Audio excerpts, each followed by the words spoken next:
Hey guys, Angormus here. Today we're doing a fully explained campaign guide. I'm here with Crimsoncasts on commentary.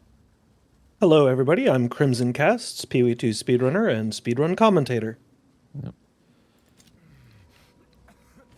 So Angormus is going to get started on the beach and rearrange his wisdom scrolls. He sets click to move just so he can use move to interact, and then he actually has WASD also bound, and then we're ready to go. And we'll just get started here. So the first thing that we're going to do on the beach is respawn at checkpoint to cancel this initial dialogue, and then we get our first wooden club. By respawning with it in our hand, not in our inventory and not equipped, we get a second one spawned to us, and now we're going to be able to do significantly more damage in early areas, because we've got two clubs equipped. We're then going to make our way through the tutorial area, the riverbank, where we'll grab our first skill gem, Rolling Slam. Rolling Slam is actually going to be one of our primary damage skills in early zones until we get Shield Wall. So Rolling Slam will be part of our primary way to deal with mobs. But first things first, we have to deal with the Miller. We collect this checkpoint here, and then we're on to the fight in the Miller on our Warrior. You guys have likely seen this before if you're familiar with PoE2 speedrunning. The Warrior is capable of tanking any slam from the Miller, so we just position ourselves against the bridge here and use the Miller to body block his own units, and then continue to fight here. The maximum possible damage if the Miller's largest slam high rolled is around 40, and our maximum HP is 58, so long as we keep reasonably topped up by using our flask pretty well, we'll be completely able to tag through all of the Miller's damage here, and we'll be completely fine. We then quick allocate our first points here, and we get a set of items here. We got a really good crossbow, good enough that we could use it if we wanted to, but I imagine we'll be sticking only to maces. Get some decent armor boots there as well if we wanted to use them. Sell those first couple of items in order to buy a two-handed mace. Then we will check quickly to see if there is a decent talisman. Don't like any of our options, so we buy what we can and then continue on into the Clearfell. Now that we're in Clearfell, we have a two-handed mace. We're going to be using our primary skill combination, Rolling Slam, Bone Shatter. We will be doing the traditional animation canceling in order to continue making progress. Get a blue mace here. We're going to ID it at some point, as well as some crafting currency with an orb of transmutation and an orb of augmentation. One thing we need to be especially careful about, particularly so in Act 1, is that if we do too much damage with our initial slam, we will actually kill the mob instead of stun priming the mob. So as a consequence, we're going to hold off on crafting with that currency until our damage tapers enough that we're no longer stun priming, so we don't end up doing too much with this two-handed mace. We kite a couple of units in to fight Bira here, and we can use those units by overlapping their Bone Shatter area of effect with Bira's feet to shotgun her down more efficiently. We might do the same with the wolves here, and you can see that that allows us to chunk Bira very effectively, and then we can finish the fight with a couple of vanilla attacks. We get an amulet, which is a big pickup, as well as a yellow club. That club has 2 to 4 physical damage, 1 to 3 fire damage, so it's a very good pickup. And then our amulet, we are saving our ID scroll for later, and we will make progress now into the Growwood. In the Growwood, we're going to have the most difficult fight of the early portion of the run, which is the fight against Ariadne, the Forgotten Witch. Ariadne is a particularly important linchpin in our early strategy, where we really want to fight her so we can get our first support gem, which we'll be using to effectively double the damage of our Bone Shatters, that being Impact Shockwave. But first we need to find her. There are a couple of key tells that we can use to navigate through this zone, and there are heuristics that we can use as well. Notice Angormus, as we walk in here, hugs the wall to get through the door, so that way the checkpoint is preserved for the later half of the fight. So that way we can roll into it like that if we end up in a tight situation, and it'll automatically fill us up as well as our flasks. But because we have a couple of good wooden clubs, provided that we can stay safe as we manage fighting this wolf as well, we should have a pretty quick Ariadne fight.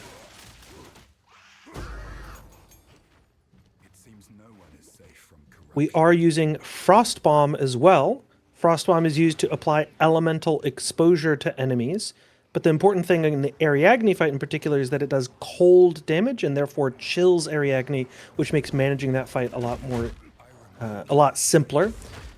Later on, when we have skills like Perfect Strike and Infernal Cry, we're going to be doing a pretty significant amount of fire damage. So even though elemental damage is a really low fraction of our damage overall right now, the chill is very effective and the exposure will become important later on, which is why we cut it. Now we're going to make progress through the Growwood, hunting for our way into the Red Veil, as well as for the checkpoint next to the Grim Tangle.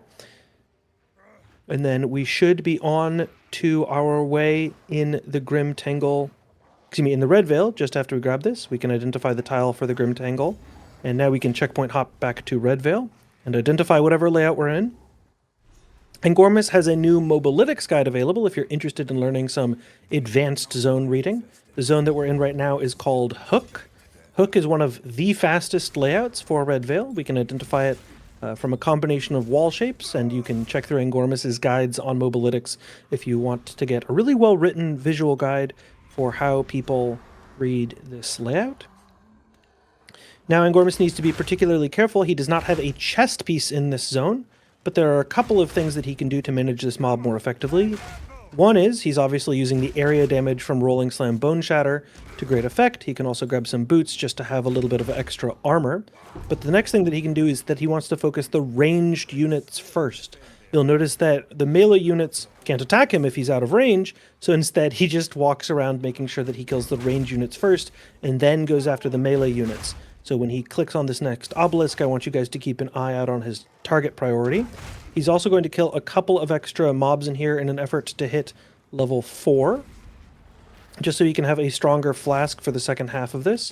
And then he's going to switch pretty quickly just back to that two-handed mace to get slightly superior overall damage. And now at level 4, before we go to the next Obelisk, he's going to be able to upgrade to some stronger flasks that he got from Ariadne's hut. Needs to be a little bit careful here because this magic mob has great XP yield, so he really wants to kill it, but the burning ground makes it really difficult. So you'll notice he's backing off to very carefully manage a small portion of that mob at one time, and then make sure that he can heal up before stepping back in. Now he can upgrade to the next flask. He also has found the League mechanic. The League mechanic here will give a level 2 skill gem. That can be a very important damage scaler for these early areas where you're trying to get through one mob or another. He's down at 1 HP and unfortunately dies. But the checkpoint is right next to the League mechanic, so it shouldn't be too big of a time loss for him. Well, there's a red monster spawn there. So he will continue moving on because that rare monster has really significant increased damage. Grabbed that checkpoint, and now we'll be able to get onto the Rust King.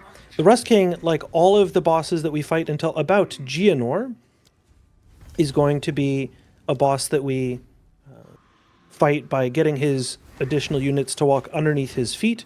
So you'll see that he kites this mob here underneath the Rust King's feet and then tries to convince the Rust King to walk on top of yet more mobs so we can use the area damage to shotgun him down more effectively. We'll be using this for all of the early mobs, all of the early unique monsters that summon additional units. So that will be things like, for example, the Executioner later on in the run. For now, though, we've got pretty good one-handed clubs, so the damage is all right. Unfortunately, we didn't find a smithing hammer that we might have been looking for, so this fight may take a little bit longer, 1 or 2 more attack animations from the Rust King than we would otherwise expect, but we should be pretty comfortable. Another thing I want to point out is that although we don't have a chest piece, we do have a rawhide belt, which is a very impactful option for early survivability, as it enhances the healing you get from your flask. We also got our talisman, as well as some life per kill armor gloves, which are going to be very important for our survivability. We can grab an ID scroll and ID a couple of items. We can take the rune spikes from Renly and check for item upgrades here.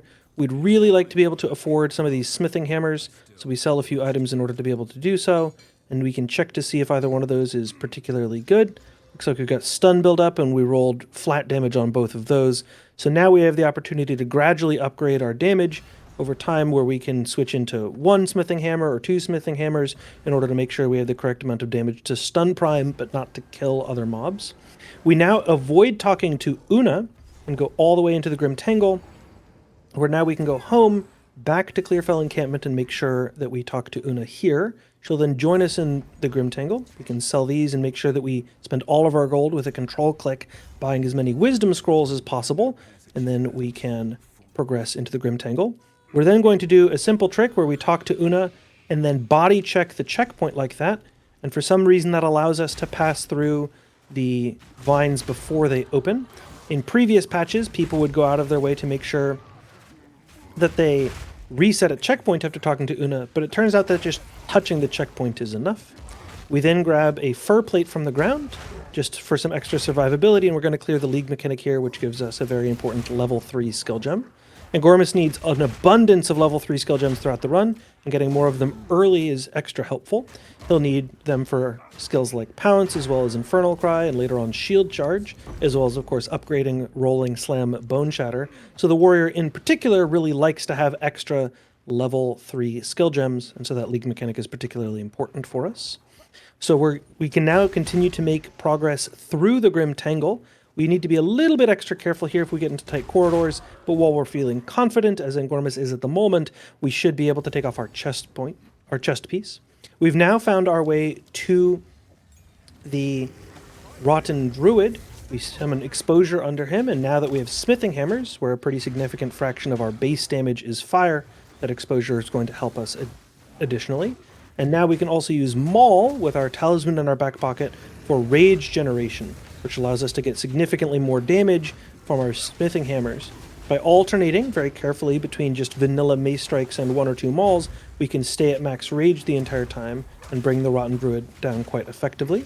We also have pretty good survivability, so we can tank quite a few of these Vine Lashes from Rotten Druid and make good progress here. Our next support gem is going to be Magnified Area. Magnified Area, of course, helping with our clear.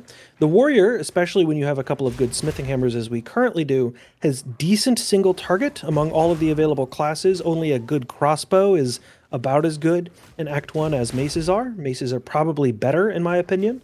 And so as a consequence, we're more worried about the area clear, where the Rolling Slam Bone Shatter combination is a little bit uncomfortable to use compared to the very best area clear skills, things like Essence Rain Contagion, for example.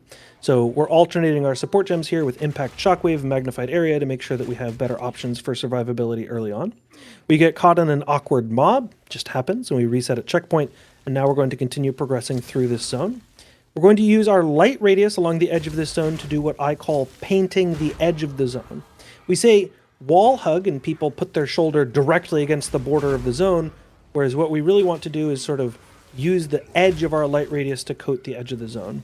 We're taking a magic pack right now for XP management. We've just hit, I believe, level 5 or level 6. Yeah, we're level 6 now. Nice. And so taking magic packs gives really good experience yield. A magic monster gives exactly 3.5 times as much experience as a white monster of the same type and level. So those magic packs are particularly good XP yield.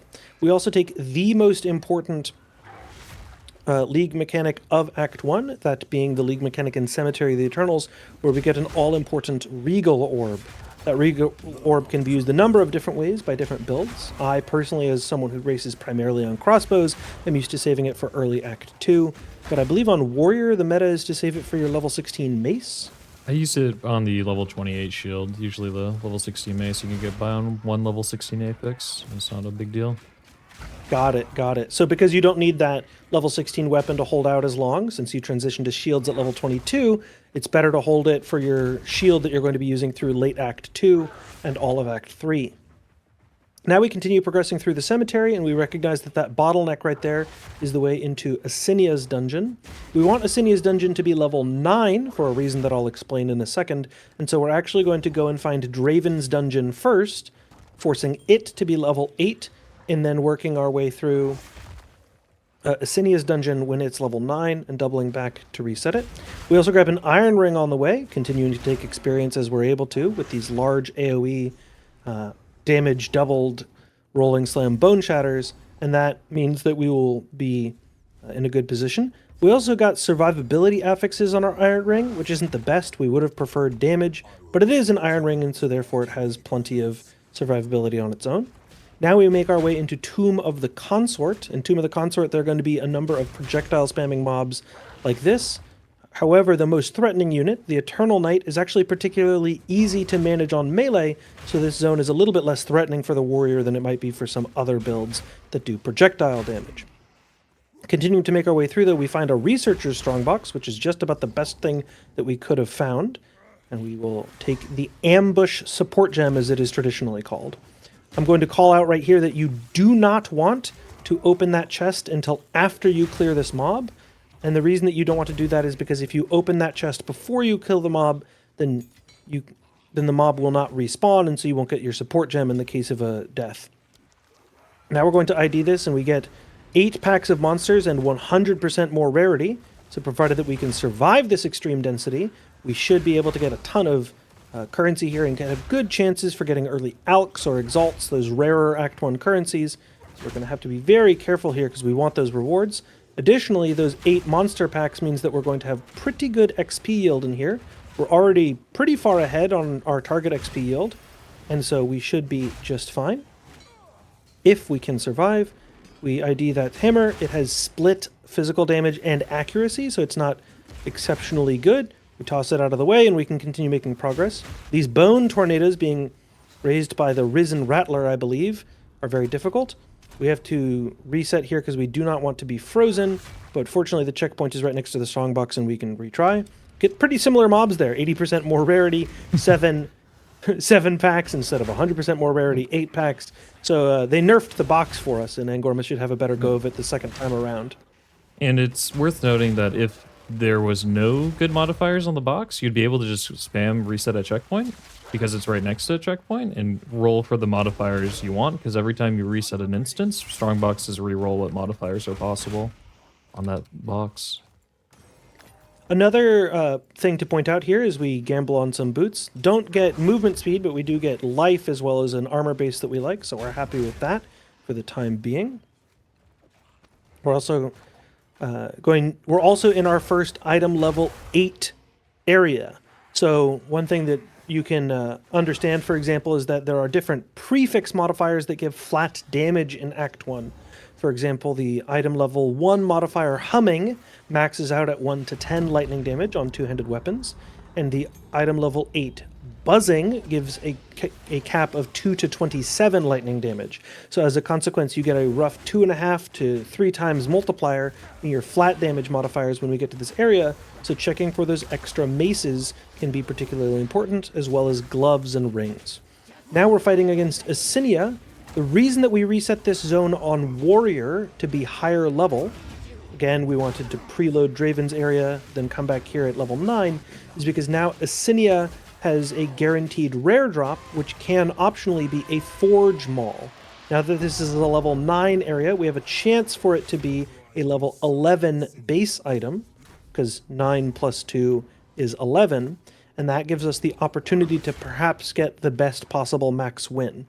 Additionally, Warrior is a class that's very strong in Act 1, and Angormus is particularly skillful, so handling that more difficult content is easier here, so it's worth resetting for that reward. Players sometimes ask why it's not done on other classes, for example Mercenary, where the next item base is a level 10, and that's because Mercenary is slightly worse damage and survivability at this point in the run, as well as not needing to reset for a level 11 base. So as a consequence, this is something that's pretty specific to Warrior. Angormus has an excellent read through Mausoleum of the Praetor, seeing the quote-unquote wheel tile in the middle of the zone, just barely in the center of your screen there, and as a consequence, he knows exactly where Draven is and can make quick time of it.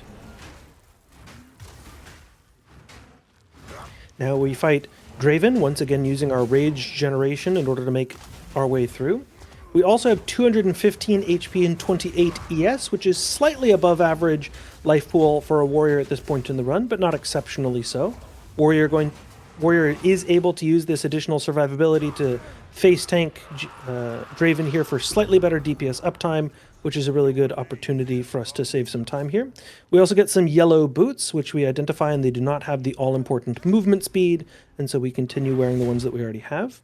We checkpoint reset after talking to Lachlan in order to be able to make sure that we can skip his dialogue, and then we pin ourselves between his knees and this epitaph, so that way we can make sure that he doesn't push us out of the way, and we can continue with great melee damage uptime. You notice that when we stun him, if we time it just right, we should be able to knock him back without him moving. We don't time it super well, but we have such great damage that it doesn't matter that we interrupt his attack cycle in a way we didn't want to. And now we can progress through the rest of the zone. You notice we do not pick up the quest item Lachlan's Ring. Lachlan's Ring creates a summoning animation for Sin's resurrection. We do not want Sin to be resurrected in Act 1 because that loses 10 seconds as we're forced to watch that animation. However, he will resurrect himself automatically if we just continue to progress into Act 2. So we don't mind losing a couple of seconds by not having ID all here, because it lets us skip that summoning animation, and we already have plenty of wisdom scrolls, 14 in fact, for us to be able to continue making progress without Sin's ID all available. We also found some movement speed boots there, as well as some basic damage gloves, so our shopping trip was successful. We had good gold because we were careful to hold on to yellow items throughout the early half of the act, and now we should be in a good position to not really need a trip back to town unless we end up in a very desperate position without any natural forge maul drops for the rest of the run. Now we continue to progress into hunting grounds, once again painting the rim of the zone with our light radius as we try to make progress to find the exit. You notice we find Ogham Farmlands, but we'll actually continue to find both the support gem as well as Freythorn and the Crowbell before we go on to Ogham Farmlands. Here we find the League mechanic. The League mechanic in this zone will yield an Exalt for us, which is a very important piece of our crafting currency floor, and so we will take that and put that in our back pocket. We also find a Slim Mace. Slim Mace is a particularly important item base for us. It has the fastest attack speed of any of the one-handed mace bases, so it can be particularly important for our leap slamming later on, as well as for an opportunity for us to get that next tier of item level 8 damage modifiers. We found one with increased fire damage, with flat fire damage, as well as increased stun buildup, as well as with 1 to 15 lightning damage and increased stun buildup. So we're a happy clam. We've got the best modifiers, flat damage and stun buildup for our stun priming build, as well as that upgrade in both the base damage of the affix, of the item, as well as that faster attack speed. Now we have enough int to be able to use Pounce, and we're going to kite the Crowbell, so as we fight him, he'll be slightly closer to his next destination, and we can just stack some exposure while we wait to do that. You'll notice that we did plenty of damage here. You phase him at around 500 damage dealt, and then in this next zone you will phase him with around 1,000 damage dealt, and so we should be in a really good position to continue the fight. He's in fact already phased and has the opportunity to slam the floor here if you're not careful. So once you see that damage cross about the T in his name, the Crowbell, once it's to the left of that T, you might want to back off for some of his additional survivability, because he has a very aggressive animation that comes out a small fraction of the time, and being a little bit farther away from that area damage makes it easier to dodge. As the Crowbell walks toward the third portion of his phase, you'll notice Angormus places frost bombs underneath the Crowbell's feet while he's moving, just to keep a little bit higher amount of exposure up, as well as grabbing so that way in the second phase he can phase him a bit more efficiently. And now we're going to go to Ogham Farmlands to grab Una's loot, so that way we can have all of our passive points available before we go and fight through the much more difficult Freythorn. We're going to pounce between a gap in this thatched roofed hut and the wagons next to it, and then make our way just to grab Una's loot before making a quick trip back to town to turn it in. We're also going to make a bit of progress through this zone.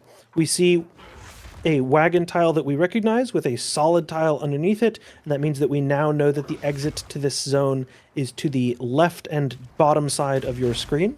If you're curious about that particular zone read, I strongly recommend looking in the YouTube video description and looking for a link to Angormus's Ogham Farmlands guide. It's excellently written, and it will allow you to read this zone very quickly. It's one of the few zones in Act 1 that I actually think is good for a beginner or intermediate runner to learn, because Angormus's guide is very simple to understand, and you'll actually get good time yield from doing so, unlike learning a zone like Red Veil, for example, where the yield is much less obvious for other players. We hoped to get some good attack speed on that smithing hammer, but we didn't get it. And then now we see that reset technology coming out, where we see a strong box with modifiers we don't like, but next to a checkpoint, and we get rarity on the reset, so it was worth it. Again, we want chances for extra Alks and Regals in particular, as well as, of course, Exalts. But Alks and Regals are an important bottleneck in our early item crafting, And so having the chance to get this strongbox with slightly more rarity is a big upside to that checkpoint reset.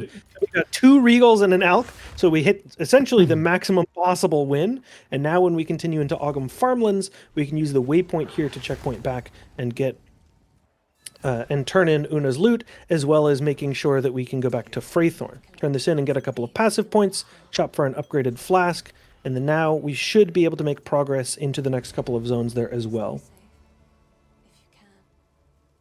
Can I afford that? Probably not. Oh, I can. Increased chaos damage, no way. Oh my gosh, increased chaos damage. All 0 chaos damage that we're doing is going to be amplified now. Now we're going to make progress by going into Freythorn. Freythorn is a zone that I frankly expect to be resolved, to be reworked in 0.5. It's a very disliked zone. However, there are a couple of small tips that I can give you that will be true no matter what. We also get our first opportunity for a Forge Maul. We can craft on that and get fire damage and melee skills, so we're very happy. We got a lower tier of fire damage than is possible, but the +2 melee is very effective, and we can amplify that with runes if we so choose to be in a good position. And so now we should be in a good spot there as well. We skipped the Sapphire Charm on the ground because we're just confident we can kill Geonor without it, but I would recommend that the average player who doesn't have 11 demigods and 7 overall race wins, those sorts of defensive items are things you should keep an eye out for on the league start. Continue to make progress through Freythorn. We find the League mechanic, which is going to give us an extra support gem. It's very useful for us. And then we're going to make progress toward fighting the King in the Mists. If you happen to find the King in the Mists arena before you find the other rituals, just know that there is sort of a torrent of black, smoky chaos stuff that comes off of his arena, and you can see that there will be tendrils pointing out of it toward the other options. So you can see that one points down and right, and one points up slightly above 3 o'clock, and so that each one of those tendrils will point toward the other 2 rituals. We're going to check the one that's down and right first. It should be somewhere along the lip of this area, and you can see that we have found it, I believe. No? Yes? No? I have no idea what I'm saying anymore. I'm a bad commentator. I was wrong. Who knows? And so we're going to continue making our way along that line implied by that first ritual. So this was the one that was quote-unquote down and right, and now we expect the other one to be above us.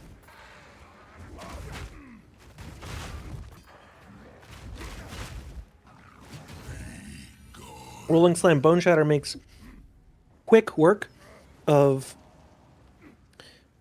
the next area, and we now think that the most likely place for the other ritual is sort of just above the one that we fought, along the middle line of this area. It could be in the very middle of the zone, but given the size of gap in our revealed area on map, it's more likely for it to be over here in the corner.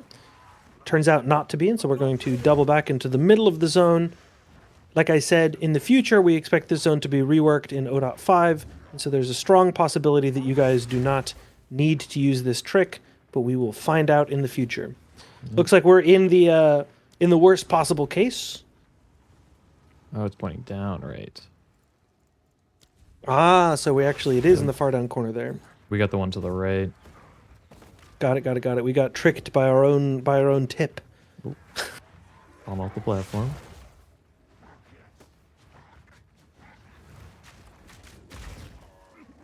And once again, we're going to continue making progress with Rolling Slam Bone Shatter. Ooh, it's always in the last place you look. It's always in the last place you look, because after you find it, you stop looking. Now we're going to make use of our first couple of weapon swap points. We're going to grab some attack speed for our secondary weapon swap, as well as some two-handed mace damage for our primary weapon swap. You may notice that we're using one-handed maces at the moment. Our damage is really, really good, though. We're doing plenty of damage and stun prizing and bone shattering quite easily, so we're just setting up that two-handed mace damage for the next time we transition to our perfect strike for later on fights when we're going to use our two-handed mace with perfect strike against fights like Geonor, for example. Right now, we just need to Rolling Slam Bone Shatter through a couple of these mobs. The King of the Mists is one of the few fights that I would say, like, really understanding the mechanics can be particularly important.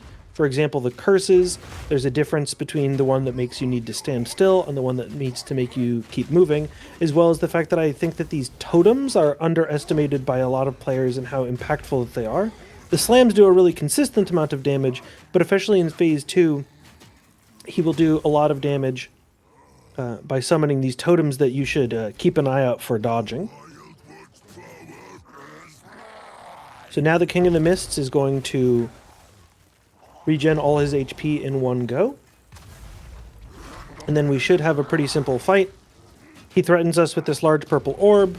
Angormus tanks the whole thing. I would recommend on weaker classes, if you're watching this for general tips and not warrior tips, to dodge out of the way for that. But Angormus has a particularly high effective HP pool at the moment, and is able to face tank that if he so wishes. He also gets a ruby ring on the ground, which is really exciting. As well as a big flat damage two-handed mace. My goodness. And now we can go home and do some inventory management, sell a couple of items. Life per enemy killed and accuracy rating, not the best. And then we can check for other things there. That's an insane mace, but likely well outside of our budget that we can try. Plus, we already have more than good enough options in our inventory as well as an overabundance of mid-tier crafting currency. Mid-tier is a term that I'm making up to describe regals, alks, and exalts. Essentially anything above an augment and below a chaos. Now we can make progress through Ogham Village. In Ogham Village, we find the League mechanic super early on, which is great for us. That League mechanic is going to yield for us a Artificer's Orb, which of course we really, really want for later on in the run, both for our maces as well as our shields. And then we are going to go and look for both the Executioner as well as Renly's Tools. Renly's Tools can only be in two positions. One is essentially straight down from the entrance in this configuration, and the other place that it can possibly be is directly across from the Executioner's arena. Sorry guys, I was stun locked there for the second by the typical Angormus RNG, where he got 2 more Artificer's Orbs as well as a Ruby Ring immediately after selling the last Ruby Ring and talking about how Artificer's Orbs were valuable. I wish I had this kind of RNG. GGG, please fix. And now we're going to make our way through Ogham Village. If you're unfamiliar with how to read Ogham Village, I wouldn't recommend that you spend a lot of time on it. But one thing that you can do is look at the overworld map. If you look at the overworld map in 0.5 on your League start, you'll notice that the position of the Executioner matches on the overworld map what the actual in-zone position of the Executioner is. In our case, in SSF Fate of the Vale, that happens to be to the top right of the area, and we can start to recognize a couple of tiles like this wagon next to us where we find the Executioner's arena. Now Angormus sets up his currency to the left edge of his inventory. He uses a slightly different ordering than I do, but that is perfectly all right. And then now we're going to generate a little bit of rage before we break out our two-handed Forge Maul and punch Executioner in the face with it. Again, that Executioner we're going to be a good showcase for our Bone Shatter shotgun technique, where we kite a couple of adds underneath his feet and then Rolling Slam Bone Shatter them on top of him to end the fight really quickly from 50% to 0. Then we animation cancel out of the lever pull to free Latus, the NPC that's been trapped by the Executioner. We talk to her and send her to town. She will, of course, give us a level 5 skill gem, which we will be using for our setup against Geonor. We also turn in the blank rune from finding Renly's Tools, and from that we are going to get the opportunity to get an iron rune. That iron rune, of course, is going to be saved for our shield later on in the run as a way to ensure that we get increased armor on that shield and therefore increased damage. And then we are out onto Manor Ramparts. We throw away our one-handed maces and switch to our two-handed mace now that we know that we're in Manor Ramparts. Another thing I want to point out is that you want to be exceptionally confident in this part of the run that you have a level 10 flask, as well as I would strongly recommend pursuing the level 11 armor chest piece, because both of those are going to dramatically increase your survivability. Even very skilled runners like Angormus and other top-level racers are really insistent with themselves to try and increase their survivability before these next two zones, both Manor Ramparts as well as Ogham Manor itself, because the floor blood pools can be very, very threatening, and having the extra survivability to deal with the much stronger mobs here is very, very important. We then go to the Executioner stand and grab our next support gem. If you're curious about what all these support gems are, I just simply can't keep up with naming all of them, and there will be a build guide in the video description once this goes up on YouTube. Again, now we're killing more magic mobs as we try to progress our level. We're level 13 at the moment, which is very comfortable for Angormus. Our goal is to be level 14 when we kill Geonor, and we are easily able to pick up about a level or a level and a half in the next zone. We then grab an Essence of Sorcery that we actually don't need, but it's an easy magic, an easy rare pack kill, so as a consequence we're getting more and more XP. We're doing really, really well on the XP management. Typically, if you were 12 and a half or so here, you'd be totally fine. Angormus is 13 and a quarter, so he's 3/4 of a level ahead of what the sort of like headcanon heuristic EXP management is. And now we enter Ogham Manor. In Ogham Manor, there are a couple of zone tricks that you can use to read. One is that you notice that this entrance tile points down and left, and we are just going to go ahead and trust that as the place to be. We also find, once again, we're finding all of our league mechanics very easily here. This one gives us an Orb of Alchemy, and that Orb of Alchemy is going to be super duper important for us, just as, again, a floor for our crafting currency. And then now we get to go into the Vale Ruins. In the Vale Ruins, the thing that we're checking for is a Thaumaturgy Lab. We don't happen to hit the max win there, but that's all right. Thaumaturgy Lab would have given us a lesser Jeweler's Orb, which would have been super duper cool for us to get in Act 1. Now we found what I call the bridge, where we pass over the pit, where Geonor has dug through his own manor. And now that we've seen that we entered on the top right, and the bridge passed us down to the bottom left, we are going to be able to do the opposite on the next floor. So in the next floor, instead of going from top right to bottom left, we're going to go from bottom left to top right. Note that Angormus is being much more cautious in how he approaches mobs in this zone. In earlier zones, he was very aggressively fighting mobs face on, and now he's very carefully kiting mobs and attacking them from the edge. That is again because in these couple of zones here, Ogham Manor Ramparts, as well as Ogham Manor itself, mobs are much, much more threatening, especially for melee builds. So you'll notice a very slight change in mob positioning from Angormus here. As a consequence of hundreds of hours of practice against these more dangerous zones, these are sort of subtle positional habits that you'll see change over the course of the run. We're now very close to hitting level 14, and we do. We've gotten a couple of natural level 5 skill gem drops, which is nice. We have the one from Latest, as well as one that we picked up in the manor. We equip Perfect Strike, as well as getting a level 10 Flask upgrade. And now we can socket Perfect Strike with Window of Opportunity, as well as, I imagine, either Concentrated Area or Fire Attunement, and that will allow us to kill Geonor very, very efficiently with our strong fire damage +2 melee skills mace. Even if we had a slightly worse mace, the Geonor fight is very easy with Perfect Strike. Geonor not at all resistant to fire damage, and Perfect Strike being pretty easy to pre-time against his abundant dialogue cues. If you don't know the dialogue cues, that's perfectly okay. I imagine if you're the sort of person to be watching this video, you're familiar with Geonor's mechanics in general. Now we're into the third floor of Ogham Manor, and at this point, if you're unfamiliar, you're probably thinking, hey, wait a second! Why haven't you fought Candlemas? And the answer is very simple. We're going to be fighting Candlemas after we kill Geonor while he yaps, because we simply can't listen to the yapping anymore. Crimson does enough yapping for the entirety of the run, and we don't need to listen to NPCs. So we're going to kill Geonor, and then while he's in his death throes, go and kill Candlemas and come back to pick up the items he drops on the floor.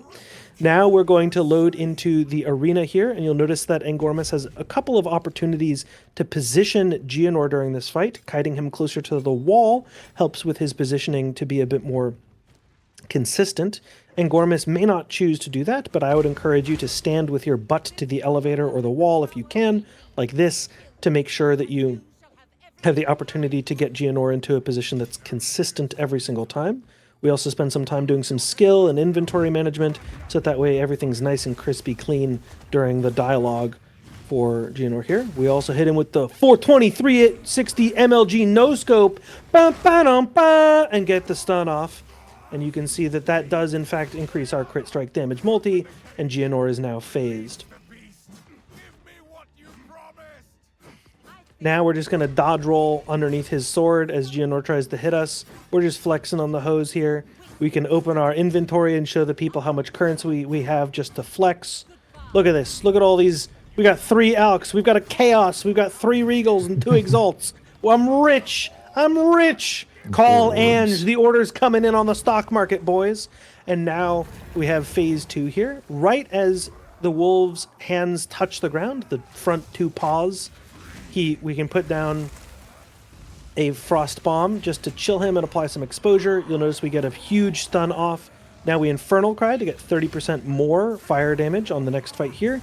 And with our ample 360 MLG no-scopes, we have the opportunity to avoid Poetry phase, and a beautiful piece of execution there.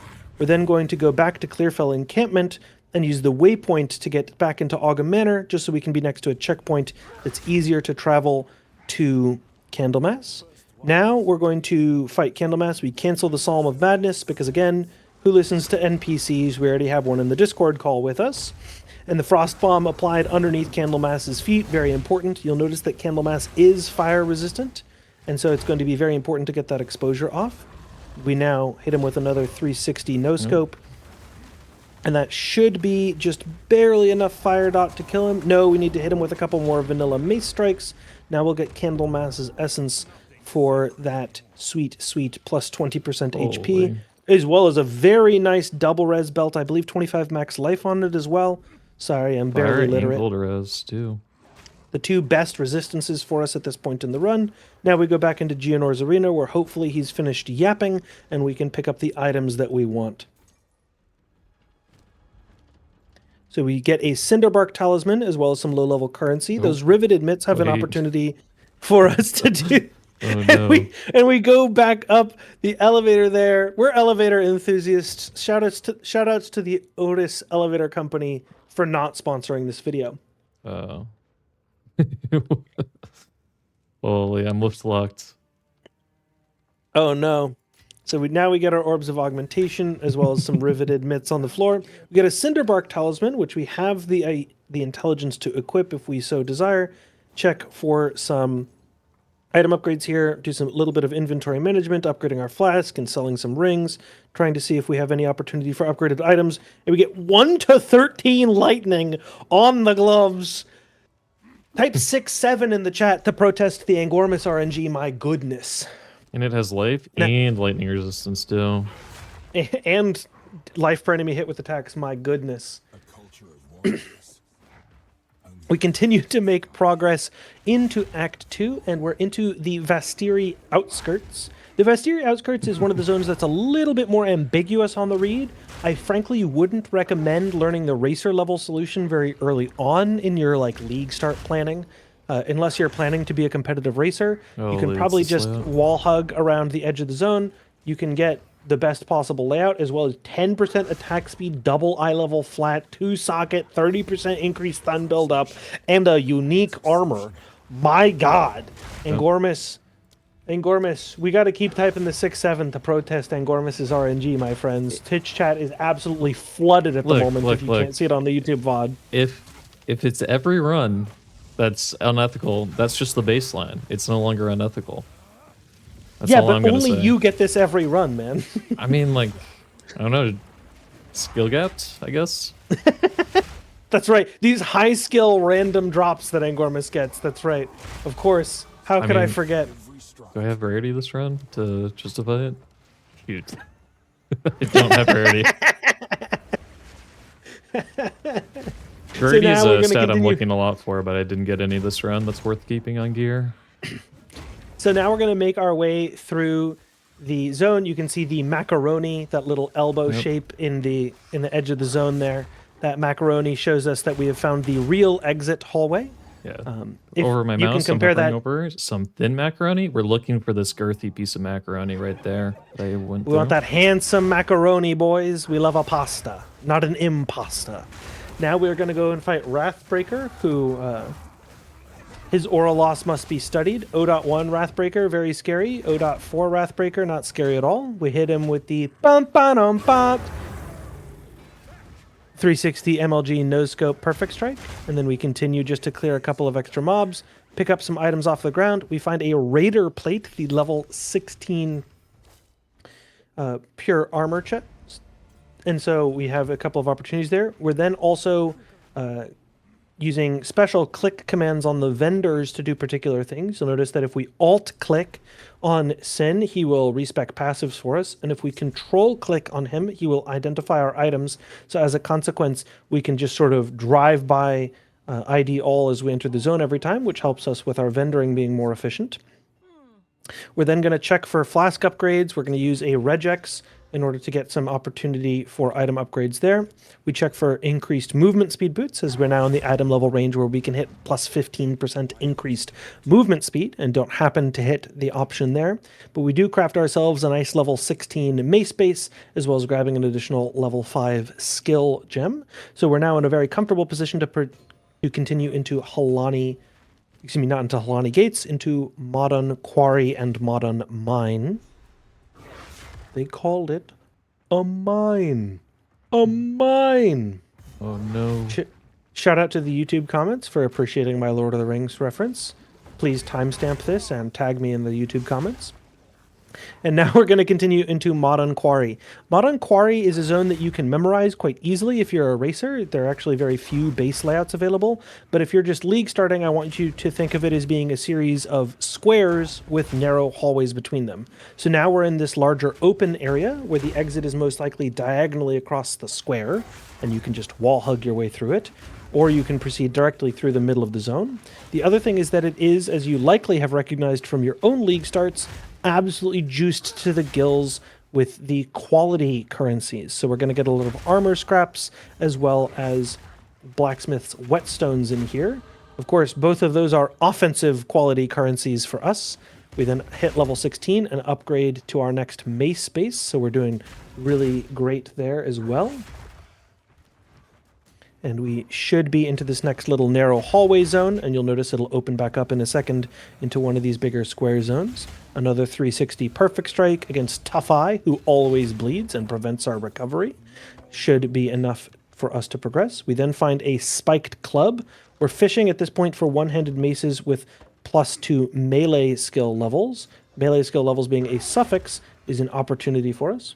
Now we have passed by the Book of Geonor, and we should be opening back up into one of those larger open zones after this next little hallway segment. We're continuing to pounce and rolling slam bone shatter our way through. We find the League mechanic here. The League mechanic offers a level 5 Spirit Gem. If you're looking for a cheat sheet for all of these different currencies, Angormus has a guide for that as well in his Mobilytics profile. You don't need to memorize them like I have. But this level 5 Spirit Gem is a very minor upgrade for us for the Spirit Gem that we currently have equipped, so it's not too important for you to do anything with it. When we find this rare, we're going to continue shotgunning the rare down by by fighting low-level mobs underneath his toesies and then shattering them to bust him up. We find an amber amulet. Oh no. My God! Type 6-7 in the chat, boys. That's an amber amulet, the best base with +1 melee skills on it. Angormus, bro, you're to turn off the streamer client for the YouTube. I forgot. You're gonna get banned. You're gonna get banned. You're gonna get turn banned. It off. It's my bad. Hashtag Bangormus. Hashtag Bangormus in the chat, boys. What are we doing? What are we doing? Unethical. Delete that. Delete that. Delete that. I need Drop it, it on the though. ground. Drop it on the ground. It's too late. I put it on. Yeah. And now It's we soulbound. continue into the last little bit of the zone. Hopefully, we're able to find the elevator down into this, and we can see if Angormus, allegedly one of the world's best players, knows how elevators works this time. Actually, I've got to skip to... You see, the problem with elevators is that I know how to skip this one, so I forgot about it last time. How they actually work. Fucking magnets, how do they work? I'm not sure, actually. I am sure, but it's not for this YouTube video. I take a sip of my iced coffee to keep the words per minute up, and we step onto the elevator and then respawn at checkpoint as soon as we pass into the loading screen to avoid the remaining elevator animation and slap down to the ground as hard as we possibly can. We love these micro-optimizations, boys. 200 IQ. I might have to skip the elevator this time.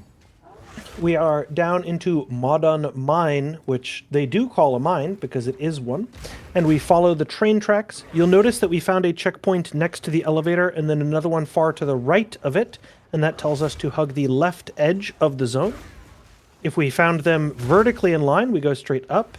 If the checkpoints were in the opposite direction, we would go the opposite direction. That's hard to explain. Long story short, if you're league starting, just go straight up. No matter what the checkpoint orientation is. If you're a racer, ask me the question in the campaign codex Discord, and we will get you the answer there. We then find Ruja the Dread Engineer, who we will be fighting once again with our 360 perfect strikes, and we should be able to do plenty of damage to her. She is fire resistant, so we want to stack up much more exposure if we can by keeping these frost bombs underneath her feet. You notice we have some chill against her as well here, and now we should be able to stun her and end the fight with at least one more, probably two perfect strikes. Nope, just one. Now we free Risu, the Faradun Defector, collect a level 6 skill gem that is deterministic here, do a little bit of inventory management in case the drops are particularly good, find 2 Mariketh Cuirasses, including one that is rare, Mariketh Cuirass being the level 20 armor base, see if we find anything good. 36 flat armor, 16% multiplicative armor is pretty good. Pretty good. We also are going to sell one of the more unethical bows I've ever seen, as well as one of the better spears I've ever seen. And now we should be in a comfortable position. We find 83% increased physical damage. Okay. That is the prefix wicked. 83% is actually 1% off of perfect, which would be 84.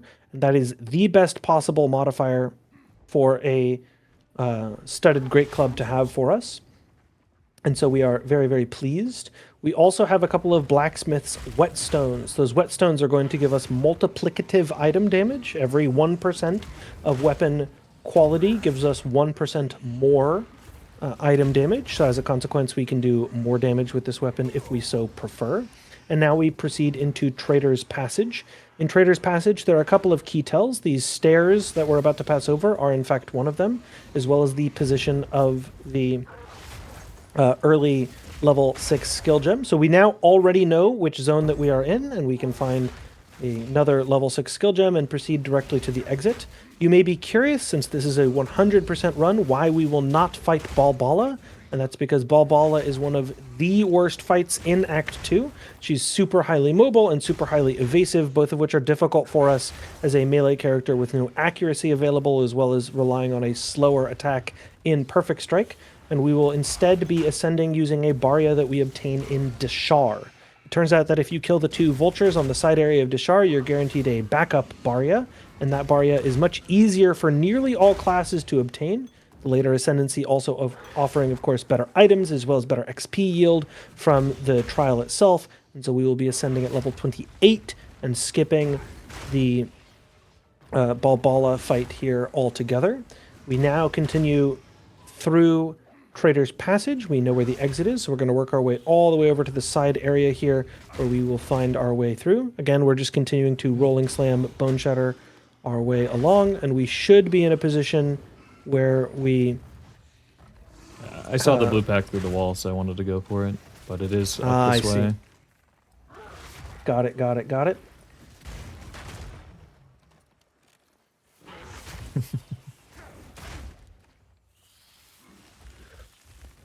I am struggling with events in chat to maintain professionalism.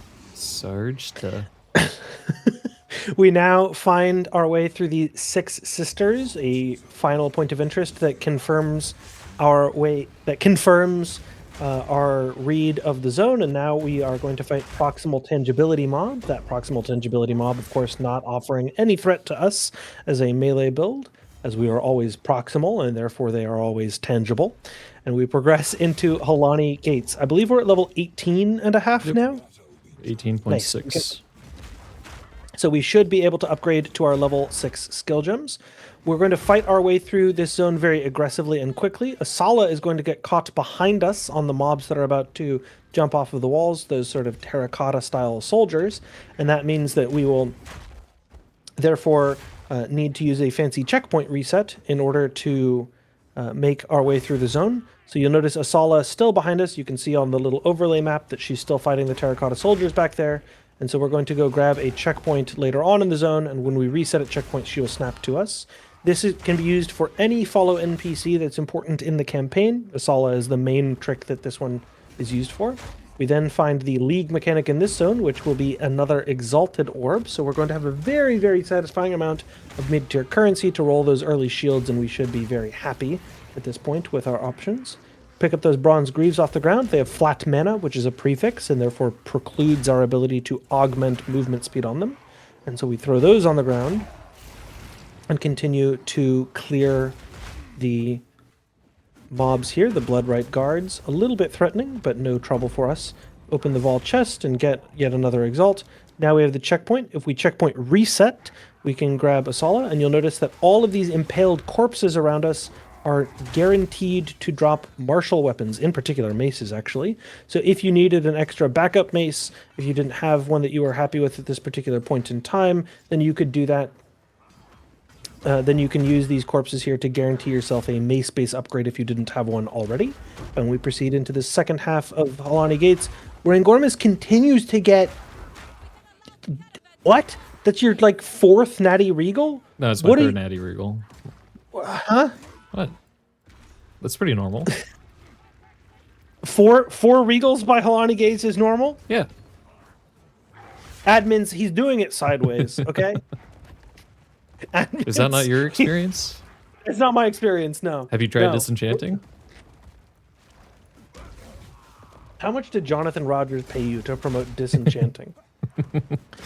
I've gotten a check from GGG, but it wasn't enough to make me say disenchanting is good.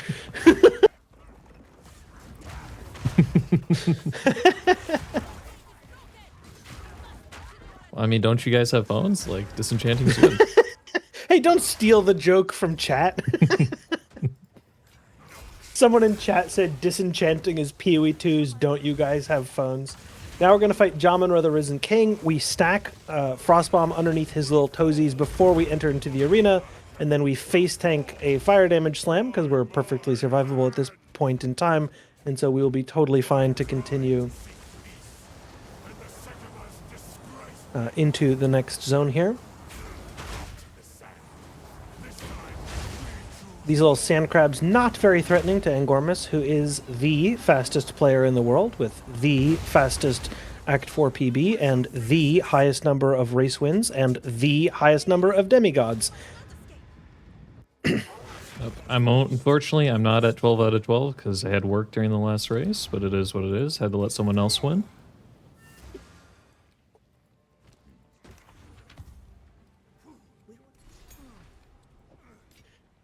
What can you do? Yep. Now we have completed our sojourn through the Halani Gates, and we proceed to Mastodon Badlands. Some people are often curious about our choice of running Mastodon Badlands before Keth. They know that Keth offers, for example, the Buried Shrine's Lesser Jeweler's Orb. We run Mastodon Badlands first for a couple of reasons. One is it staggers the good and bad XP zones, so that way we have the really good zone in Mastodon Badlands with the Abyss available if we need it, and then we have a couple of bad zones, and then we have a couple of good zones, and then we have a couple of bad zones, which makes it easier for us to know when and where we need to take a little bit more mob XP. The second thing is that if we run the Mastodon Badlands first, the area level of Keth gets pushed up, such that when we kill Kabbalah, the Snake Queen, for our passive points, the skill gem she drops is a level 7. This means that we have 2 deterministic level 7 skill gems in the Warrior run, which is super duper important for us. We really, really want extra level 7 support gems because we're going to transition to Shield Wall, a level 7 skill gem, as well as needing gems for Leap Slam and the primal skill Ferocious Roar. So we need a total of 3, and now we have a floor deterministically of 2, with the ability to back up with higher level Ferocious Roar if we need it. So running this area first can be a big boon to Warrior in particular, as well as a number of other classes that are hungry for level 7s. I would recommend doing this in general, in fact, simply because there are a lot of deterministic 5s, and there are very few deterministic 7s, so this way you can be sure to keep your skill gems upgraded in general. However, if you're super powerful and super committed to the idea of that higher level, to that early Lesser Jeweler's Orb, You can do it the other way, of course, as well. We find the League mechanic in this zone. This League mechanic is our other source of a deterministic regal. So in this particular run, Angormus doesn't need it especially. But on a large majority of runs, this regal will be super important for crafting the item upgrades you want at the end of Act 2 when you transition to Shield Wall, or when you, for example, transition to a Bombard crossbow or various other item bases that you'll get in later acts. For example, I believe the level 28 Talisman base is one that people use on Druid.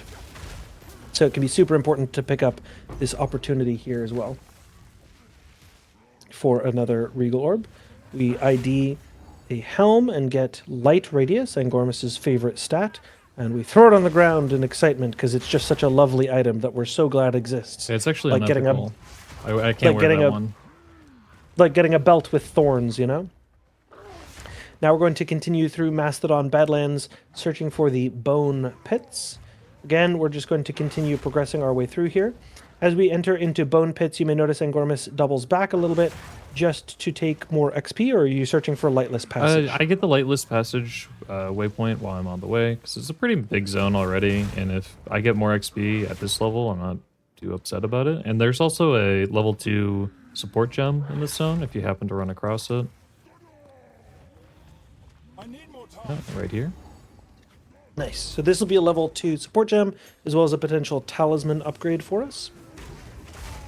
The other thing I want to point out is that there are a number of quest items that are natural drops from mobs in both Act 2 and 3. So for example, you'll notice the Snake Clan Relic, as well as the Sun Clan Relic. Those only drop from particular mob types. So when Angormus goes into the next area here, for the Bone Pits, we're going to be searching out hyenas in particular to kill, because they have a chance to drop that Sun Clan Relic.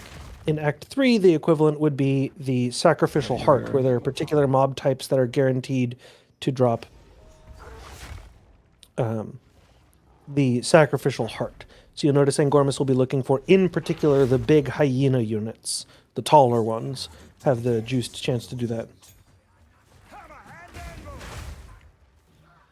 Now, as we progress through Bone Pits, we're just going to be continuing. You'll notice on the left side of Angormus's overlay map that there is a little bottleneck where he enters out of the main zone into this larger open area. That will always point toward the far wall, and along that far wall is where the exit is. Angormus is going to clear this mob here and kill Cruel Scalp, the rare hyena, who has an opportunity for us to get that all-important relic. He didn't happen to drop it, but he was the correct unit type. And we just continue progressing through the zone here.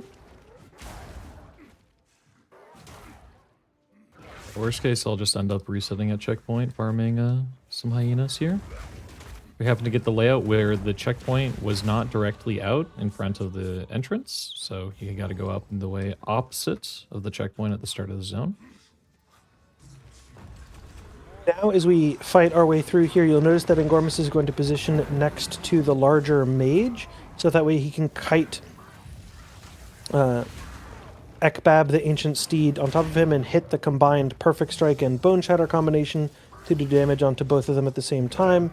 Unfortunately, the Death Lord teleports during Angormus's channel, and therefore will not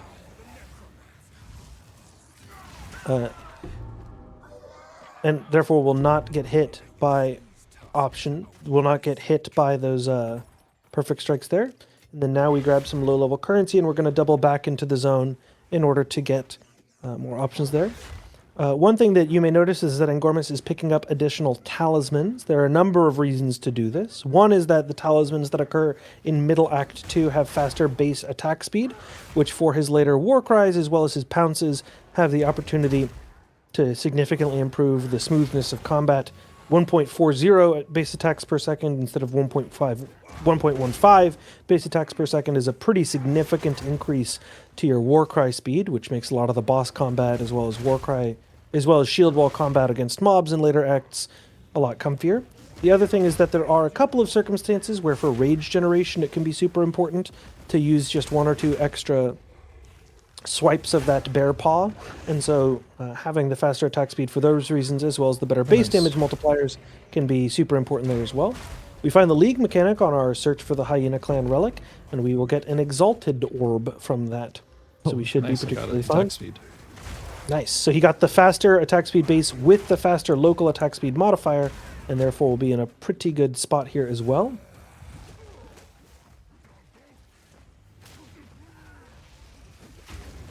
To clarify what I mean by Warcry speed, I just mean that... No fucking way, dude. Pick up the secured leggings. Okay, fine. I was gonna leave them on the ground. Oh, I thought they were unique because No, it was no, no, orange. no, no. I have it Okay. just all of my like chancing bases set to like that color. I see. I thought that was a unique, No, and no, I no, was no. gonna crash out about. I was gonna crash out. For anyone who's unfamiliar, the unique secured leggings are the best boots for weapon-based builds. They're Wake of Destruction. They create shocked ground, as well as adding between 1 in 30 and 1 in 50 lightning damage to attacks, which is Here we go. a lot of damage.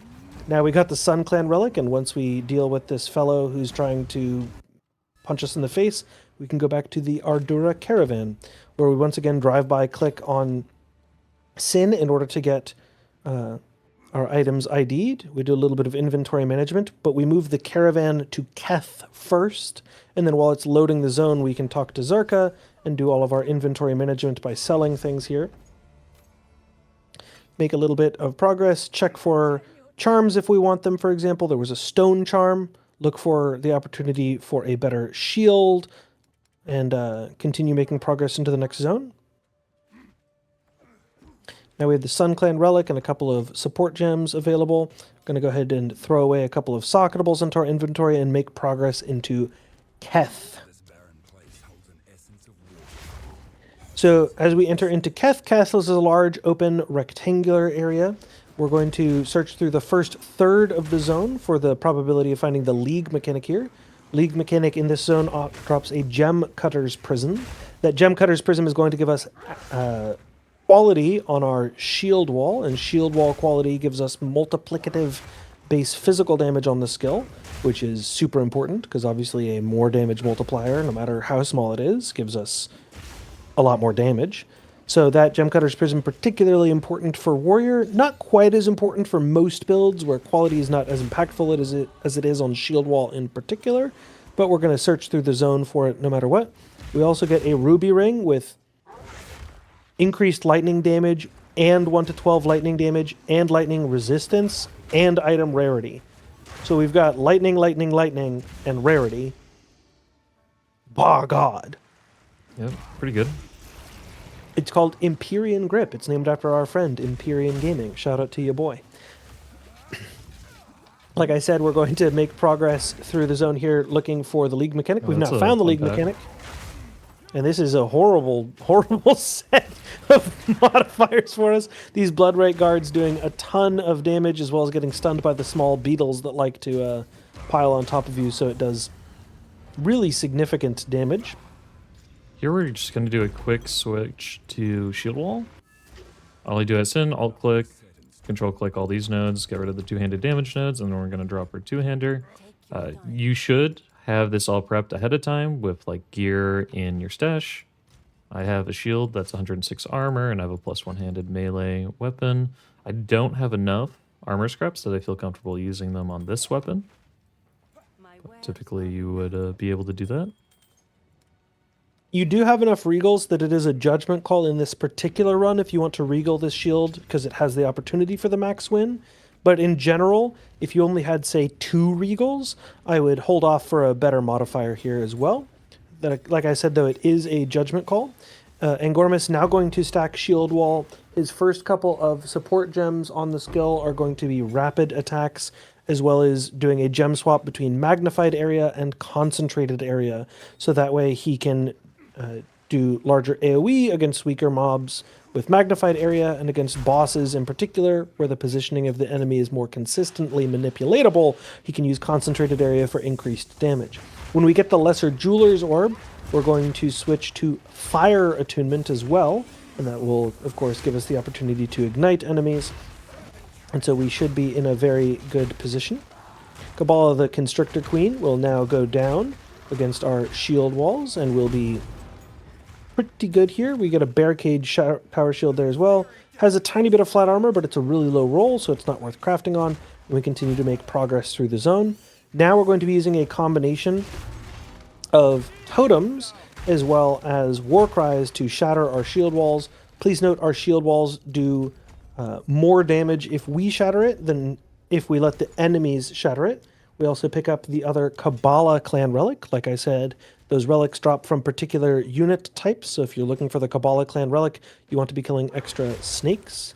We now have faster pounces as well as ferocious roars later on when we transition to that. Now that we have our faster talisman base. And we're going to jump into the next zone here. So we have +1 melee skills on our mace, as well as +1 melee skills on our gloves, as well as +1 melee skills on our amulet. So we're feeling pretty good about the run here. And we're going to make progress through Lost City. We're doing really, really well on XP, mostly because we took extra XP compared to what we would do in a race by taking Freythorn. Now we have the opportunity for Angormus to prove he's not using Streamer Client by getting a really bad jewel. Oh, it's a ruby. It's a ruby, and Damage it has increased damage. Okay. Picture this.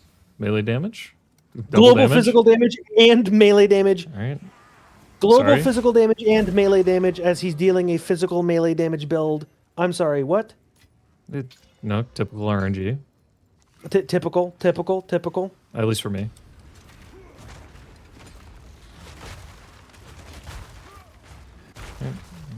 One intelligence short earlier. Angormus is having incredible item luck despite not having rarity on gear.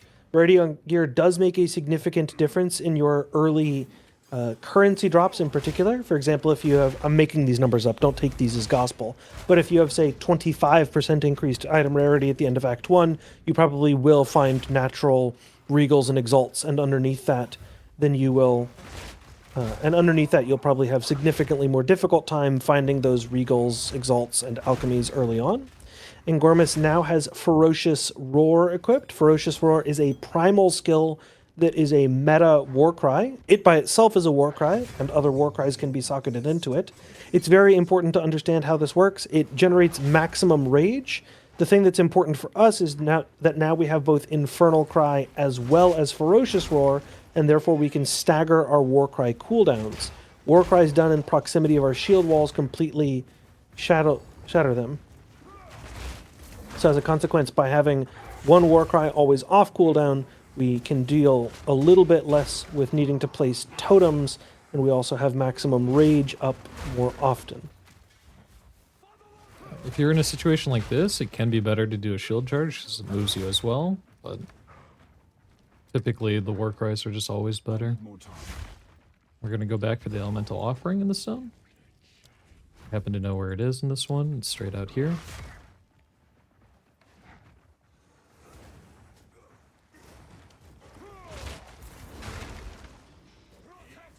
I do want to point out a couple of things about the build. One is that Angormus absolutely hates minion builds. Isn't that right, Angormus? Yeah, I think if you play minions, like, it should just be a bait to delete your account. Like, if you log in and use craft a minion skill, GGG should just auto-delete your account.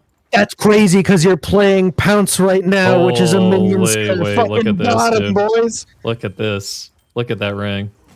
That's rewarded for hating on minions right there. I'm just saying, but you're playing Pounce, which is a minion skill. Delete your account right now. Look, it is also a shapeshift werewolf AoE melee slam trigger mark duration travel meta skill. I think they just took every tag and they just added it on. But which one of those tags is first in the skill, Angormus? Which one shows up first, Angormus? Like, it's not my fault. They took the only movement skill we got in the game and they added the minion tag to it. What can we do? Right, cut the important league mechanic for the 4-link. Caught. I don't know what to say, you know? It is what it is. And like I said earlier, we're going to take Fire Attunement and add it into this. So now we have really significant shield wall damage. Our next huge jump in shield wall damage happens at level 31 You'll notice that Angormus is absolutely chunking Azarian the Forsaken Sun here, so we have plenty of damage. I do have a +2 levels of melee thanks to that amulet. Life Leech is incredibly important. That ring's going to stay on for basically the entire run. And now we make a 2x2 area in our inventory. We pick up the Essence of Water, and we progress back into town. In town, we're going to salvage a couple of items to get more quality, and we're going to move the caravan before talking to Zarka. Remember, we want to load the next zone, and then we go to Valley of Titans. Valley of Titans is a very interesting zone. Right now, you can perfectly determine the layout that you're in from the orientation and length of the entry hallway. I got 2 helmets for me. And now we get an upgrade to our talisman. We get increased minion skills in case Angormus wants really high-level pounce. All right, I'm going to take And we these make progress. Mana Leech gloves and respect 1 point into dexterity so I can wear them. Nice. So now Mana Leech, again, super important because we're stacking levels in our shield wall. We're going to be very, very mana hungry, but that Mana Leech set of gloves is going to do a huge deal of help to us in maintaining our mana during boss fights in particular, especially if we end up having a long gap between shield upgrades and we have slightly lower DPS. Shield wall can get pretty hungry for mana, and so that's going to be a big, big help. The solution, if you don't have Mana Leech on a ring or a set of gloves available, is to put Mark of Siphoning into Pounce and start your boss fights by just Pounce marking the boss. Now we're going to clear a couple of magic mobs as we get through this early zone here. You can see the entrance to the Titan Grotto next to this checkpoint, and then Angormus is going to go and open a couple of ancient seals just by walking around in the perimeter of the zone. This zone, again, another one that's very likely to change in 0.5 as a consequence of some zone reworks that we expect to be coming. Of course, nothing confirmed though, and I don't have inside information, but we have been given a tip that there is likely to be some amount of zone rework going. We also got a lesser essence of abrasion, which will add physical damage to any item that we wanted to. Unfortunately, we're no longer using our main hand weapon as a weapon, nor will we be for the rest of the run, so that lesser essence of abrasion is really just a fake regal if we ever need to upgrade something later on. I mean, if you want to try disenchanting, you can use essences to generate rares for disenchantment. Now we're gaming. Yeah. Now we're gaming. If you want the disenchant, again, is the check in the mail from Jonathan Rogers, Angormus? You actually disenchant? I've definitely disenchanted in a race before. It may not have been a particularly good experience, but I've definitely disenchanted. I disenchanted for transmute shards in Season 4, Race 1. That's how poor I was. I was not that desperate. We finish the Abyss in Valley of Titans, and now we are level 25, so we're doing really, really good on experience here. The floor for us to happily end Act 2 is level 28 or so. Realistically, you want to be level 29 in a League Start scenario when you kill I guess I should click it.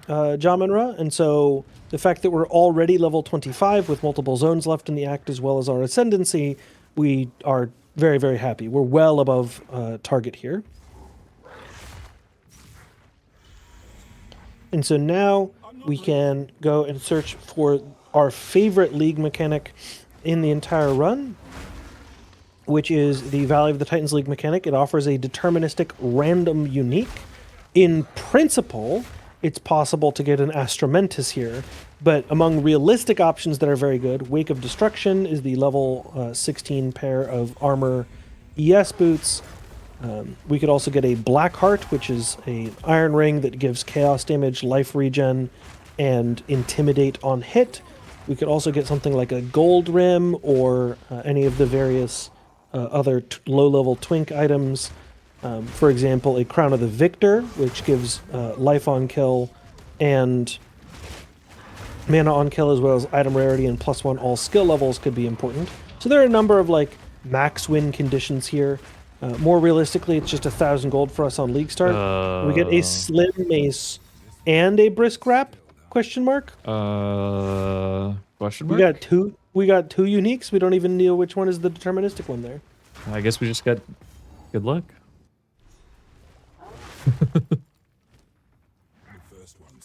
And now we enter into the Titan Grotto. And in the Titan Grotto, there is a racer level solution in here. I don't recommend you learn it. It saves very minimal amounts of time and is very tedious to memorize. So if you're like, you know, Sarge and you're very good, then it's probably worth your time to memorize if you're trying to qualify for ExileCon. If you're just trying to have a fast league start, this is just a zone that you get into. And you continue to run through. Like I said, we're already pretty good on levels at this point, so we don't need anything super important. And we get 3 to 5 fire damage and all res on our Amethyst ring base. Oh, look at my other one. What the fuck is going on? Have you seen my other Amethyst ring? So we've got Chaos Res early on. I just want to point out Chaos Res is going to be particularly important for us on this run. We're going to be ascending Smith of Kitava. Smith of Kitava is the day 1 warrior ascendancy because you can get deterministic huge amounts of resistance, which means capping your res for early maps is just so comfy. Even if you plan to reascend Titan or Warbringer, you just should be reascending in any SSF league on Smith of Kitava.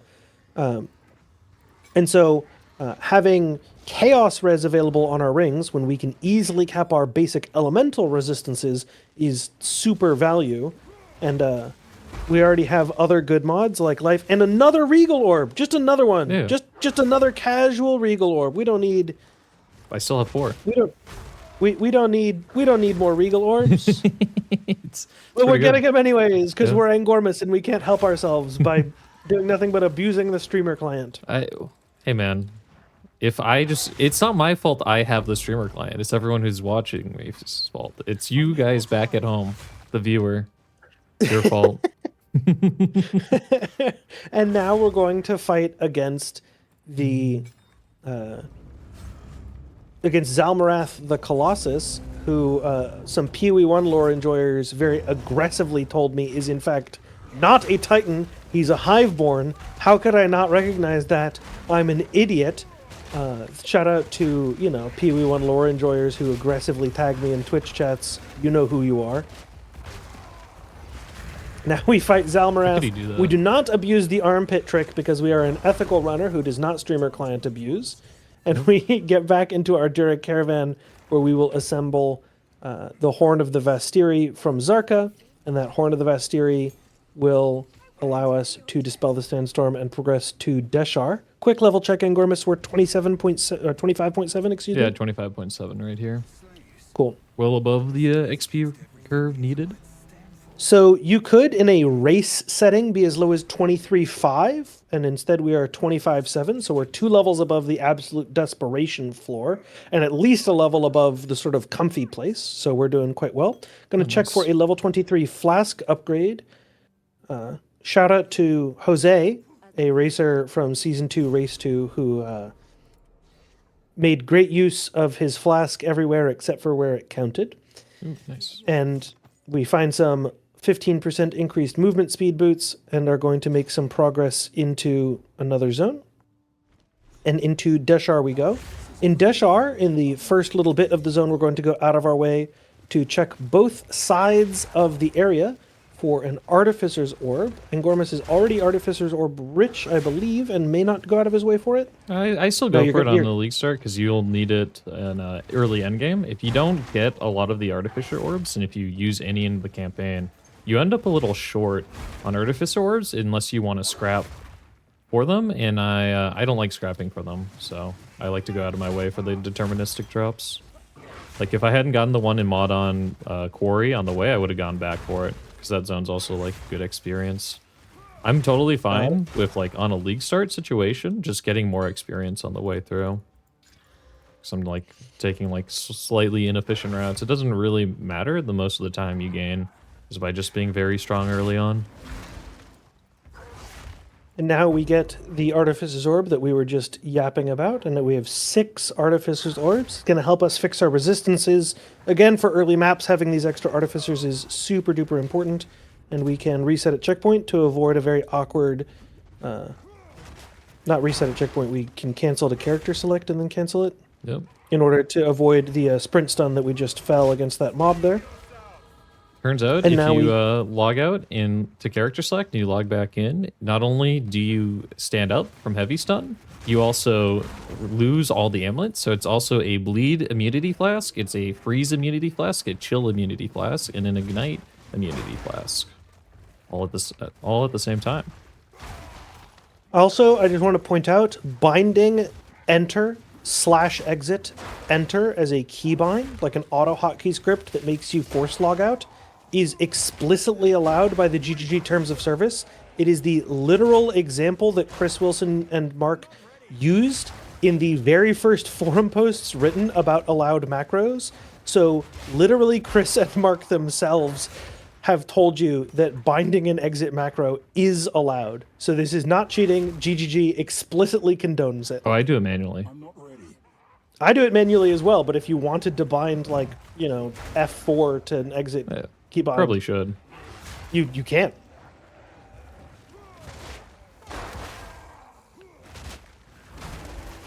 The popular logout macro from PoE 1 also works in PoE 2, but on day 1 of a league start, you don't want to use that because it will send you to the back of the queue.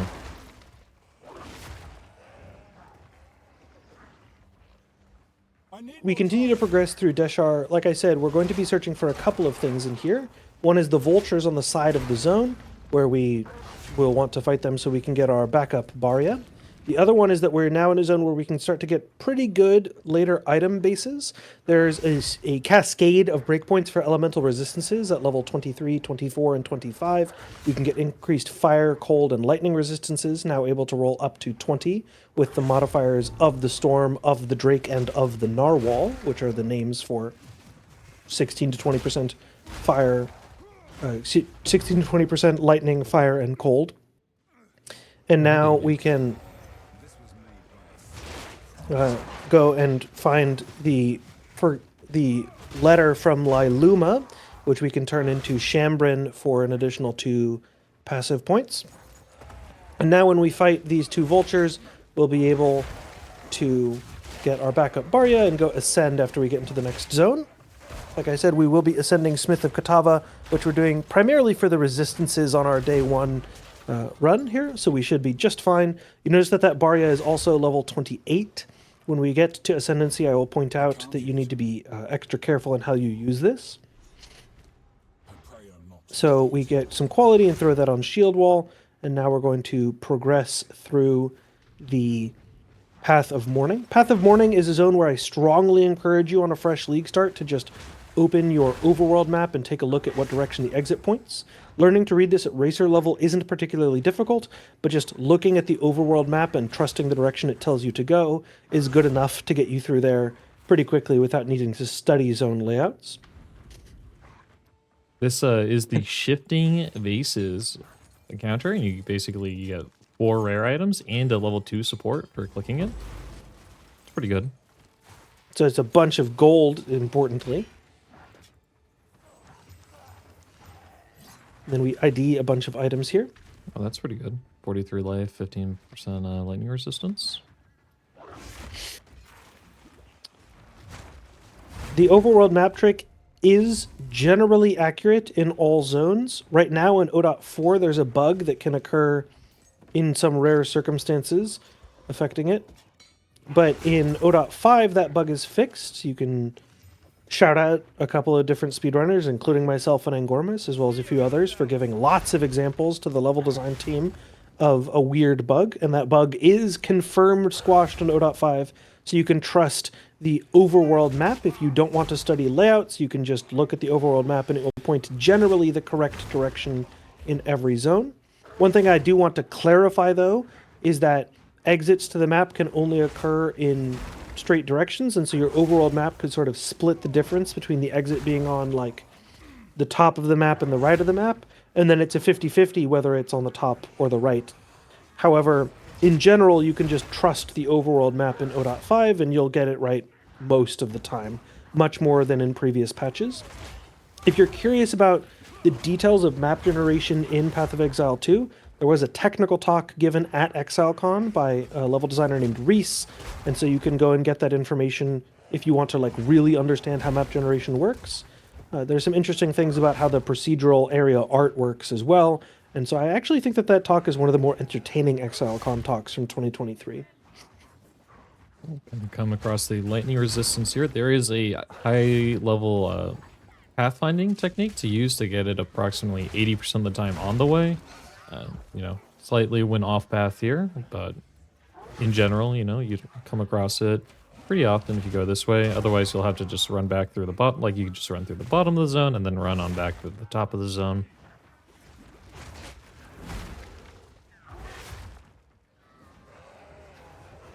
Fires of Desha are also a place where you can get another Gem Cutter's Prism. That Gem Cutter's Prism will come from the League mechanic here. I've been lucky we enough to should- get one natural drop, so I have 15% quality on my shield wall for 30% more damage if destroyed by my skills. You are relentless, but that makes you predictable. Doing now we a spirit swap on bosses, so I have Herald of Ash when I'm clearing, and I'm using Attrition on single target, the same way I'm doing with Gonk Effect and Magnified Effect. Now we're going to fight what Keltorak once said is the hardest boss in the campaign, Torgul the Defiler. I'm gonna shut up so Angormus can concentrate against such a difficult boss. Oh, Yep. that was a close one. Oh, it was close. Now we're back to the Ardura Caravan, where we're going to do some inventory management.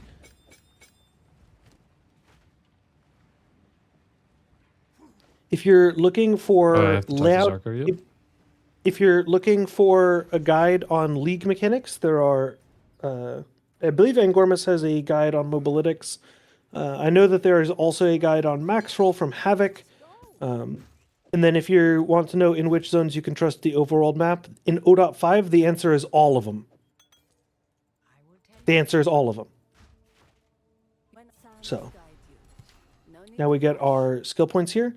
Now, I said that I was going to point out a detail here. Angormus is doing some quick shopping, but note, when we go in here with our backup Baria, Balbala is still going to appear in the Trial of Sekimas and forcefully hand us another level 22 Baria. We need to manually select the level 28 Baria so we don't accidentally ascend in a low-level zone where we get no XP here.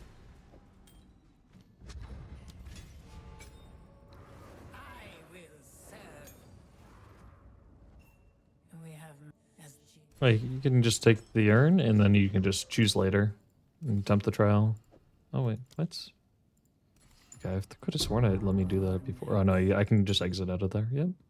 I always, augmented this if I can. If you get really lucky, there's increased movement speed or increased dodge roll distance. In the early trials of the Sekimas, if you wish to ascend through Trial of the Sekimas later on, I highly recommend going out of your way to kill as many rare monsters as possible and open up as many chests as possible. I prefer the Hourglass and Chalice trials the most for more opportunities at rares, because they have higher chances of dropping relics. And then we also want to go out of the way for keys, because this is a level 28 zone. We get much better gear if we have keys to open chests at the end of the run. So we can get item bases that are super duper valuable. For example, Trimmed Greaves is the level 27 pure armor boots. We can also get Steel Plate, which is the level 28 chest piece for pure armor, and so on and so forth with the helm and the gloves and so forth. These are big upgrades in the amount of base armor on the items, and if they have decent mods, they're worth pursuing directly. Ritual trials and chalice trials are pretty short. The other ones can be pretty long, especially hourglass trials, depending on the layouts that we get. So we're going to strongly prefer ritual trials to almost anything else. And other than that, we're just trying to pick ones that don't have super duper negative modifiers available. And other than that, we will be just fine to continue just clicking on rooms and playing through Trials of the Sekimas. We're going to have a really easy time here because Shield Wall is so strong. But if you're feeling cautious, you can go a bit slower than Angormus is going through. Also, at the beginning of the Trial of Sekhmet, when we first unlocked the the relic locker, we manually set the affinity on it, so that way our regular inventory doesn't get crowded with relics that we don't want when we're outside of Nice. Trial of 4% Sekhmet movement anyway. in honor resistance. So pretty So good relics. Yeah, so some pretty good relics for future ascensions. When we want to do our second, third, fourth ascensions, we now have those available. We're now going to do our Chalice trial. It should be obvious to experienced players by this point, but you will note that the Chalice points you to where the rare monsters are anyways.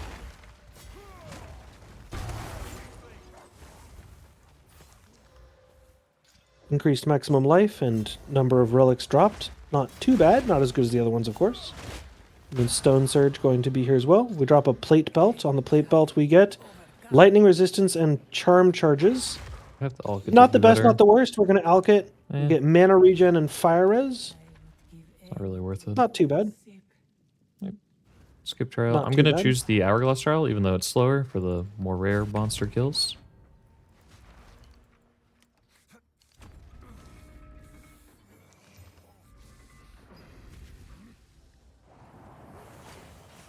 In the Hourglass room, we're going to be able to kill rare monsters to take big chunks out of the timer. So if you look at the top of the screen, if Angormus goes out of his way and fights a rare, if we can find one, we'll actually take a big chunk out of the timer here. Other than that, we're just going to keep dodging things. You'll notice that when we kill that rare, it saves 15 seconds on its own. So that's a pretty significant upgrade there. Same thing here. You're going to notice the timer fall from 13 to 0. Now we take our Sacred Water and continue on through. We have a choice between a Chalice Trial and a Ritual Trial. We take the Chalice Trial because it offers us a silver key.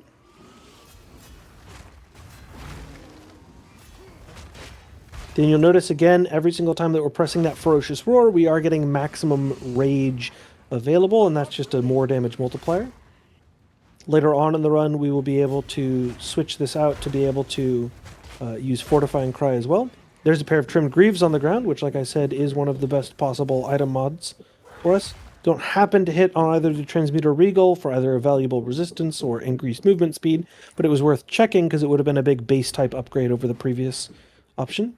Now we have a Gauntlet Trial, one of the slower rooms that's available in Trial of Sekhmet, but not a challenging one, so we'll be perfectly happy to just continue running through.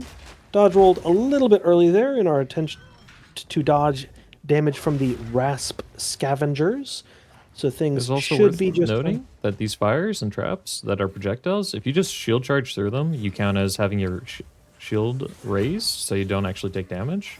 You can also just dodge roll through them.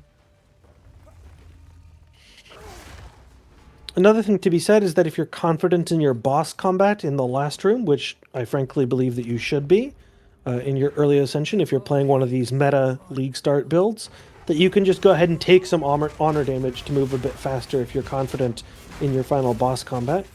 So for example, Angormus here has a huge excess of honor and can just face tank the slams from Rattlecage here, and with a fully broken armor kill him. So he didn't need to play cautiously there at all because he was confident in the amount of honor that he had available. Now he is going to ascend for that Smith of Kitava, and if he takes Smith's Masterwork, he can then take increased lightning resistance. It will force him to unequip his current chest piece because he's now only allowed to wear basic white chest pieces there as well. Before you go into this, you want to save a white chest piece, ideally a steel plate before this, but any white chest piece will do, Raider plate up. Then we're going to check for a couple of options here. We have a Boots cache as well as a Royal cache. We choose to take a chest piece cache instead. We have a Relic cache and a couple of other options there as well. There are a few different item bases that we would really like to see here. We have one gold key. Our options are a Helmet cache and a Ranger's cache. Helmet obviously preferable for us. Don't happen to get a base type that's particularly useful to us, but we are perfectly happy to go back to the caravan and make smooth progress here. So now we're going to be able to go and fight our way through the Ardura, excuse me, not the Ardura caravan, through the Dreadnought with tons of excess damage here.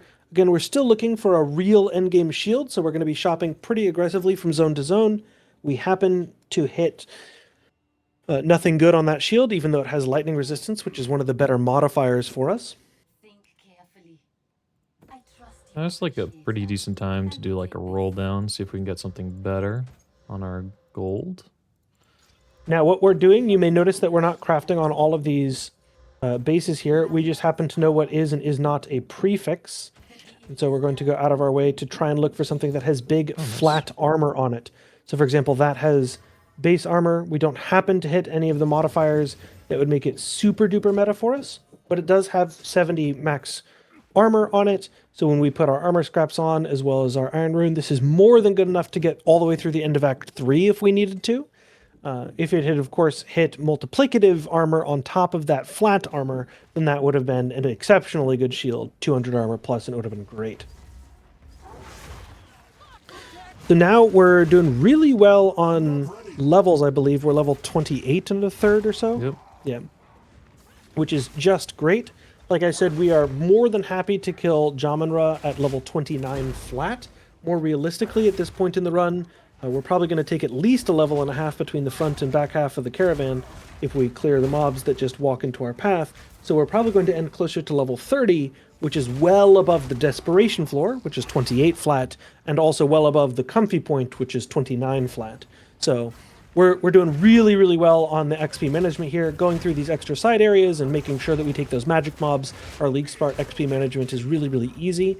Managing your XP is actually not something that I think a lot of Leaguestarter players should worry about too aggressively unless you end up super under-leveled, which is unlikely if you just kill everything that walks onto your screen.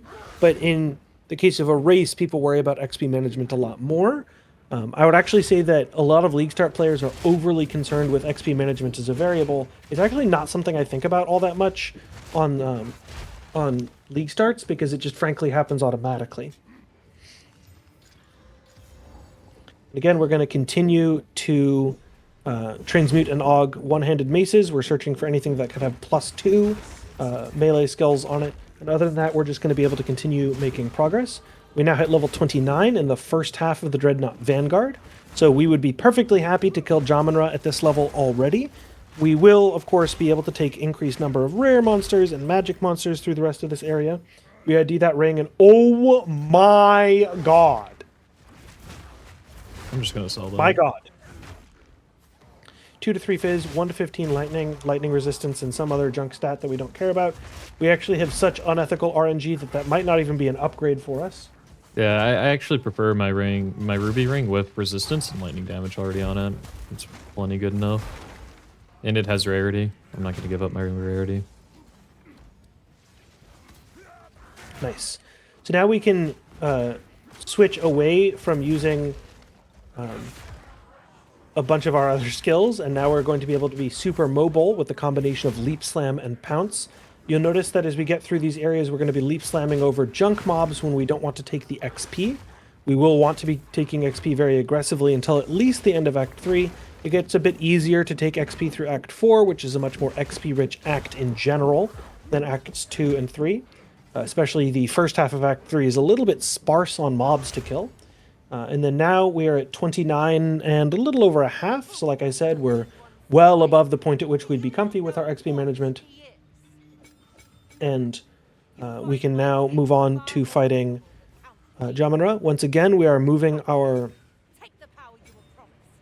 skills around so that way it's a little bit easier for us to manage our gem swapping. We're going to be doing a spirit gem swap for bosses where we're using attrition instead of Herald of Ash, and we're going to be moving from concentrated area to magnified area back and forth as well. Geonor the Abomination already has fully broken armor at the very beginning of this fight, so he's going to take that huge more physical damage multiplier. We very quickly deal 70,000 physical damage to him, and he will be phased after his little lightning fence moves around. We did the space skip too. So he didn't get to summon his storm. I believe it's around like 55k damage. If you don't do 55k damage in a short enough time frame, he's guaranteed to do an attack after you get him down to the phase threshold. But, yeah, otherwise, you happen to do enough this time.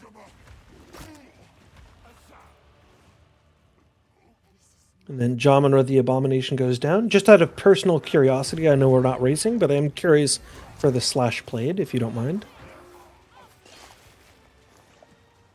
Not I a bad did time AFK at all. at the start. Yeah, we were AFK'd at the beginning, so it doesn't mean much, actually. I do have And a a tier 2 timer Spire running. Griffin. We're at 143. Oh, 143, perfectly Yeah. fine. Is that double res? No, it's not double res.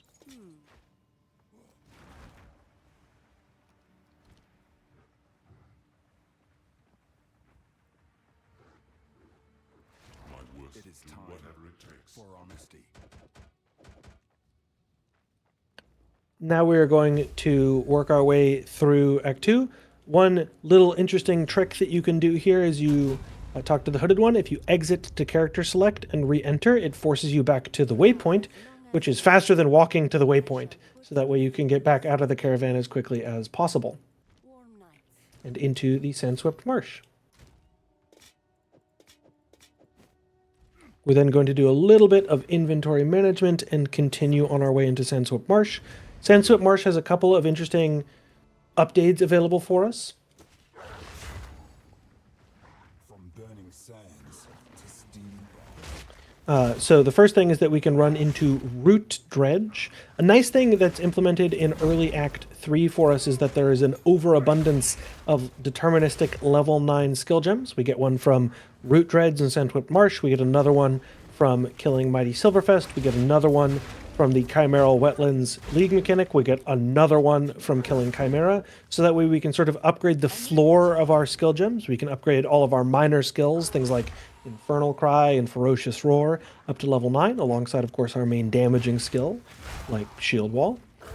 And then the other thing that's really nice in here is that if you want to go out of your way for it, at level 33 there is this ring point of interest, which gives us an opportunity to get another major ring upgrade. In our particular case, we get 6 all-res. Not a super valuable modifier for us at this point, because we're pretty comfortable with our resistances, but there is an opportunity there to get high level 33 flat damage modifiers, which is an exceptionally valuable upgrade for most martial weapons builds if it occurs. It's relatively uncommon, but definitely possible. We're also level 30 in our 33 zone. For anyone who's unfamiliar, the level deficit that you're allowed to have in Path of Exile 2 is 3 levels, plus an additional 1 level for every 16 character levels. So for example, at level 1, you can be 3 levels under the zone level, and once you get up to level 16, you can be 4 levels under, at 32, you can be 5 levels under, at 48, you can be 6 levels under, and so forth. So we're well inside that margin of safety right now. We're 3 levels under when we could be up to 4. And we're also very aggressively taking XP throughout the zone. Now we find our League mechanic in this zone, which gives us our first source of a level 3 support gem. And so that allows us to customize our skills even further. And now we go over to the Auroch Campfire, where we can get a guaranteed Lesser Jeweler's Orb. We put that Lesser Jeweler's Orb onto Fortifying Cry, and then we're going to be able to continue to make progress into the next zone and see more options there. So we will be moving toward the Ziggurat encampment here, progressing the plot of Act 3. That is the most bait dead end I've ever seen. Holy smokes. Holy, what a long one. We're in the right Now spot too, so I didn't even think about it. I'm like, yeah, I got owned and I'm not even playing. I looked at that and I was like, there's no way this is not the correct thing. Now, since we're at level 30, we have the opportunity to upgrade our flasks. We get an increased amount recovered and increased charges flask, which is the 2 best modifiers, I believe. Yep. I mean, this is basically a good enough flask for the whole run, because I have Mana Leech on gloves. I just want to have enough that if there's like a situation where I run across like a no mana regen or like the mana suck guy, that I'm going to be fine. And I have plenty now for that. And now we progress into Jungle Ruins. Jungle Ruins, once again, a zone where we want to make a lot of progress on our on using our overworld map. It's a pretty easy zone to read if you just follow the overworld map. In SSF Fate of the Vault, the exit is always over to the right side, like you just got shown. So as a consequence, we know that we can just sort of mosey on over that direction. We're also going to find the worst zone in the PV2 campaign, in my personal opinion, Venom Crypts. There are a couple tells in the current iteration of Venom Crypts. I learned 2 of them, and then I've never... I just fish for them. I don't bother to like actually learn the zone proper after that. I've heard they're making it in Invisible Maze in the next patch, covered in big green fog throughout the whole zone. So you have that to look forward to.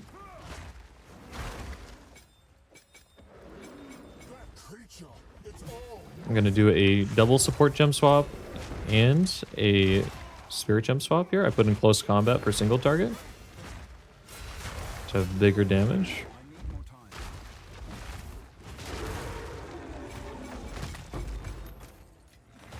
Another ruby. We get double res on that belt as well, I believe.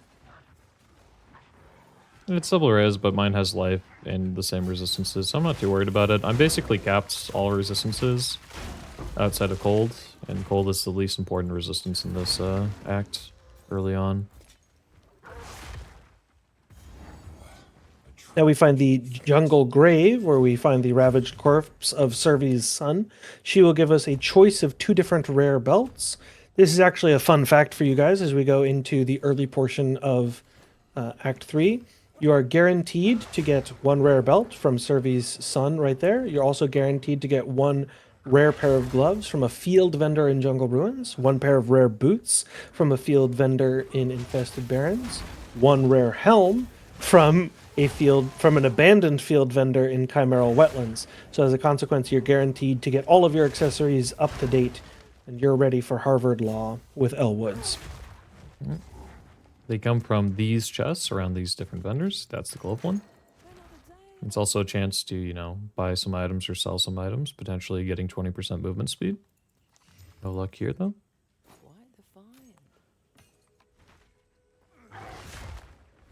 And now I am level 31, so this is the time where we socket in Infernal Cry into Ferocious Roar. Here I'm going to do some fishing for zones. Curve on one side, curve on the other side. I'm going to go down here. So now we have Fortifying Cry available. Fortifying Cry adds armor to our offhand. So it actually means that we're going to get effectively double total damage from Shield Wall from here on out.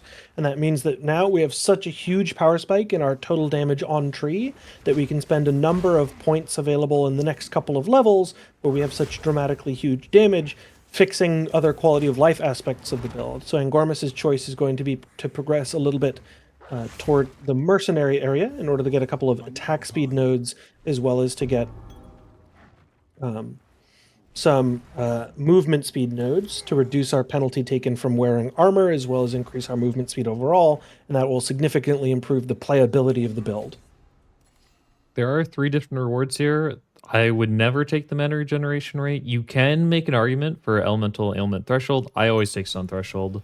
It is a permanent choice. You only get to make it once per character currently. I don't believe there's any way to currently respec it. Yep. I will say that the choice between stun threshold and ailment threshold will depend pretty heavily on what class you're playing.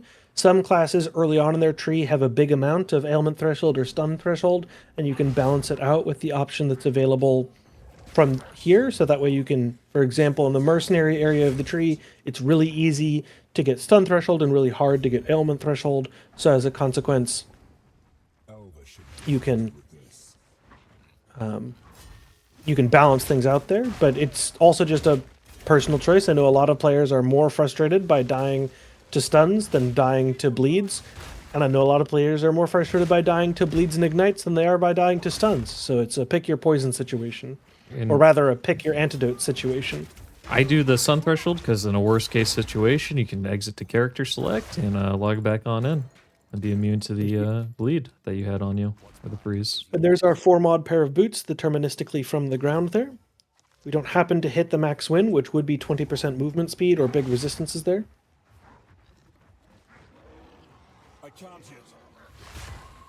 It is also worth noting, in Venom Crypts, there is a sarcophagus event with a bunch of chests. The rare chest is a guaranteed level 3 support. It's the only other one early on outside of the League mechanic. In the Azok Bog, the direction that the boss room faces is based off the entrance style. This is a northeast facing entrance style, so the boss arena is going to be in the top right of the zone like always, but it's going to be facing the outside of the map instead of the inside of the map. If you are low on levels, or if you want to catch up in levels, there is a good event here in this zone along the fire, which if you do, it gives you increased fire resistance in rarity. At 31, I'm pretty comfortable here. If I run across it, I might like finish up to 32 here. You can just reset a checkpoint. You can get good odds of having a magic pack because it spawns 4 different packs. If you're playing in hardcore and you can't reset, you just have to kill slightly more along the way, or like reset an entire zone. Kill the pack, reset. I got 2 magic packs that time, it's pretty good. No such luck this time, just a single rare. But that was about 10% experience for a single reset. Got another magic pack. And a rare. So, I think like 3 resets, we got like half of the level there. Got up on XP, where we want to be.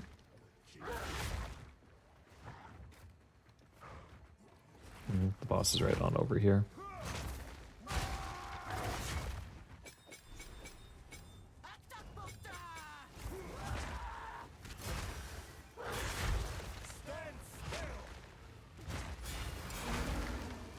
We get to fight everybody's favorite boss here.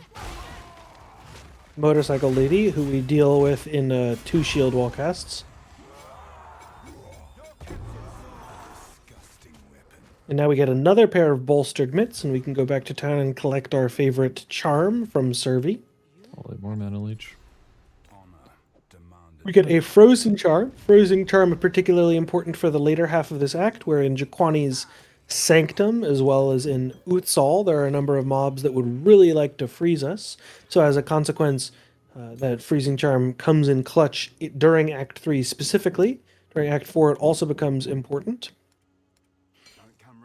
Now we're starting to get pretty interested in the idea of a upgraded shield. We happen to get some really great boots there. The boot mods are so good that we are willing to give up that they are not the correct base type. 20% increased movement speed, as well as 12% lightning resistance. Very good mods. And now we exit back out into Infested Barrens from the Azak Bog. We now know, because we know what zone we're in, where it's most likely for us to find chimeral wetlands, in addition to the fact that there will be a little hollow over here where we can get a guaranteed mob that we would like to fight for some additional experience. We're now level 32 and a bit, and we're about to enter into a level 36 zone. So getting a touch more experience would be particularly helpful. Here's our little hollow where we can fight a guaranteed rare mob and get a big chunk of experience essentially for free, as well as another level 9 skill gem. We can use that level 9 skill gem to upgrade all of our little basic supporting skills there.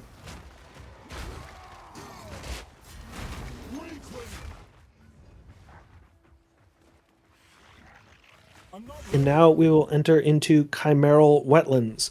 Chimeral Wetlands, again, on a League start, is a place where you should look at the overworld map. It will point you toward the position of the Chimera, as well as the Trial of Chaos.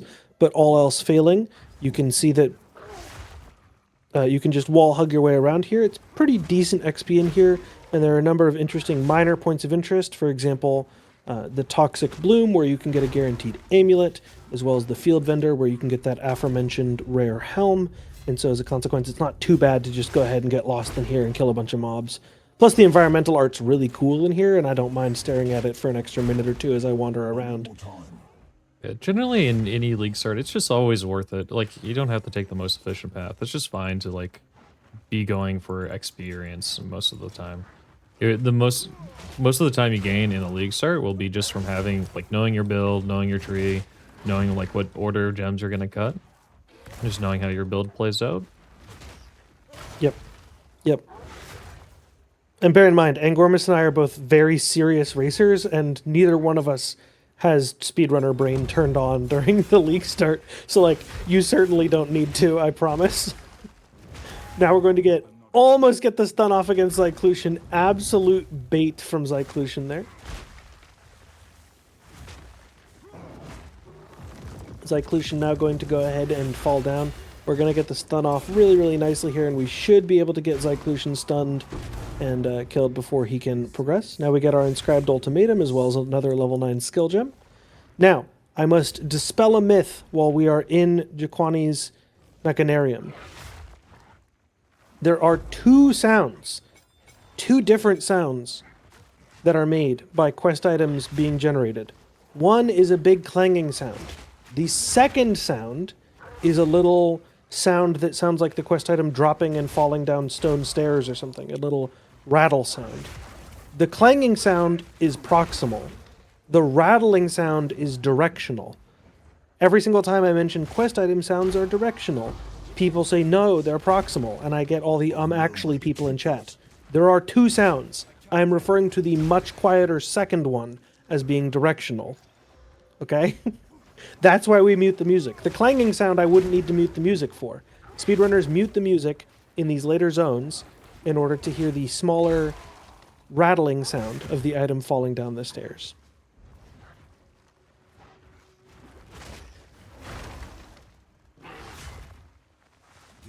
Here we find the Toxic Bloom, where we can get an opportunity for an amulet upgrade. It would take a lot for the amulet to be an upgrade, given how good our current amulet already is. But it is at least theoretically possible, I suppose. Also a decent chunk of gold. We're only at 15k currently. Ideally, we would have like 30k for a later roll down at a higher level.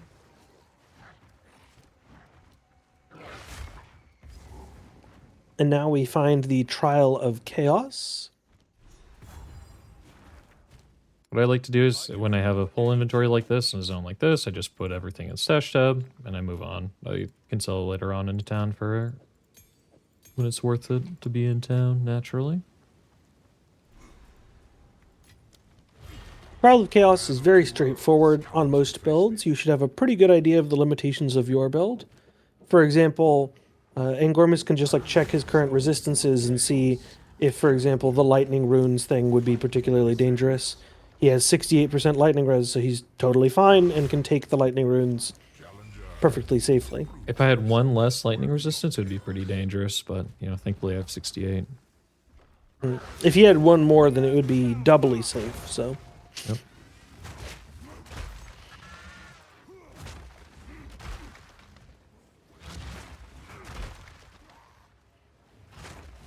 Here we get to play Elevator Simulator 9000. They saw that Angormus struggled with the elevator against Geonor, and as a consequence, he will get extra tutorial on how elevators work in the Trial of Chaos.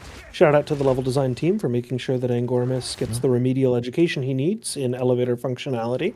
If you will go onto these elevators too soon, this thing in the middle, it won't be depressed yet, and it'll have to step back off it for it to be depressed. You have to actually, there's like a little small animation for it. See, because usually when someone steps on me, it helps to cure my depression, not induce it, but I guess the buttons work differently than I do. Lightning always strikes twice.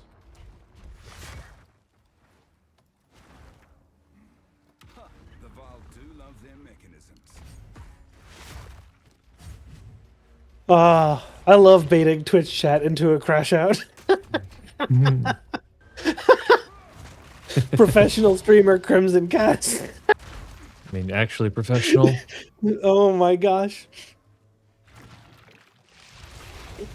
Holy, all the lightning damage we just took. Thankfully, I do have life and mana leech, so this is going to be a very easy trial. I do also have a good mana pot, or life pot.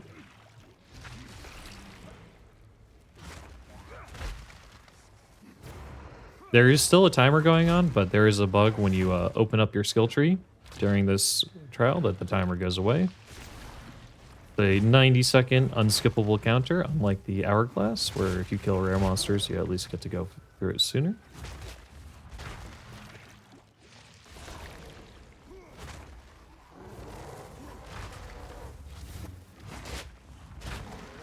It is in zones like Act 3 that I wonder if they removed a bunch of decorators from the floor, like all these little plants, if my FPS would go up. I get 160 here. But you could have 167. Yep. Or ideally 240.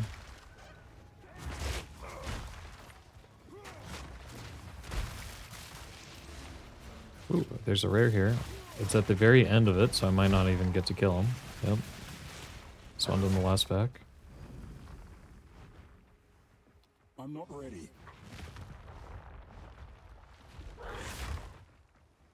There's not a whole lot to say about Trial of Chaos, otherwise I would still be talking 100 words per minute. If we do get the non-escort mission here, there is a neat little trick you can currently do. That's been in the game since 0.1. We'll see if we get the Soul Core one. We do get the Soul Core one. Are you familiar with the skip here, Crimson? Oh, I'm very familiar with the skip. It works the same like all the different lever skips. So to explain it for chat before it happens, if you time a dodge roll just carefully, when you pick up the Vol Soul Core, the animation of you inserting it into the socket has two portions, a slam and a twist. If you dodge roll out after the slam, but before the twist, then you can place the Soul Core into multiple different sockets simultaneously, which saves you a homework trip here. So you can see it went into the first area. Now you can see he places it into this zone altar, and now he can replace it into the other ones. So he's duplicated the Soul Core, so to speak, and so he doesn't need to go pick up the other ones, and the trial is now over, and he gets another Regal Orb, and we can progress into the next zone. Like I said, you can imagine him overhand slamming the Soul Core down into the socket and then twisting it in. You dodge roll between those two halves of the animation, and that will allow you to duplicate the Soul Core. Nice. We got a decent Soul Core here. 5% all res. And we got the best boss. I need more time. The only dangerous get- boss is really the Tornado Bird. That's the only boss that has a real chance of killing you as a player.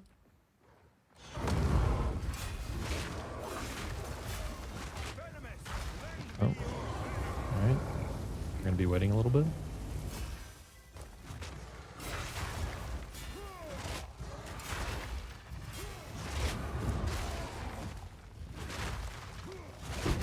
And Uxmal the Beast. Oh, nice. Shayaba! Shayaba! Shout out to O.1 Racing. Shayaba best in slot. Okay, I got the lower roll one, so it's not even that good. It's only a 1.8 APS weapon. Alright, here we go and take Coal Stoker. We took Tantalum Alloy and Molten Symbol early on, so it'd be capped fire resistance and have great damage reduction against physical damage, and now we're basically capped all res. I could throw in one Glacial Rune and just cap it all here for the sake of it. So now we're capped all res, and that's the real strength of Smith of Kitava on the league start. You may remember, since we're so far overcapped on our lightning resistance, for example, we have the opportunity, if Angormus wishes, to switch out one of our rings for one of those amethyst rings that we had earlier, if we really wanted to. I like my rings. One has rarity, the other has life leech, so that's staying on. Oh. And then Jaquani's Mechanarium, like I said, we're going to search for those soul cores using the clanging sound and the rattling sound. It So I'm going to is- yap a bit more quietly in here. Welcome to Crimson and Angormus's ASMR podcast, brought is- to you by no sponsors at all. It is possible for there to be no soul core in this first little section. It's very rare, but it does happen occasionally. You can just do a reset at checkpoint, and it'll reset all the locations of soul cores in the zone for you. If you do reset at checkpoint and you have a soul core on your person, you do lose it from your inventory, because they are per instance. Our goal is we're just looking for 2 more soul cores as we go through at the zone. One so we can fight Blackjaw, and the other so we can leave the zone. As we progress through the zone, we're going to rely on the editor to highlight what I'm saying right now, so Angormus can continue fighting mobs. But in this zone, there is a straight hallway that we're walking through right now, and you'll notice that that hallway is actually continuously S-curving back and forth through the whole zone. So as a consequence, you can use that to determine where the exit will be and navigate through the zone.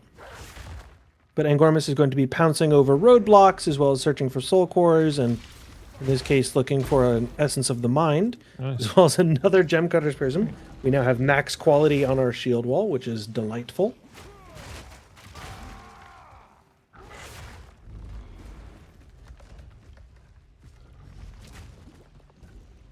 Okay, they knocked me back out of it, but didn't stun me.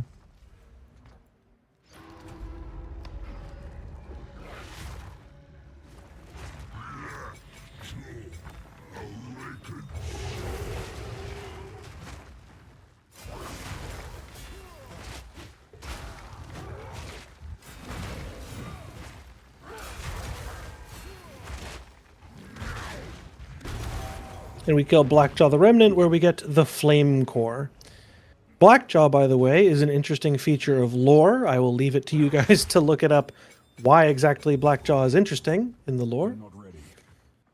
But just a hint that that's an interesting story worth reading for any lore enjoyers in the chat. This is a mechanics playthrough, but I simply cannot be contained. And we found our last remaining soul core. Note that you may think, hey, you picked up the soul core, why don't you reset at checkpoint? If you reset at checkpoint, the soul core falls out of your inventory, so you do have to do the manual run back in this zone once you pick up the soul core there.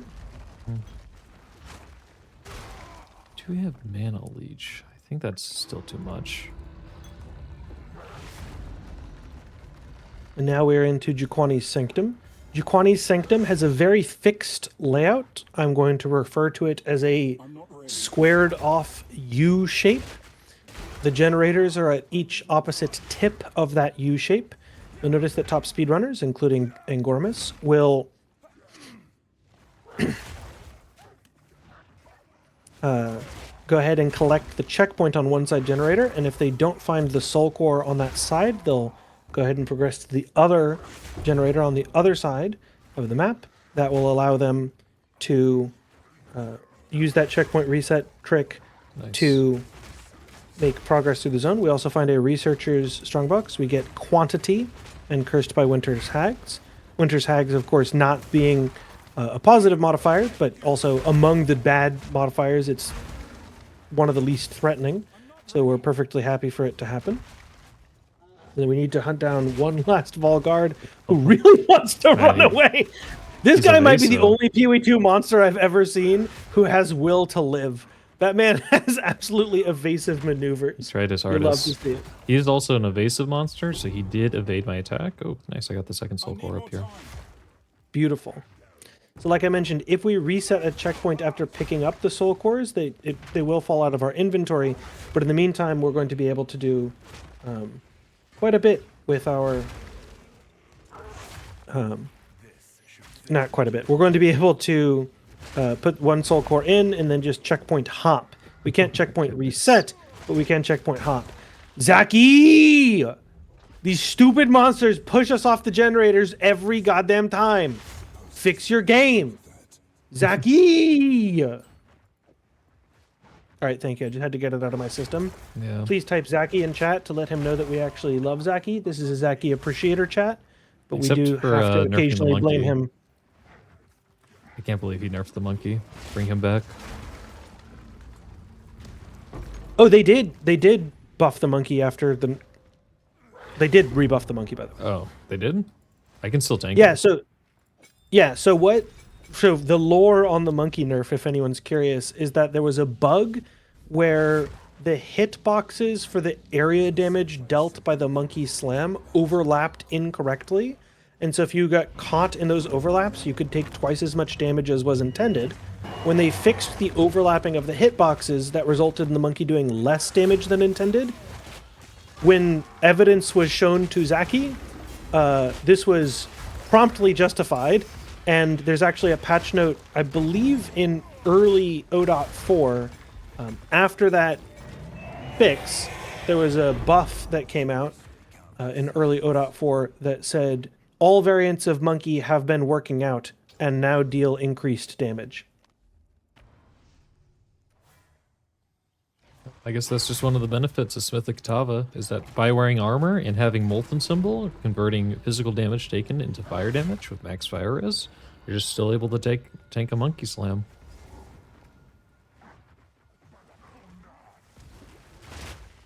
Now we progress into Motlin Waterways. Motlin Waterways is a particularly good zone for that Molten Symbol build, mostly because the most threatening damage types in here are physical and fire, and we are an armor-wearing, fire-resistant warrior at this point.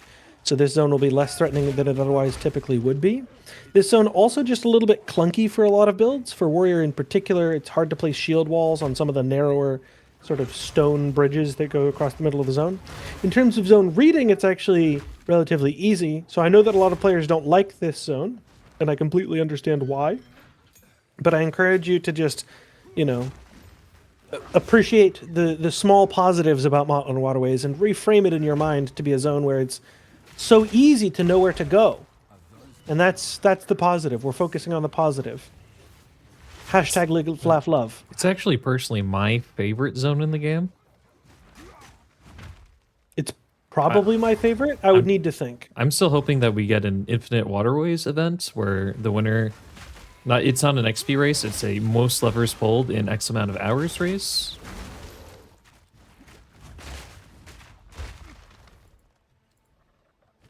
All right, I will need to AFK for like 2 seconds. There are groceries melting on my doorstep, so I will Don't let them BRB melt. very quickly. But yeah, basically we're just going to come in through here. It's the same as always. We're just going to kill monsters along the way. Robust runes are actually pretty nice because you can stack them into your weapon. And this one would be like 16 life if we wanted to use an artificial orb, if we had like +3 to melee, which is possible in level 36 affixes.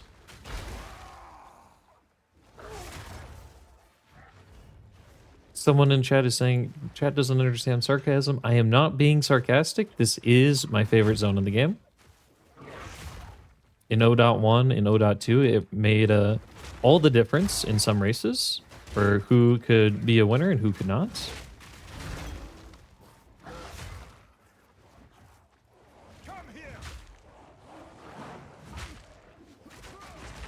That's when this zone still had 13 levers left. Now they've removed about half of the levers. I believe there's like 6 or 7 levers in most instances. There might be one with 8 still.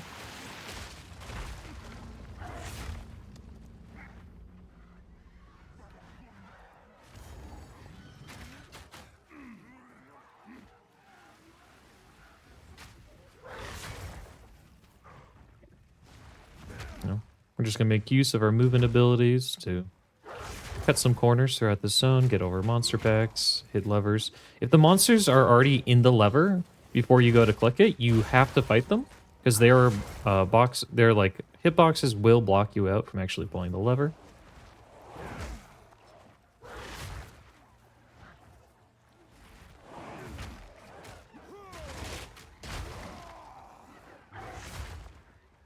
Right, the last lever of the zone. There's like 3 different layouts in Model and Waterways. We're not really too concerned with them because it is just a straight shot through all of them. And I am back. Welcome back. The pistachio gelato has been saved. Nice. I'm a bit too bougie with my ice cream. And now we progress to the hardest speedrun trick in all of PoE 2.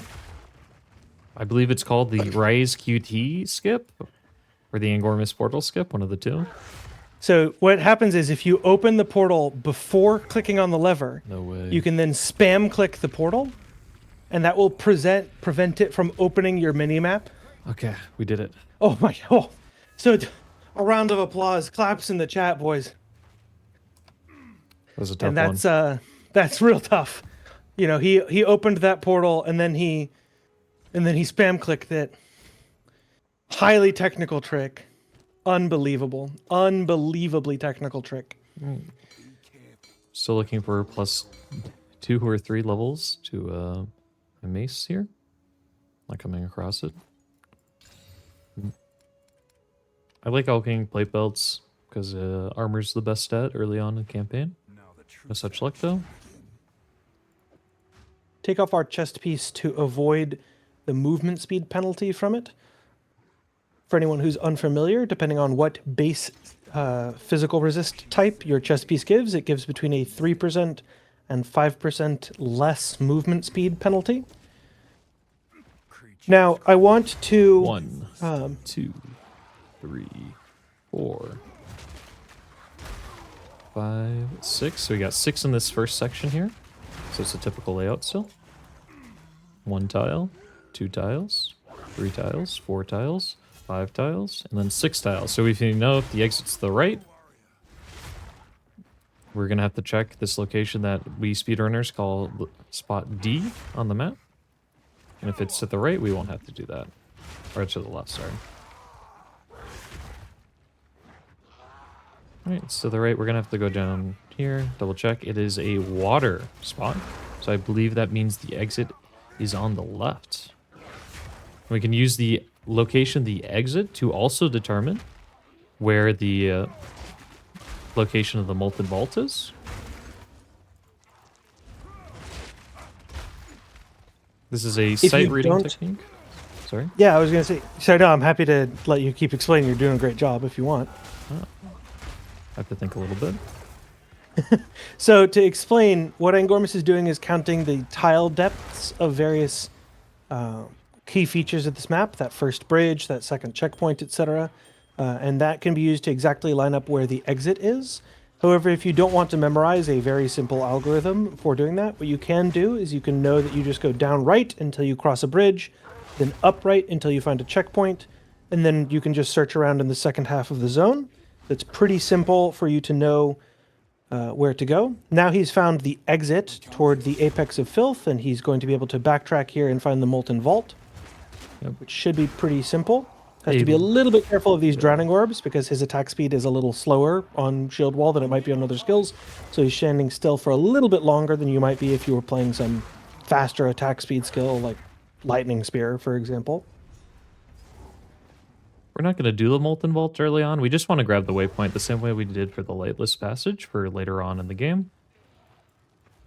And we're free to do the unlock later on when we're at a higher level, just for mapping, when we need to 3-to-1 maps. In that case, that was a left L exit location, so the vault was on the right side.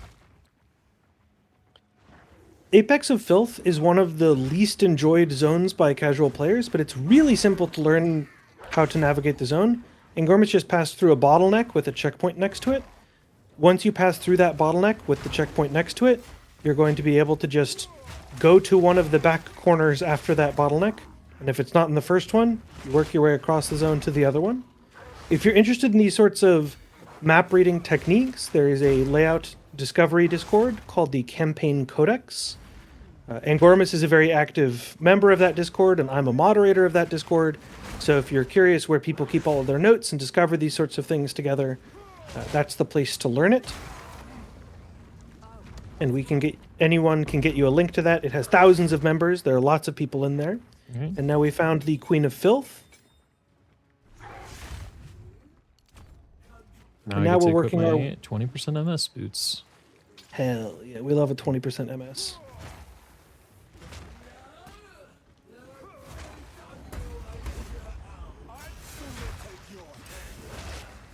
His boss has a very dangerous rolling slam attack because the Queen of Filth is actually the ultimate warrior.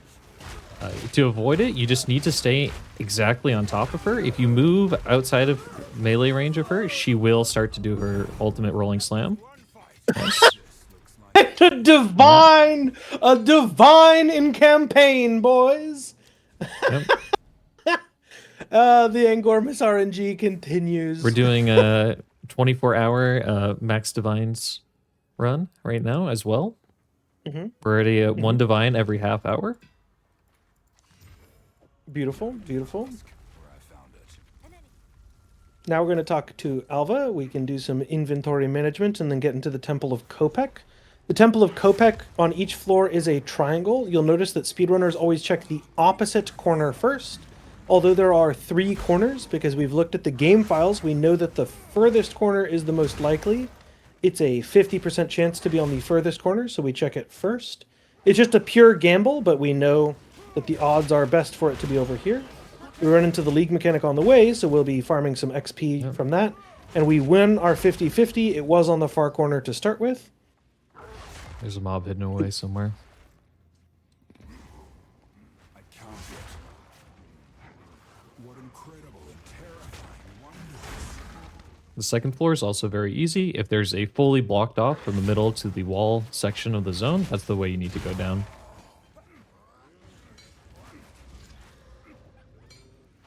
And we're going to continue trying to find an upgrade for our one-handed mace. We are unable to do so. We try to leap slam through a gap in the wall and Yep. get stuck a couple of times before eventually getting it. A round of applause to Angormus for getting that leap slam on the third try, please. It is quite tough when there's a table on both sides of that wall. It's a lot harder. There's a lot less margin for error on that jump.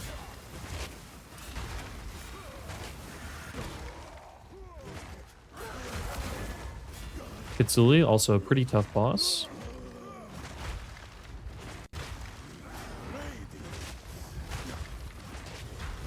Kazuli super mobile, so This guy. can be pretty difficult. However, it's definitely a fight that you can deal with area damage pretty effectively.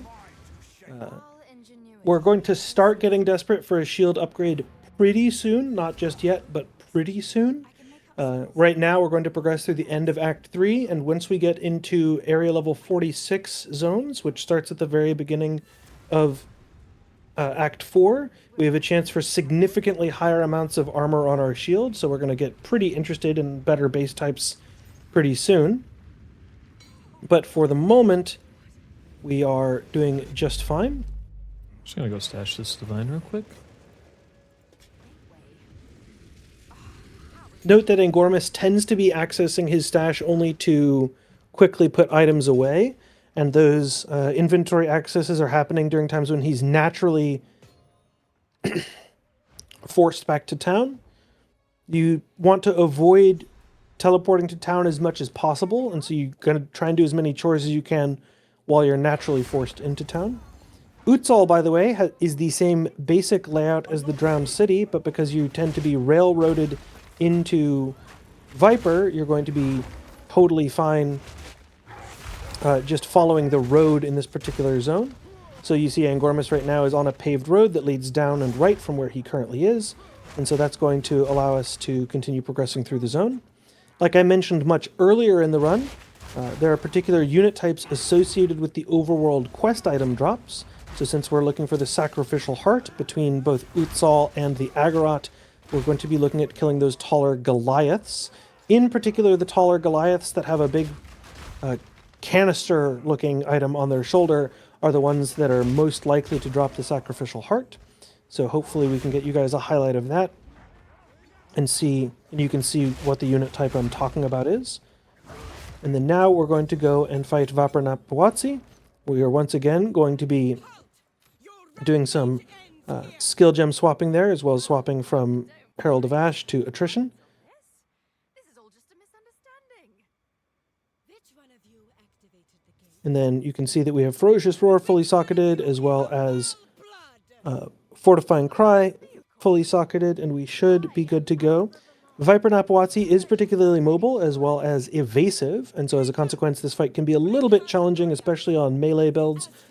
But if we position in a consistent location relative to where she is, then we can bait out a first attack cycle that allows us to predict her position.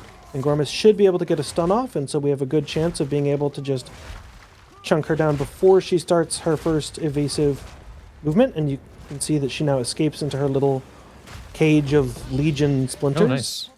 And now we get a greater Jeweler's Orb. Pretty good. What? Is that not your experience on Leaguestarter? My Leaguestarter experience does not typically involve having 4 Regals before I enter Act 2, and then getting a Divine from Queen of Filth, and then a Greater Jeweler's Orb. No. That's from weird. Viper. That's I can't really kinda relate. I figure you can't. You dick. I mean, I've had runs like this, but I don't usually have them while I'm recording for the VOD. Holy shit. Hashtag ban Gormus. Whoa, whoa, whoa. Y'all are just jealous. Hell yeah, I'm jealous. I mean, I have gotten a Divine in Act 2 before, so I guess I shouldn't be that upset. Once again, once we kill Viper, we can just go ahead and follow the road all the way to the exit, and then now we enter into the Agorot. The Agorot is a really easy zone to read. We're just going to exit the entry tile, which is always this loop shape at the top of the stairs, and then we can just follow all the way through to where The town crier is chanting Atziri Atziri Ek de mu canebal Teo yuxtlane yutsal Teo yuxtlane ascensionara Atziri Atziri Makilya zerfi Ti itzok abnad nochira Atziri Atziri. So once you start hearing him say Atziri Atziri, you can just go that direction and he'll get all the way through. Yep. The edge of the pyramid is also right over here. We saw it physically. We know we just need to go the opposite direction of that as well. Typically, this like spot right here is always going to be a dead end, so you just go straight through these sections there. We're hunting down every Goliath we can in the meanwhile anyways, hoping to get it on the way. Now, worst case situation, we're going to have to end up reset farming for one. We do have a significantly better chance of getting it after the checkpoint we just passed, because the unit type that is more likely to drop it is the Goliath like this guy who's holding his little, I call it a canister, I think it's supposed to be a drum. And so these guys, the Volgoliaths holding that canister thing, are more likely to drop the sacrificial heart like that.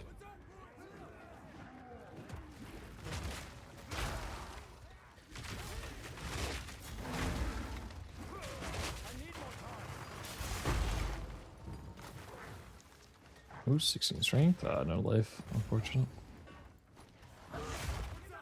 Now we've collected the checkpoint next to the entrance of Black Chambers. And we can go ahead and get our passive points from the Sacrificial Heart. We have to work our way over to the side here. An interesting fact for you guys, not that you would ever want to do this, but if you were collecting this and you for some reason didn't want to fight the mob here, once you aggro the mob, if you reset at checkpoint, the mob despawns. So if for some reason you really didn't want to fight this rare, then you could just cancel the rare by just resetting at this checkpoint. You will be able to avoid that fight. Unlike the soul cores from earlier, resetting at checkpoint once you have the sacrificial heart in your inventory does not drop the sacrificial heart, so it's perfectly safe to just go ahead and checkpoint reset once you're there.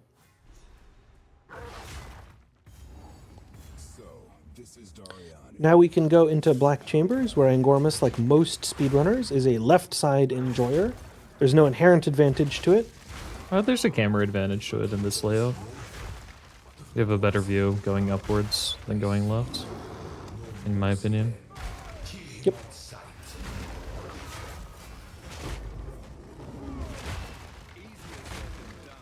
And here we fight Cragtooth, the Unchained Beast, to finish off the League Mechan. And we get a Vol Orb for our efforts. One of the best drops you could get in this zone would be like a low tier 4 support gem, but if not, we're going to get one from the first island we do in Act 4 anyways. Get the Enraged War Cry for Fortifying Cry. That's why we Warlinked it immediately with the first Warlink we had.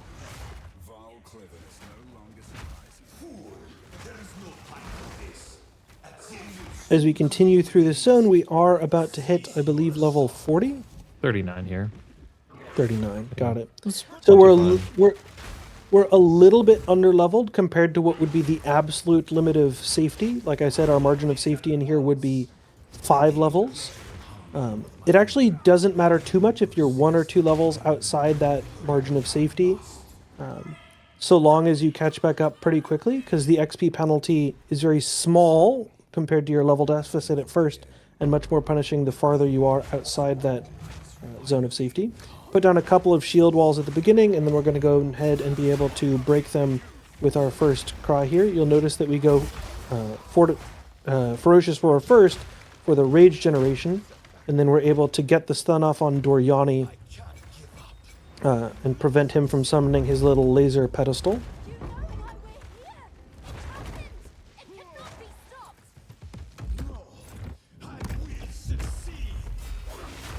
Now we can fight Doryani's Triumph, the literal coolest 3D art design of any boss in the entire game.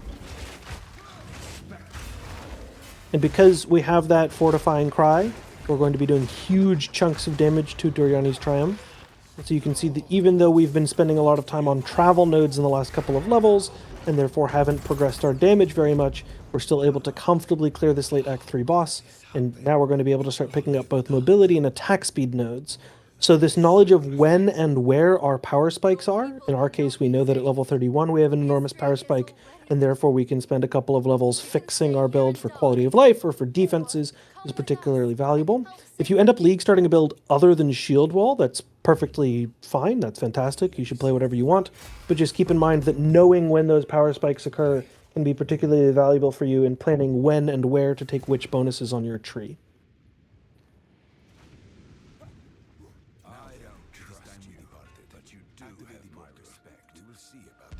Did you just get that as a natty drop? Oh no, that was from the Chaos Trial. It's That- one. that- It's I was the gonna best say. one though, other than the Chaos Resistance one, for like early end game.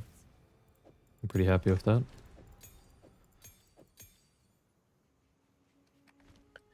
Now we have a bunch of rare items in our inventory, and we need to do some inventory management. And so we can just click here on the hooded one if we would like to, in order to be able to ID all of those items. You'll notice the 5 items identified on the left side of Angormus' screen. Now we can go ahead and sell a bunch of those items to make inventory space, as well as free up some gold. We're now above 30,000 gold, and so we should have plenty to be able to go shopping if we want to. We can do a quick check for an increased one-handed mace, as well as the option for us to get an upgraded shield, and now we can travel to King's March. King's March, there are a couple of things that you can do quickly as you get into town. One is you can unequip your chest piece, for example, in order to be able to get increased movement speed during these early dialogue scenes in town. And the second thing is that if you're uncomfortable spam clicking super efficiently through this conversation between Alva and Rog, you can also go ahead and spam click just on the continue option at the bottom of the dialogue, because then Rog will never walk away from you as you enter into this zone here. We can now do some regex shopping as we search for particular item upgrades. Like I said, in this higher item level zone, you can check for better armor bases, because there's a breakpoint at item level 46 associated with a number of bases and modifiers that we like. This is true of most weapon builds, as well as builds that rely on increased armor. So right now, our current shield is starting to lag behind what's possible in the zone, and we're going to be more aggressively pursuing an upgrade, that we did happen to get a good enough one that we can hold out for quite a while if we need to. Now we're into Isle of Kin. In Isle of Kin, there are a number of important things for us to do. The first is that in a lot of builds, or in particular if your resistances are struggling, you can go kill the Blind Beast for a guaranteed blank greater rune. And you can also kill Mimbok the Enslaved, who is a monster that is placed in one of the pens on the far side of this island. Killing Mimbok the Enslaved will give you a guaranteed tier 4 support gem. That will give us Enraged Warcry, which is exceptionally important for this build to maintain maximum rage generation. So that's a huge deal. That tier 4 support gem will go into Fortifying Cry. We can get Enraged Warcry 1. This is where we're able to drop totem because we'll no longer need it for being able to bypass cooldowns and break shield walls. That Enraged Warcry allows us to spend rage to bypass our Warcry cooldowns, but because both of our Warcries regenerate the rage, we can press a Warcry which spends all of our rage, but generates rage for the next Warcry, and so on and so forth. So now we're able to chain our Warcries without any cooldown reduction, which Also is a good phenomenal. idea to pick up a little bit of rage on hit. If you get some on a jewel and like some on the tree, minimal amounts will allow you to maintain full rage. Only occasionally will you have to use Ferocious Roar to maintain rage, and by that point you kind of need to use it to get the Infernal Cry added bonus damage from having it socketed in.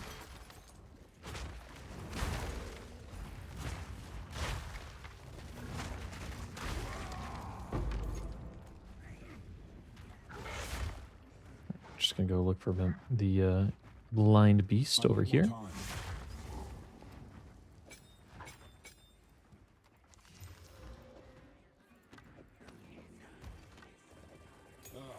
This doesn't look good. Like I said, killing Blind Beast gives you a deterministically sourced blank greater rune, which we can use for a variety of different things. If you're playing, for example, in hardcore, especially hardcore SSF, this can be a place where you can fix your resistances quite easily. If you're playing in softcore, it's also a place where you can get a big damage boost by cutting, for example, a greater storm rune to get a huge amount of increased lightning damage and therefore deterministic access to shock. Of course, it'll depend on the particular needs of your build based on your item RNG and the subtleties of what you've gotten during the beginning of the run. Now we go into Volcanic Warrens. Volcanic Warrens has only 4 basic layouts, and they can be completely determined by knowing the orientation of the entrance tile, which in our particular example is horizontal. And then we can, from there are only 2 basic layouts associated with a horizontal entrance tile, and from there we can figure out the rest of it. In a race setting, you can beeline the boss this way. In a League Start setting, you probably want to go and kill the Rock Golem twins, and based on which one you kill first, you can get either a catalyzed lightning ring or you can get a catalyzed fire ring, and therefore get a bunch of damage as well as your resistances. If you're particularly lacking in damage, there's also a shrine point of interest in this zone that you can use to get an offensive modifier that makes it easier to kill Krutog. So But if we here you can kill- see that we... If you kill the lightning one first, you'll get a ruby ring from this one. If you kill the fire one first, you'll get a topaz ring from the other guy. The one we just So now we're killed. guaranteed to get a ruby ring, and that ruby ring has increased probability of giving us fire modifiers, fire damage to attacks, percentage fire damage, as well as fire resistance. It's not guaranteed, but it is something that's more likely to happen than not. So here we're going to get a ruby ring, and that we got ruby 2. ring's modifiers, like I said, are juiced probability to contain fire modifiers.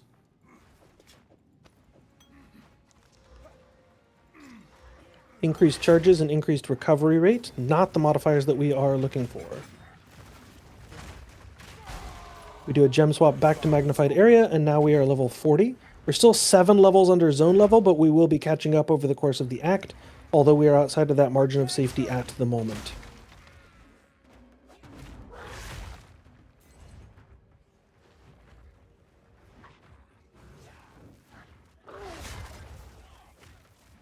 It looks like it's just the zone where we go.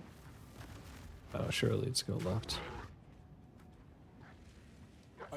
This would be the weirdest go left I've ever seen Yeah. if it and go left. It's also the weirdest go right if I have ever seen. Yeah. True.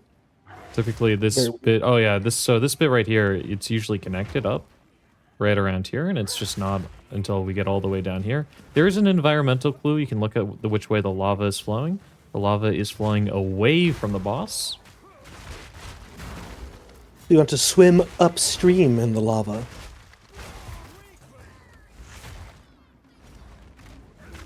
There's so many opportunities for it to have connected, but it didn't. I'd be posting on Craigslist about these missed connections like it's 2003.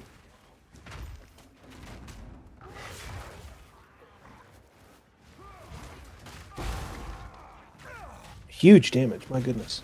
Yep. The AoE is kind of crazy. I picked up some increased AoE on the tree. Nice. Full Level 12 10%. uncut skill gem. We can also pick up magnified level 2 instead of magnified level 1 and just drop it on the ground. Going from 35% increased AoE to 45% increased AoE. Stonks. Yep. The AoE is just getting bigger and bigger. I can't yet. Now we can go and fight Krutog, who has just the worst hitbox in the game. Yeah, you have this with shield wall. You have to stand a little bit away from him, otherwise, because of how his hitbox works, you won't actually hit him. Especially when he's in his stomping phase, you have to be very careful about actually landing hits, maintaining some distance. Thankfully, he's doing a puke right now instead.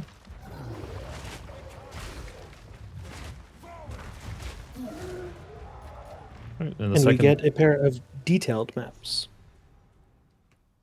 Where to? Right. And I'm gonna go do catch base second because we get 2 passive weapon skill points from it. As you wish. Increased attack speed on the gloves. Yeah. Hell yeah. But it's my mana leech gloves, This place. so I'm just gonna keep the leech gloves on me. Now we can go back and pick up- Because I am kind of feeling like the damage loss, I am going to start looking more aggressively for shields and vendoring a bit more. You know, like here, maybe I get flat armor roll there. Not particularly, but there's the odds. I believe in the dream. Hit that exalt slam. You've got 2 open prefixes. I believe in the dream. I hit thorns. Delete thorns. Tragic. Any anti-thorns enjoyers in the chat? Just gonna also take time to sell all the stuff that I stockpiled earlier. Just double check if any of them are particularly good. If that one had life.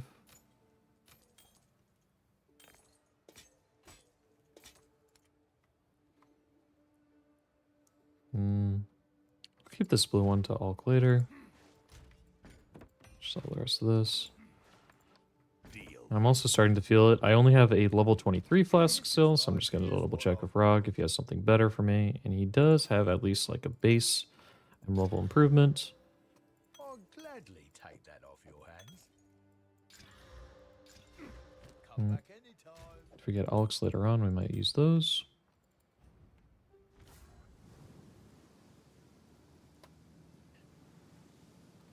Hedge Bay is one of the easiest maps in the entire campaign to read.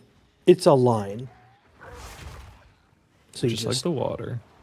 You just go through the whole zone. It's a line.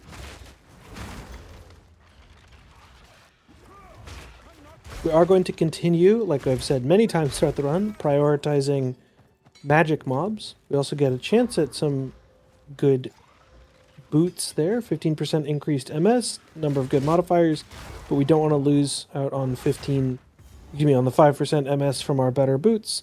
So we're just going to go ahead and continue all the way through the zone with that slightly lower amount of movement speed. Excuse me, with that slightly higher amount of movement speed and slightly lower amount of armor. So just to review where we are in the build right now, our primary offensive skill, of course, is Shield Wall. Shield Wall is socketed with increased attack speed, increased AoE, and increased fire damage supports. And then we have a pair of War Cries to go with it. We have Ferocious Roar, inside of which we have socketed Infernal Cry. That automatically generates Rage for us. And then we also have Fortifying Cry with Enraged War Cry as well as Raging War Cry. Between the two of these, we're able to cycle them to continue breaking our shield wall without the use of totems, while taking care of important offensive bonuses. If you're unfamiliar with how Ferocious Roar works, when you have another War Cry inside of it, it upgrades that War Cry to, in addition to giving its base bonuses, so we're getting the bonus of gain as extra fire and causing enemies to die with extra fire damage inside of them as area damage on death. It also adds 48% increased damage to subsequently empowered skills. So Ferocious Roar is just strictly better than the basic version of the War Cry, and since we're happy to keep a talisman in our back pocket, it's pretty good. We also got elemental armor and increased block chance on that shield. We have an Alk, but decide not to use it. Yeah, we're about to hit 46. When we hit 46, we'll do a gamble down. Otherwise, like 200 armor and a shield is plenty. My best Act 4 any percent time was done with a 180-ish armor shield for a 205 run. To killing Tavakai in any percent, so it's plenty of damage. I'm not too worried about it. Here we talk to Freya Heartland. You'll notice that all the different classes have very different dialogue for a number of the different Act 4 NPC interactions. The warrior, ever the benevolent soul, just wants to help Freya Heartland, but the witch, if you ever play through on witch, is very obvious that it's is very aware that it's a trick and decides to play it anyways, just because she relishes a fight. Holy hit life.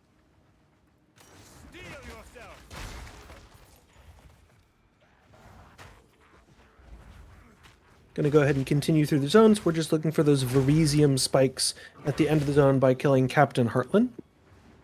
It's a very easy fight on a number of builds, including Shield Wall.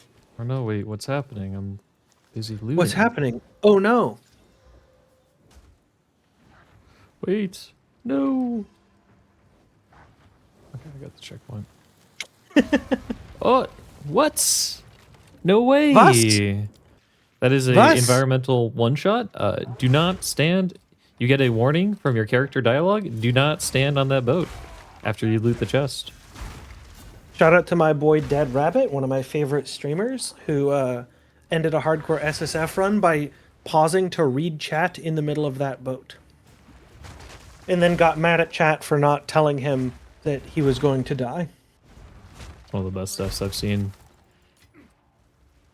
I love that you said, if we get alks, we will alk these, and stashed 2 ruby rings, and then immediately got 3 alks in the next zone. Okay, so that one of these alchemies were guaranteed from that guy, but we are headed back to town anyways to craft the spikes. It's only a 2-floor Sakuma, so we don't care about it. I need more time. And now we once again do our support gem drop, support gem swap, and upgrade our skills, and then now we'll be able to kill Captain Hartland.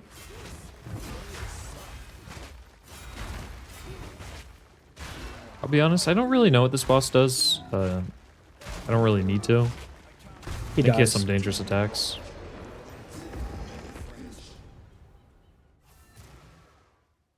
I still have yet to see them.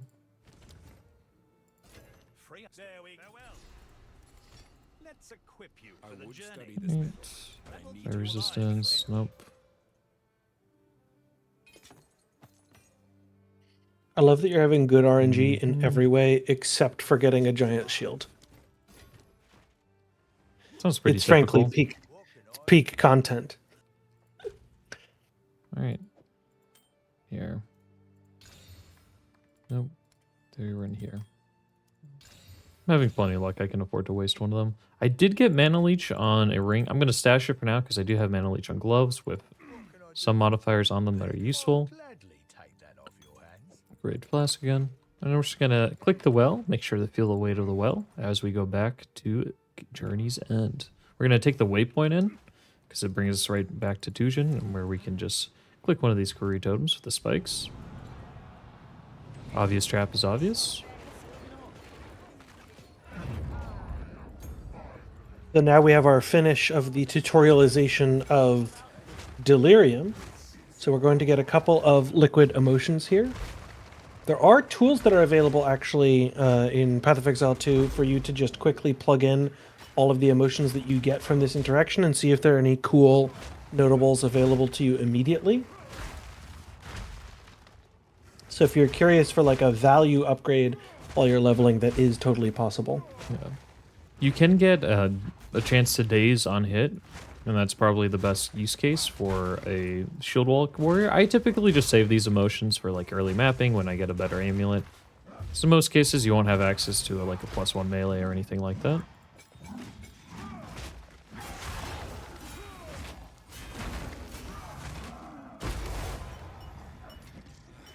What have I unleashed? Time to return to the ship.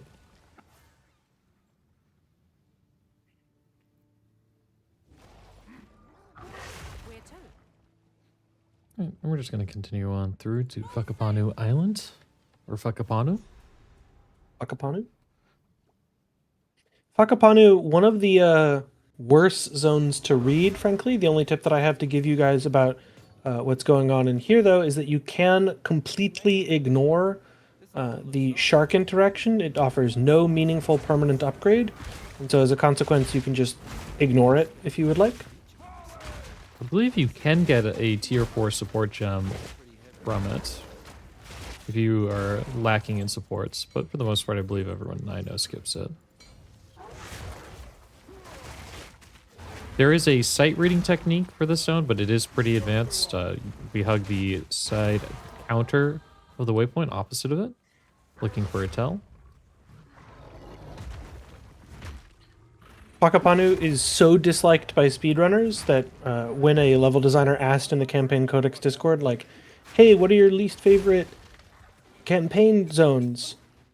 I think this was among the most common answers, alongside Azak Bog and Venom Crypts and Freythorn and a few other zones in Act 3 that people dislike, Motlin Waterways, Drowned City. And so as a consequence, this is one of the zones that I think is pretty likely, based on that feedback being given so vociferously, to be a zone that gets a rework, though of course that's not up to us. Here we find the Crab Shell Cavern. He does have a dangerous slam attack with those stingers. You want to be sure to avoid them. Looks like we're in a crab beach with a late checkpoint, so we want to head straight on up from here. I do happen to have some like Pakapanu notes from like my experiences running the zone based off Lundberger's finding, another warrior speedrunner. But for the most part, if you don't want to focus too hard on knowing the zone, you just have to know that the exit will be on one of the beaches, and you just hug to the outside walls for the beaches. And pick up a little bit more XP on the way. Ooh, If you are curious for all of the support gem details, it's a bit hard to go over them live while we're in the middle of the run and trying to explain the zones and the skill usage and the boss techniques and everything else, but there will be a fully detailed build guide available in the description of this when it goes up live on YouTube, certainly before 0.5. And I'll be fielding Q&A questions at the end of the run.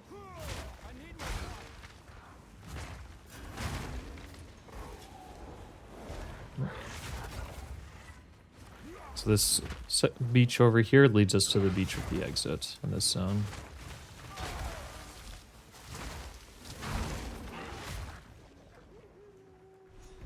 Now we're within that like 5 to 6 level range. It's technically inefficient or somewhat inefficient to be 1 level outside of that XP curve, but because the experience of the monsters in a zone that's 1 level higher is also greater, it still remains like somewhat efficient. You're just like slightly down on overall campaign experience. You just have to make sure you make it up somewhere like in the interludes. It's pretty common.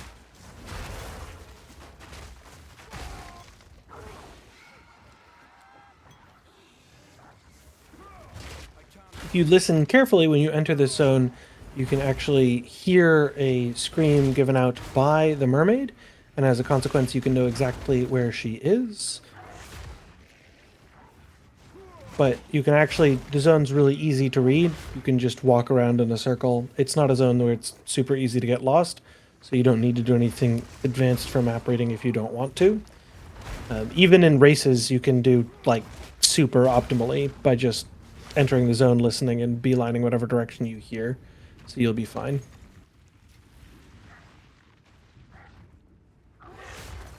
As we progress through the rest of the zone, there are a couple of attacks that we need to be careful with. The most dangerous thing is actually these giant starfish slams, because they do significant area damage to us.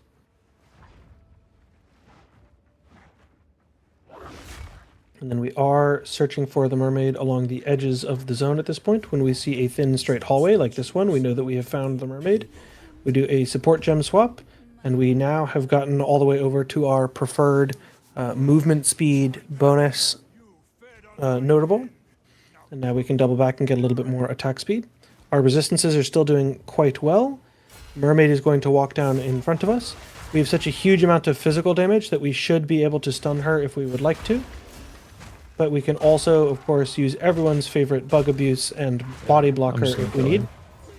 However, we can just kill her easily if we would like. I do have a YouTube short that explains the setup. For any boss arena, you can body block Diamora from going down and perform what we call a booba skip.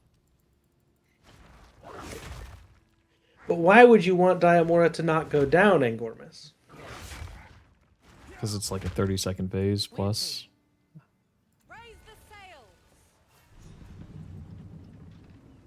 Here we are.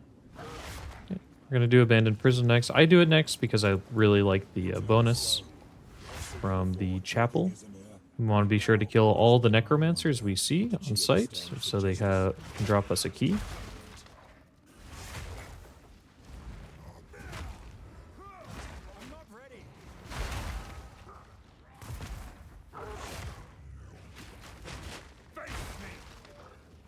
As we progress through this zone, we are looking for a thing called the gate tile. You can see that we're actually in it right now with these two levers where you have this U-shaped tile. As Angormus passes through it, you'll note that that tile points parallel to the direction of the ship we came in on, and it is relatively close to the entrance, so that is an early parallel layout. There are only 4 base layouts. That gate tile can be either perpendicular or parallel, and it can be either early or late. So as a consequence, we now know which layout we are on entirely. And that will give us information about where both the chapel, where we can get flask bonuses, and the exit, where we can get exit bonuses, are. So now Angormus can beeline through the zone, if he would like to. The chapel can be in either one of two different positions, but we get it in the first of those positions.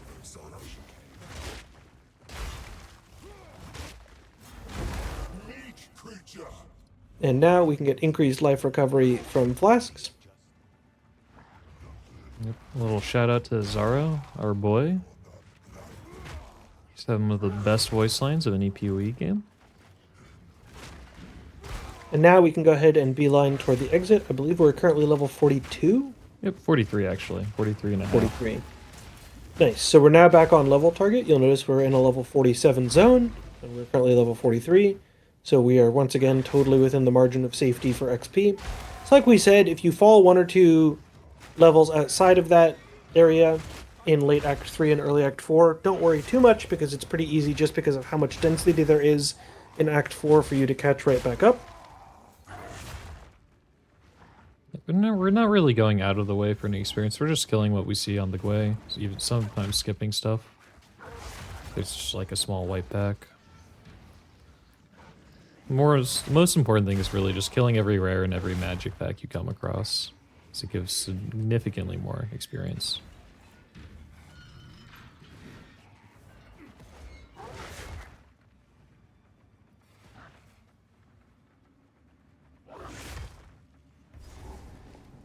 And now we enter into Solitary Confinement. Solitary Confinement is the easiest map read in the entire game. It is a straight line where you follow the wall. You just literally find a wall, see the outside wall that the waves are crashing through. We are going to just follow that wall. When we find a gate, we can either leap slam or pounce through it, and then we just continue straight along the wall, taking XP as we are able to. There's a checkpoint And, here. One of them gives just rare loot. It's a rare chest. The other one has a strong box in it. It's not particularly useful. I wouldn't worry about it too much.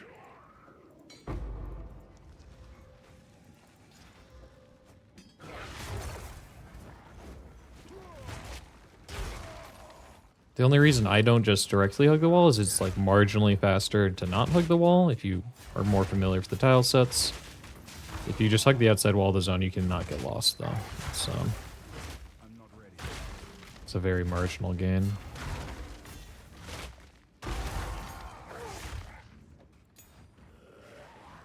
If you are not playing Smith of Kitava, this is a good place for you to do any gear checks you can to stack cold res. The overall physical damage slams and cold damage slams from the prisoner are not particularly threatening, but getting some opportunity to fix your cold resistance to make sure that he can't one-shot you is very valuable.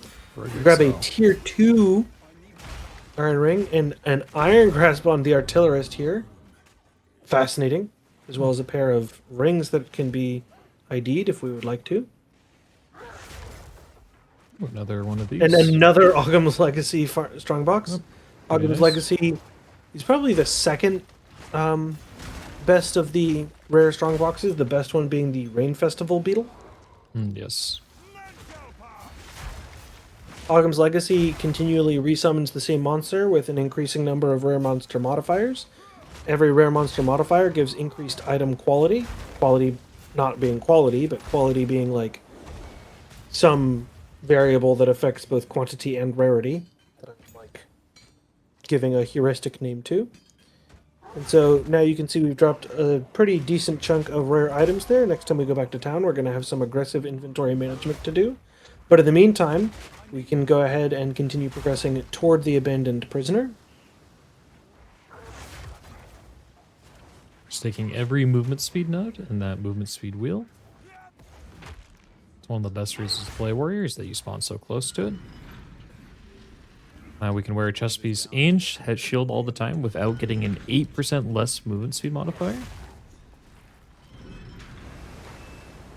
And remember, we can dodge roll out of every lever pull in order to make sure that we don't get locked into those longer animations. Do our typical support gem swap for pre-bossing.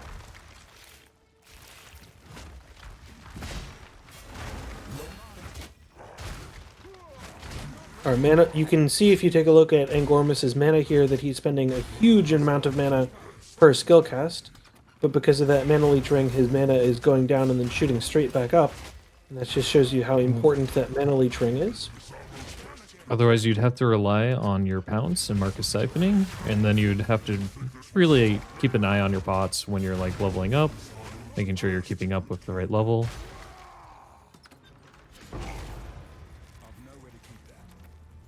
So we make sure the Witness the Hooded One shows up on our screen before we TP out.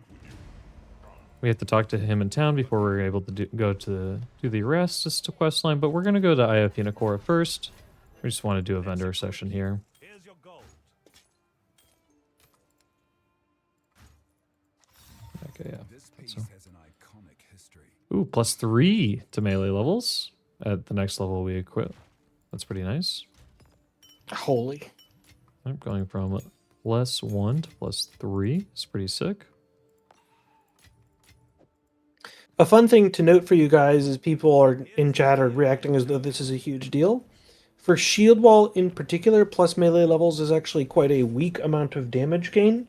As currently implemented at the time of recording, Shield Wall has a very large flat damage component, and that is what gains with plus levels, but the actual way that it converts your shield's armor into damage does not change as a function of gem level. So as a consequence, the effective upgrade that you're getting with +1 melee skill levels is 6 to 8 bonus physical damage. So that's essentially equivalent to having like 2 additional fire runes, 2 additional lesser desert runes in your weapon or other builds. Plus melee levels is not in... Compared to how valuable it is on other builds, plus melee levels is not as impactful on Shield Wall. It is still very impactful. It's just not as impactful as you may be used to if you're used to playing other builds. It's still a best slot modifier, which is why it's the only thing we prioritize outside of like maybe getting it with attack speed. Later on in late game, you know, you end up using like, you get a blue one with +4 to 5 to levels, and then you use a greater Essence of Haste on it to get attack speed for your shield charge and leap slam. Mostly early game, we're only really worried about getting increased damage so we can kill bosses faster, more safely. As we go into this zone, I am going to point out that Angormus has picked up a Juggernaut plate, which is going to be our next base type upgrade. We just got +2 melee Attack skill. What? As we're talking about it, you see, we just needed to neg the RNG into thinking it wasn't that important, and then it decided to give us what we wanted. I would really hate to get like a 300 armor shield or an Essence of Enhancement here.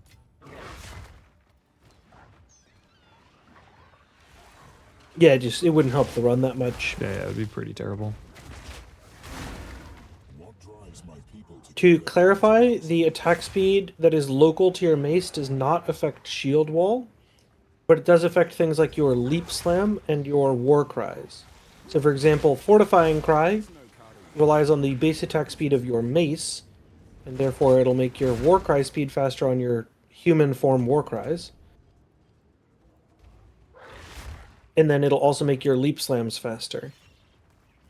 I'm not my ancestors hunted here. Or +3. Another +3. Nice. You'll have to see it.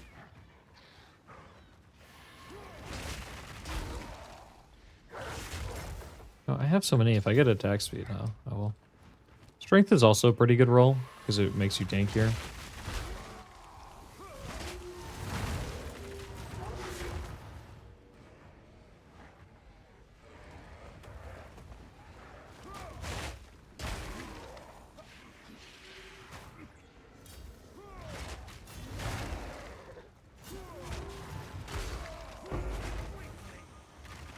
Crucible Tower Shield. Do we believe in the RNG? Block chance. Sad. Lucky. Sad. Never lucky. This run's been terrible, luck-wise. True. True.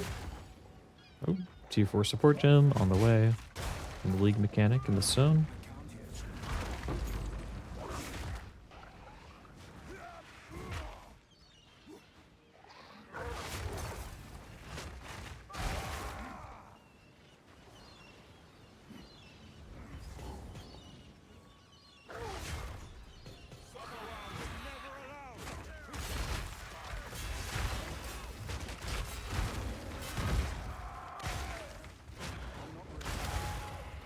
You have to make sure you talk to Matiki here before you leave the zone, otherwise you're not going to be able to go to the quest of Hinakora.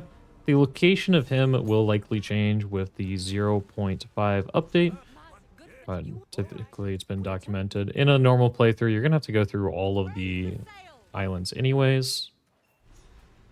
In ODOT3, one island was skippable, and the devs have actively said that they are going to try to balance the League Start rewards, your weapon set passives, and your quest items and so forth, such that nothing is skippable in future patches, because they don't want it to be the case that you need to know ahead of time which ones to do. So there will always be something valuable on each item on each island going forward. One of these, we're going to swap out Heavy Swing for close combat, so we don't have to be next to something to do more damage. A man of two worlds, broken and rebuilt. A shocking number of players that I have talked to do not know about the hidden rare chest behind the waterfall in here. So I'm going to go ahead and say it. As you walk alongside these, this track here in the Eye of Hinakora, I need more time. there is going to be a waterfall off to the one side of one of these paths, and that waterfall behind it is a rare chest. So, you know, classic RPG, is there hidden treasure behind the waterfall? Of course there is. It's an RPG with a waterfall in it. There's always something behind the waterfall.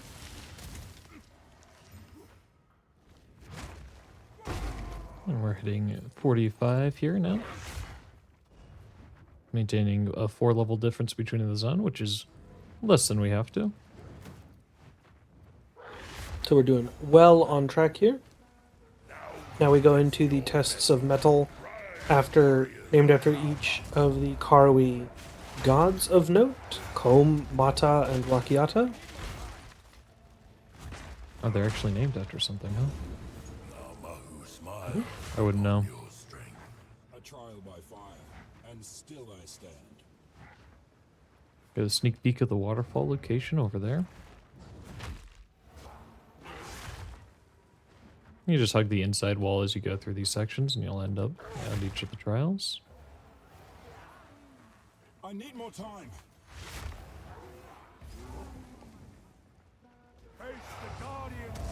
Another 2% movement speed down. So level up. He's OP. He's moving too fast. He's moving too fast. And this is monster. tough war. Forest smiles upon your bravery. We are not born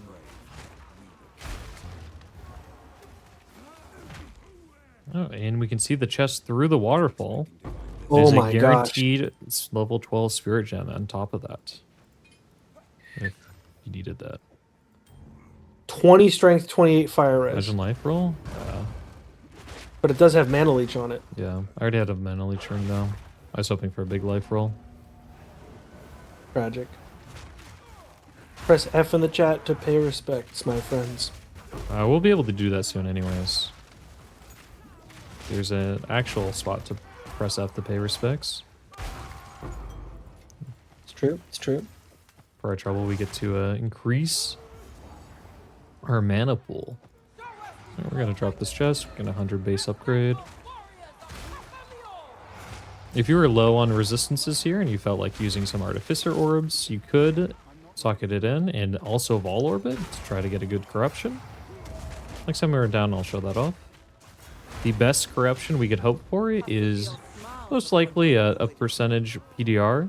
You can get 3 to 5% on a corruption, and it's one of the best parts of playing Smith, is you have easy access to getting that corruption.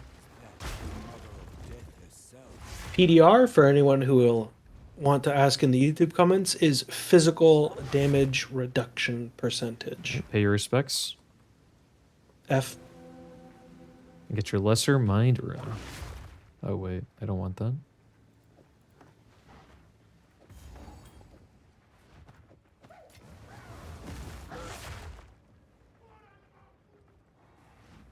I'm just gonna head on down right here towards the exit, right above the entrance. If anyone wants to see it, you can actually see that the meta shape of this area is a clover leaf. We enter on the little stem, and you can see that there is an overall set of 3 lobes. So if you're ever curious where to go in this zone, it is mostly straight hallways, but that should give you an idea of the sort of meta shape. It's a 3-leaf clover. As we continue through the Halls of the Dead, there are a number of different things that you can do in this area. The first of which is that you will want to complete the 3 different little challenge areas in the Halls of the Dead in order to get your first couple of tattoos. We're hoping that tattoos come out with Trial of the Ancestors, and there are going to be more interesting options available for you in the long term. But in the meantime, you can either get +5 dex, +5 int, and +5 strength, or +5 light res, +5 cold res, +5 fire res. I personally just always take the resistances. Same. Because late game, ideally on any warrior character, once you've made it through the early parts of the end game, you do end up wanting to switch towards the Titan for hulking form. The main reason we play Smith of Kitava is so that we have such an easy time reaching maximum resistances. We barely have to think about resist at all. And then once you have more crafting options online, as well as better endgame gear, you can switch, and that problem becomes easy through gearing. You can switch to more powerful offensive options.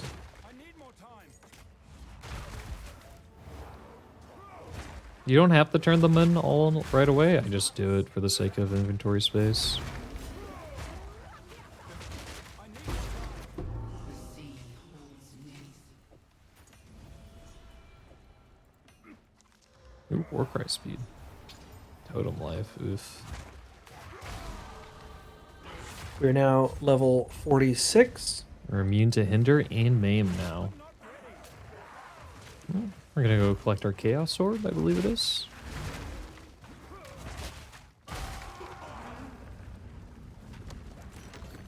Oh, no, it's a rune in this one. I stand corrected.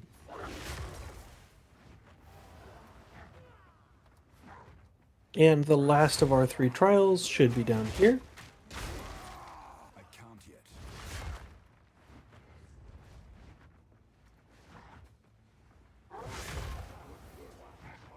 Here we go. A volcano rage. Fear in the sky.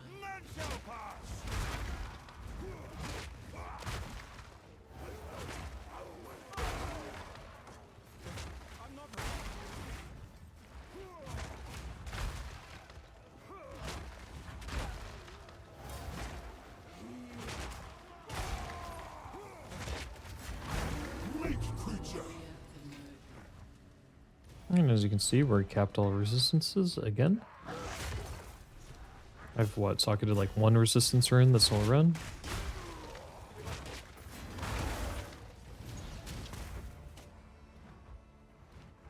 And just head straight on left here for Yama the White.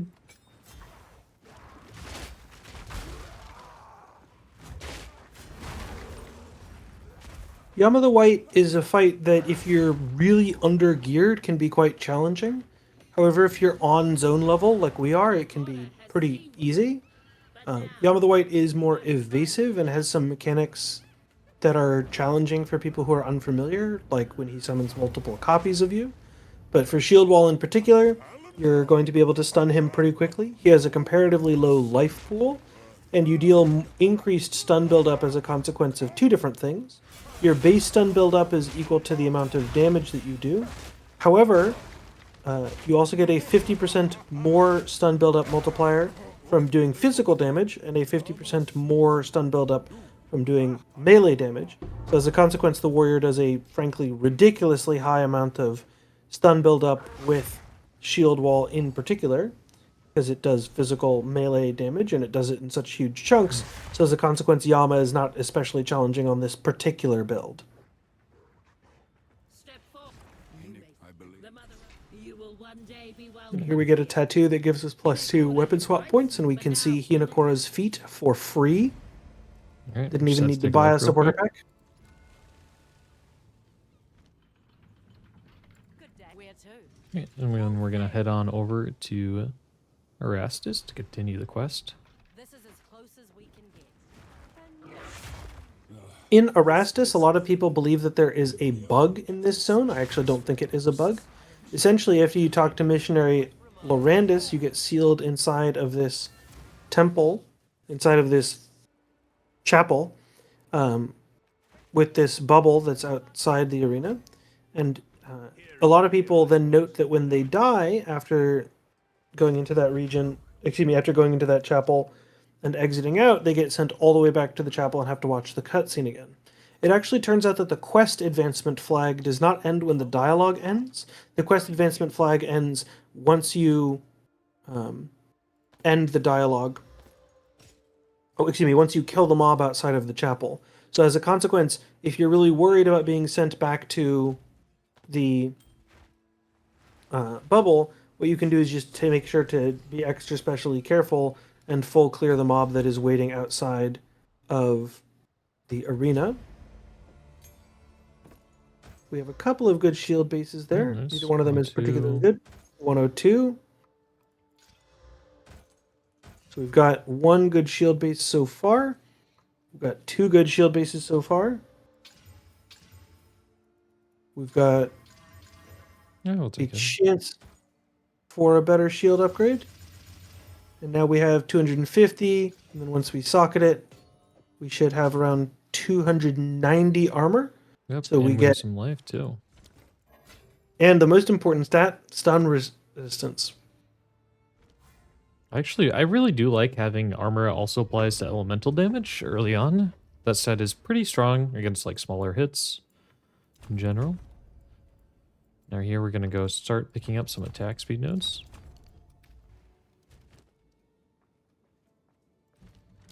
We're level 12, so we can use these level 12 gems. It's Shield Wall and Fortifying Cry as the main upgrade skills, and then you upgrade Ferocious Roar, Infernal Cry, and then Pounce if you can afford it int-wise.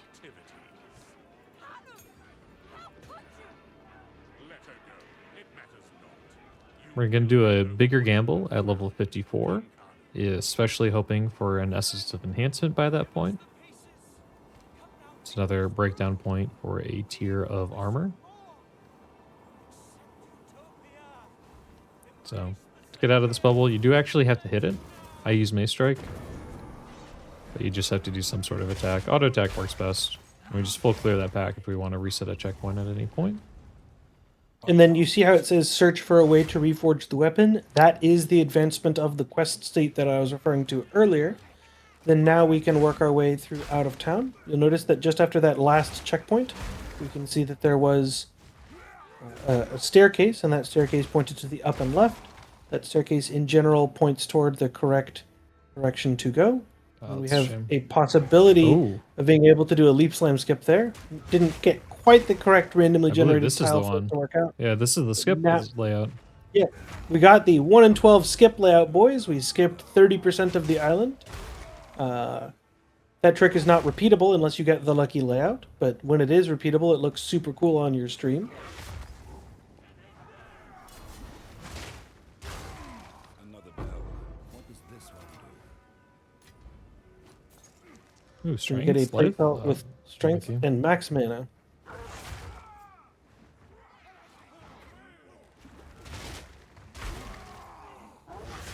So it is from here on out that we're going to be looking for our last upgrades before mapping.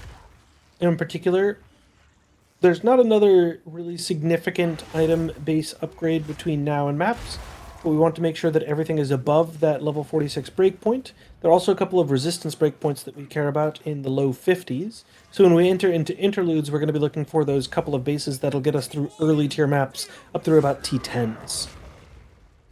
Yeah, we just picked up some pretty nice boots. 20% movement speed, armor applies to elemental, strength, and life rolls.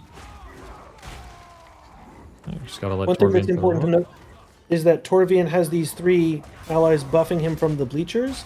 They offer 3 different stats to him.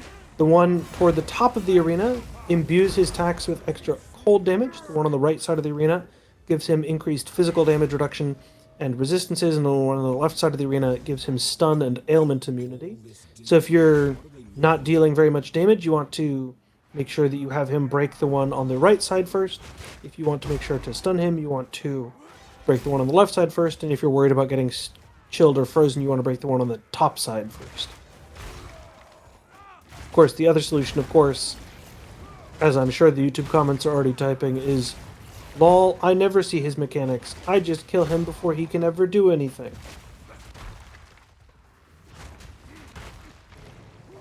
Yep. The better your build, the less boss mechanics you see. That's one advantage of being slightly over leveled throughout the axe. I'm like a little under leveled compared to the max you could be. Ooh, that's a good flask. Increased amount recovered, 1300 life. It's more life than I have total.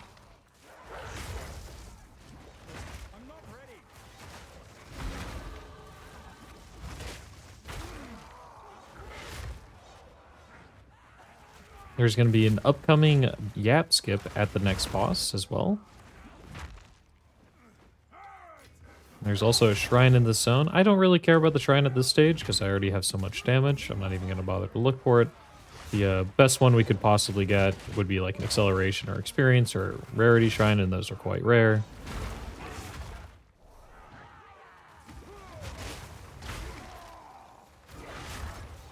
One thing to note, if you're going through this zone for the first time, or if you are curious why you hate this zone so much, the enemies in this zone do really high amounts of lightning damage.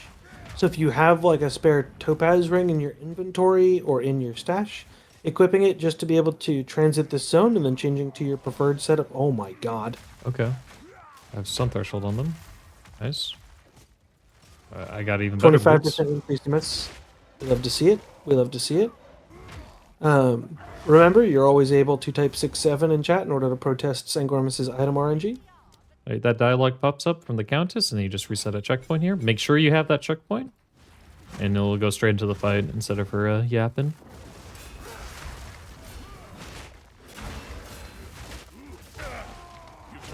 Shield wall, if you get a stun off early on, you can skip any of his extra mechanics. You just don't want to stand in the outer thirds of the arena, because that is an insta-death.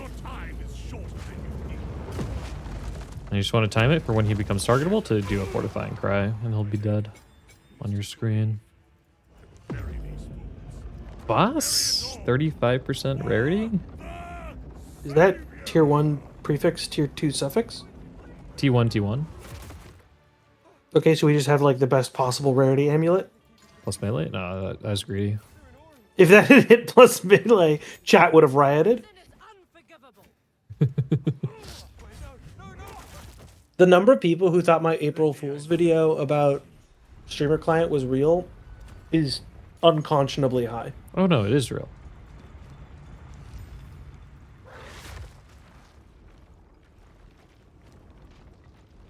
I mean, at least for me it is. I don't know about you guys. You might not have it unlocked. And the beast. Who made this? The ones that came before. I don't have purple check mark yet, but this will be my 6th stream of the month above 75 viewers, so you know, we're getting there. We're getting there. You done well. This feels oddly familiar. Now there are a number of different dialogue skip versions that you can do in the Forge. If you're in hardcore, what you can do is you can exit to character select just after you see Tavakai pick his foot up off of the ground. If you are not in hardcore, then you can reset at checkpoint once you see Witness the Hooded One, and then you can teleport to town from there.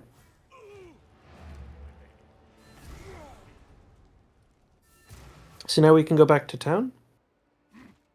We don't actually have to talk to anyone in town, even though it says speak to the hooded one. We can just ignore him and progress the quest line without him. We are PoE2 speedrunners, so we are autistic, and talking to people makes us uncomfortable. So we're just going to go ahead and skip that social interaction and continue moving. We're goal-oriented. I actually don't show up on a RADS test, so I don't know about that one.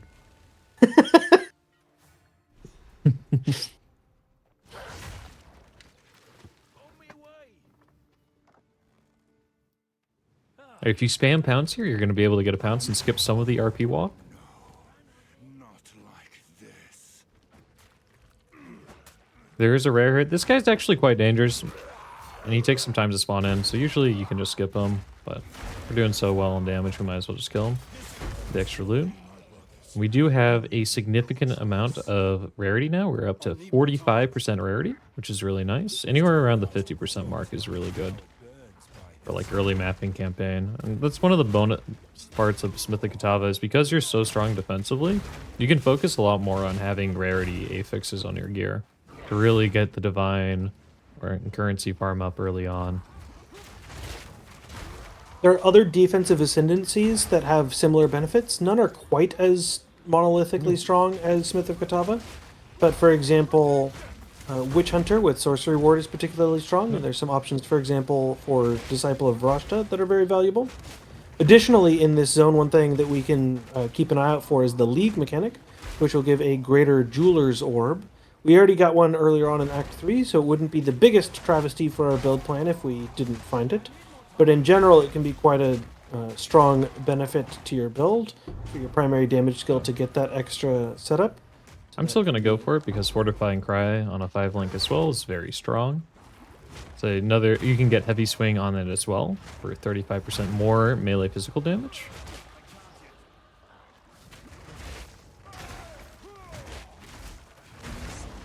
Don't close on their own. Abyssal Depths, I don't really care for it.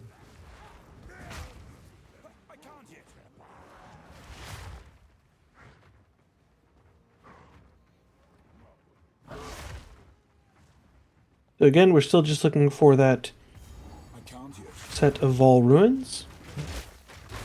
It can spawn randomly in any pre-existing area in the zone that is large enough to accommodate just the seal itself. You'll notice that most of the zone would have large enough open space for the seal to spawn in, so that's pretty much just a wild goose chase to run around here. It's also a good place to catch up in experience and just like plan for having some XP farm going on in this zone.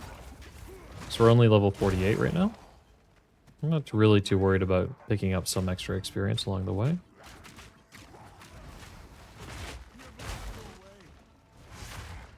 My experience, it's most likely, in this league mechanic at least, to spawn around the outside of the zone. In other league mechanics, you know, we could spawn in a multitude of places depending on the size of the league mechanic. I like to do one ring first.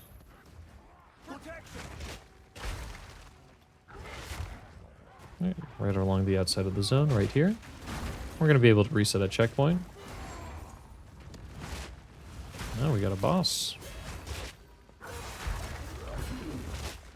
And we stun him on second hit because we're Giga Chads. Nice. Right. Check these shields real quick. And nothing particularly good.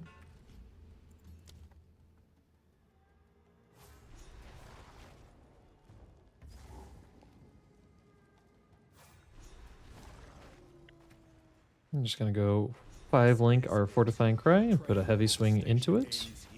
The extra damage.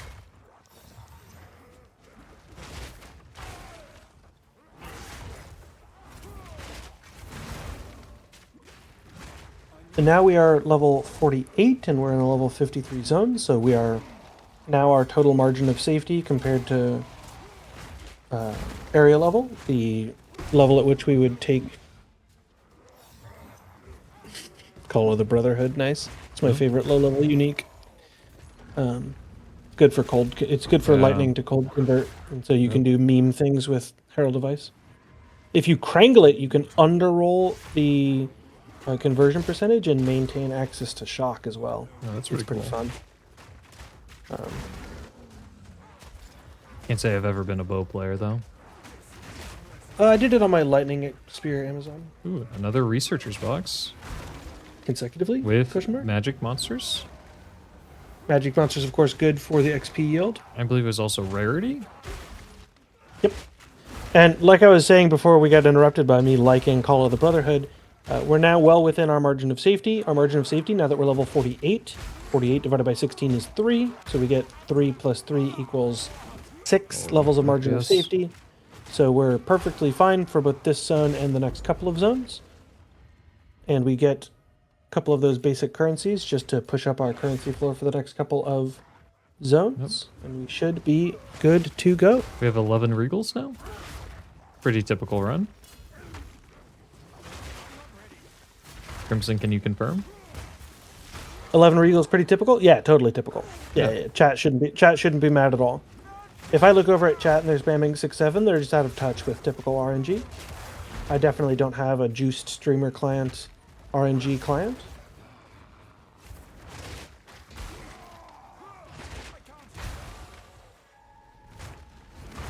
If you don't No matter get what- regals like this, I have a suggestion. Have you tried disenchanting? Interfering with things they don't understand. You don't belong here. This is a Quarry matter. Where's Mercado? As we speak, I mean, sisters heal her. no matter what chat claims, it's definitely not the case that GGG steals their regals to give them to streamers. That's just not a mechanic that exists in the game. I don't know why they would allege that at all. What even? Oh, that's not what I got told. They told me that they do that specifically for me. Maybe it's not for you. Oh, I see. Okay. Yeah. Okay. Okay.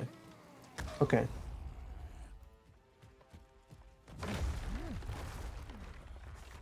I was just told that if you've ever looped your temple accidentally, it wasn't accidental. It was because you didn't subscribe to Crimson and Angormus on Twitch. If you subscribe to Crimson and Angormus on Twitch, then you get temple loop protection. It's just a mechanic that they coded into the game to support Crimson and Angormus, the two best PoE2 streamers.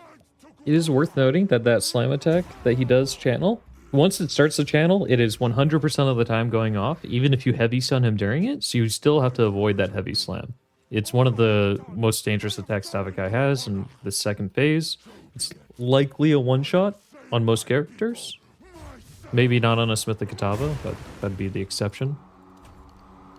If you want some super elite game knowledge here, if you look around the edge of this arena at the totems, when he starts his attacks, which spell he activates is visibly indicated by the totems lighting up. So you can see that there is a red glow around some of the totems. But we killed him so fast that you didn't get to see what I was talking about. Oh, my bad. It's all good. I'll try to do less damage next time. It's okay. We do You'll just have to play 45% builds that chat rarity. recommends, so that way you can make sure that you have less damage, you know?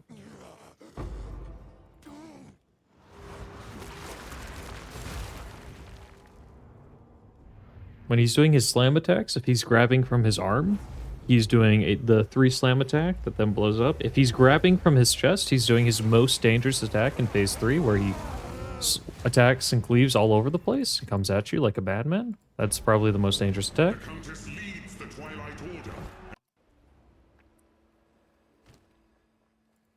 Now we need. Suffice to say, All right, so we're gonna go head on over to the interludes in a moment here. I'm just gonna sell some stuff on the way in. Double check for an upgrade.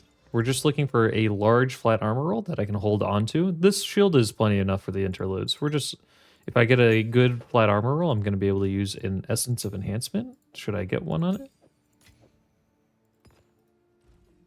We're just going to go. I like doing Visteria Desert first. I'm going to be hopping around the interludes a little bit here to maximize weapon swap points and some bonuses. If we go into the Quarry Crossing first, and we head straight to the right, we're going to go do the double boss fight. We're going to get 2 weapon swap points from Risu. We're going to pick those up after we do some of the zones here. I'm going to grab the waypoints for the next 2 instances, the Halani Gates in the pools. And then I'm going to head on over to the 3rd interlude to go fight the Abominable Snowman. Or Hell Yeti. yeah. Clearly, it's time to get our on-stream headhunter drop from the free unique boss. Not boss, from the free unique interaction. I mean, that would be the time. I also have a super advanced short time save in the 2nd interlude when we get the Molten One's gift. I've actually seen it, so I'm going to be making use of it today. Hell yeah. Right. You have to wait for the loot to drop, unfortunately. We really like delayed loot in this game. And then I'm gonna checkpoint up actually. That's not commonly there.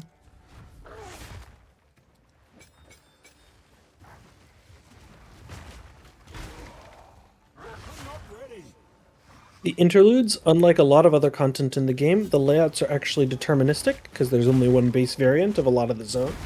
So as a consequence, if you've run the interludes even a single time, you can assume that the subsequent interlude reruns will have the same base layouts. This makes them a little bit more doldrum and repetitive than otherwise. We enter into the Skullmaw Sanctuary, where we'll be able to get the Molten One's Gift, a 5% increased maximum life permanent bonus. But you'll notice that there are no checkpoints on the interior portion of this zone. And that's because if you look at the top right of the screen, you can see that we are still in the Quarry crossing. So if we reset a checkpoint, it just takes us back out to the main portion of the Quarry crossing, and then we're done. We talked to Risu to get our 2 weapon swap points. And then we're going to head on left here.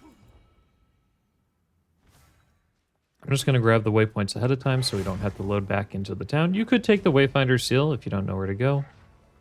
It'll point you in the direction of points of interest. But we're just going to head straight on left here, get the pools of Katal waypoint, and then head on back. And we're going to go open the Halani Gates. And then I'm going to head on over to the 3rd interlude. Just so I have more time spent with more weapon swap skill points. The vendors in each of these interludes all share the same shop. So if you're checking the shop in one of them, you're checking the shop in all 3.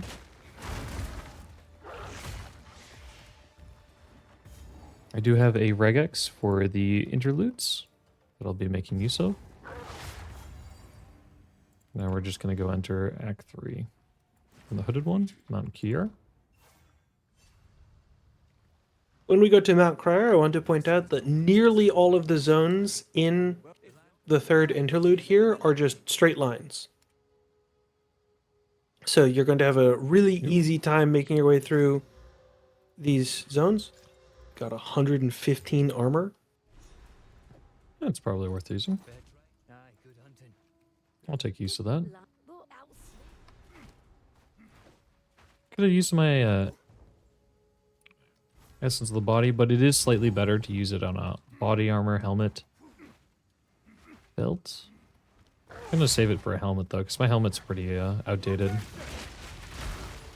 I can get 2 good stats going.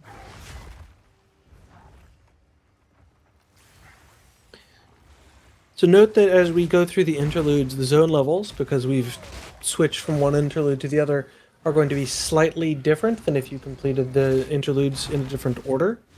I will say, although it is a min-maxy thing to do the interludes in an order that optimizes the passive point allocations, this isn't strictly speaking necessary for a typical fast League start run, so you're more than welcome to do the interludes in any order that you find comfortable. Personally, I enjoy doing them in reverse order, because I just simply hate the first interlude with a burning passion. And so I enjoy doing this one first, so that way I can get my free streamer client Headhunter and make all of you crash out in Twitch chat.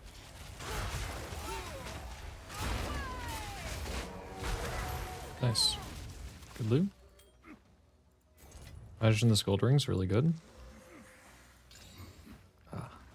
Accuracy, cast speed, tragic. Spell skills, +1. And spirit.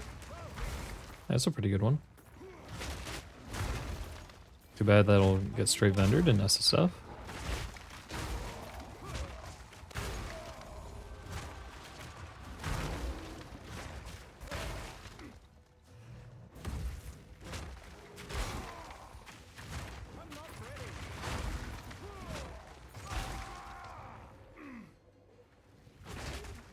We're going to take the time to do the Abyss here. It's just good experience. You could have a slightly faster campaign if you didn't do these, but, you know, you have to be a certain level before you enter maps to be efficient anyways. It's just nice to be stronger in campaign. Get the Molten One's Gift. So my fire damage and physical damage does more damage against armor broken enemies. And then we continue through Mount Crier. Now that we've cleared the Abyss, you'll notice that it's going to be pretty easy for us to hit our level target. Speaking frankly, you can enter the early maps pretty under-leveled and catch up relatively quickly, simply because it's hard to progress the area level in maps as easily as it is in campaign. For example, you're relatively likely to complete, say, 2 to 4 maps of each tier as an absolute minimum before you progress to higher tiers, unless you're really min-maxing your progression to T15s as fast as possible. And that means that you're just going to have an overabundance of low-level experience between, say, level 65 and 75 as you progress through maps, on average. Of course, if you're a super efficient player, you're already typing the YouTube comment that my estimate of 2 to 4 maps per tier is completely unreasonable and I'm a moron, and I look forward to replying to that comment with post-VOD. I mean, on average, it'll take some... You still have to travel through the actual atlas itself to, like... The best odds of, like, getting increased map tier are from, like, the stronger boss encounters. And it'll take some travel nodes anyways. So it's not always even efficient to always put in your highest tier map.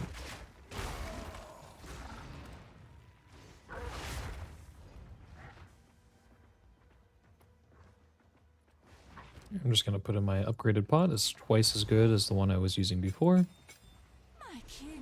This boss can be pretty tough if you have a long fight that allows her to pick up a lot of wisps. But she's basically a mini Viper. If you stop her from picking up all the wisps, the fight will be a lot easier. She drops our last remaining source of spirit to get us to our base amount, which is pretty comfy. Yep, I like And using now this we- one to pick up Cannibalism too. For 30 spirit. Just so I have some max life percentage recovery on kill, on top of the leech. They're swarming.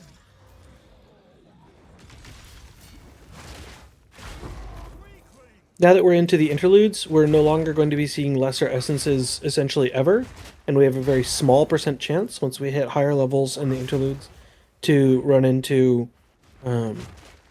greater essences. Once again, the most valuable essence for us at this point in their campaign progression would be a greater essence of enhancement, which would allow us to get our early mapping shield up to a really high armor number. I believe you said 500 armor is a relatively normal amount to enter early maps with. Yeah, if you have a normal Essence of Enhancement, you can guarantee like a 500 armor shield. If you have a greater Essence of Enhancement, you can guarantee at least 600. If you on like the level 54 flat amount. But on a greater Essence, I'd probably wait until level 60 to gamble on shields. If you happen to have one.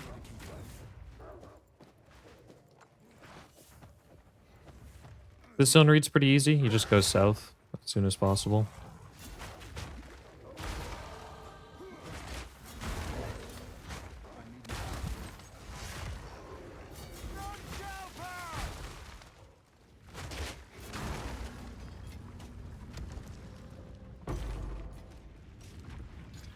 Just looking for upgrades in every slot if it's possible. There's something with 2 good modifiers, so I can use my Essence of the Body.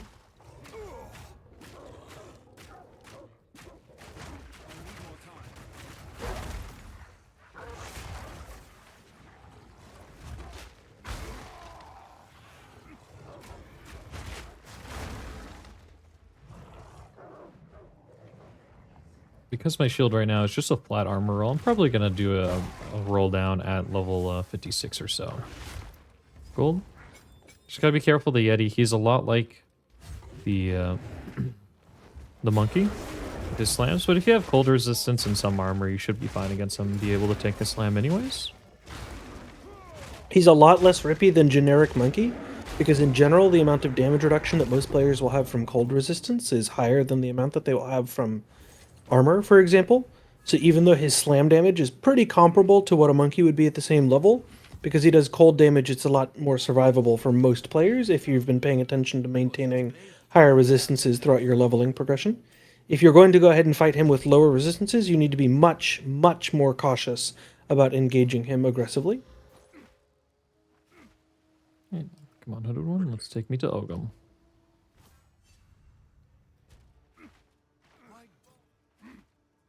What's doing this? Help us, God. Just gonna scrap this and move on once again. There's some things I'm gonna stash away that we don't really need. If you're worried about dying in like hardcore, you could stash more. I'm not really worried about that. And we're doing a softcore run anyways to showcase. But you know, we can get rid of all these runes from our inventory. We're already max all res, so we don't really need it. We don't use chaos orbs early on ever.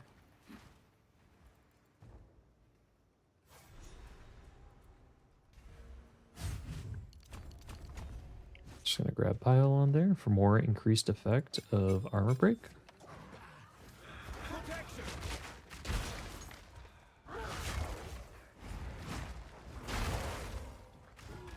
As we progress through the Scorched Hold Farmlands, just know that you need to be keeping an eye out for those higher level bases. Like I said, we're looking for, in particular, I believe it's called an Elegant Plate, is the level 54 pure armor chest piece. Since we are a Smith of Kitava, anytime we find a white chest piece base, we're pretty excited about that. Increased presence area of effect and war cry Block speed is pretty chance. good, as well as block chance being really good. Very good survivability option there. Hopefully in the next patch we'll be able to... These walls will be more traversable. Alright. We just got our first level 5 support gem. This is a pretty big one for Fortifying Cry, because we're just going to replace our Enraged Warcry 1 with Enraged Warcry 2. So it costs 5 less rage to bypass the cooldown. We're just going to drop that one on the ground. We don't really mind about it. Here's a leak for 0.5 from you guys. A friend of ours on the level design team has been yelled at by the speedrunners every single day because the walls in Scorched Farmlands and Ogham Farmlands and all post-game versions of this same tile set, that the walls clearly look like you should be able to leap slam over them. So why can't I leap slam over them?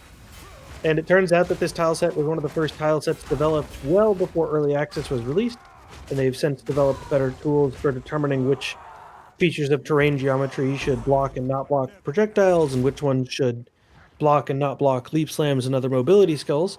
And now that they've had time to revisit a couple of those early areas in 0.5, at least if the content passes QA, which we don't know because we don't work at GGG, it's pretty likely that that's fixed in 0.5, and you'll be able to leap slam to your heart's content over the farmland walls. Yep. Right now you can only go over the gaps in the wall that are wooden.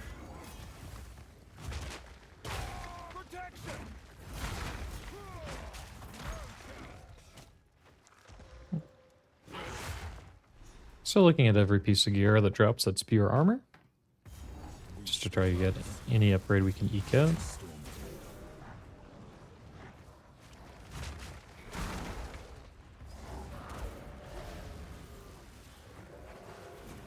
As we progress through the Stones of Surla, there are a couple of things to say here. One is this is a good zone to catch up on levels because it's a little bit wider open. It's easier for you to kite together larger mob sizes, as well as there being an abyss in this zone.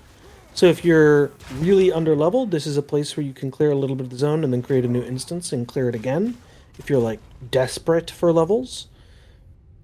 The other thing to say is that all of the like lodestones, the monoliths that you need to touch in order to activate the stuff in the center, are available around the perimeter of the zone. So this is very much just a place that you can wall hug.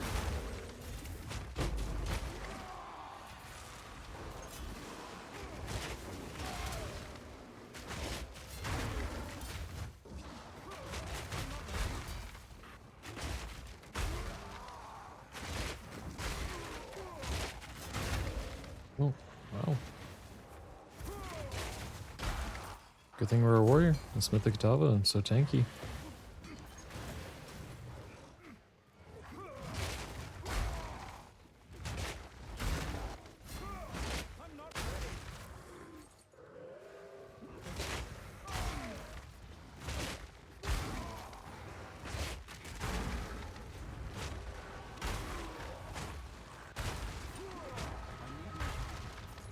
Angormus, can I get a quick level check, please? I'm 52.5 right now. 52.6. Nice. So we're still well within our margin of safety. Yep. And again, just taking XP to keep on those zone levels can be pretty good. I would say that we definitely don't want to enter maps. Like, the absolute desperation level to enter maps would be 56 or so. I tend to be pretty comfortable entering maps at around 58, though 60 is what I actually aim for. Yeah. It does help, like, if you're, like, a little bit lower to take the path I take through the interludes, because the zones are at a lower level. Just a little bit. Just like the one level or two helps a bit, maintaining that 100% XP gain.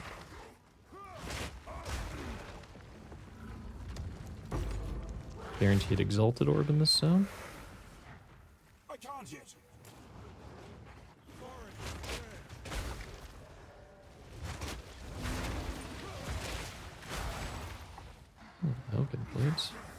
It's also an upgrade. Once we hit the right level. And once you collect all the megaliths, you just gotta head towards the center of the zone to fight the boss. I would highly recommend having ensured that you're capped lightning resist before you fight this boss. It can be quite a dangerous boss if you're not.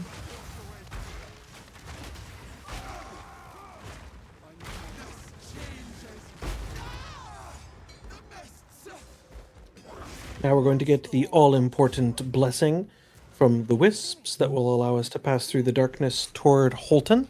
Holton, a particularly nice zone in my opinion for a couple of reasons. One is that we're able to get a bunch of greater runes that allow us to solve our early mapping resistances as well as damage on a number of different builds. And separately, because we're going to be able to solve some problems that we'll have in any order. In the Blackwood, a lot of hay is made by different people about the fact that you can collect minor omens in this zone. I actually don't think that that's particularly important. There are, of course, many options where you can get pretty good minor omens, but I think that it's more important to continue making progress through the zone than it is to try and min-max grabbing every single different minor omen. Though, of course, if you really enjoy the omens of gambling in particular, this is one of the few places where you're going to get a handful of them all at once. The Omen of Greater Exaltation is probably the best one in this zone. But, you can only, I believe you're only allowed to pick up 2. I could be wrong about them. It might be 3. We'll see right there. Alk LFG, boys. LFG, Type Alk LFG in the chat. Yeah, you just reset a checkpoint there. It's such a small zone. Like, that's the exit right there. Do you take a heavy stun?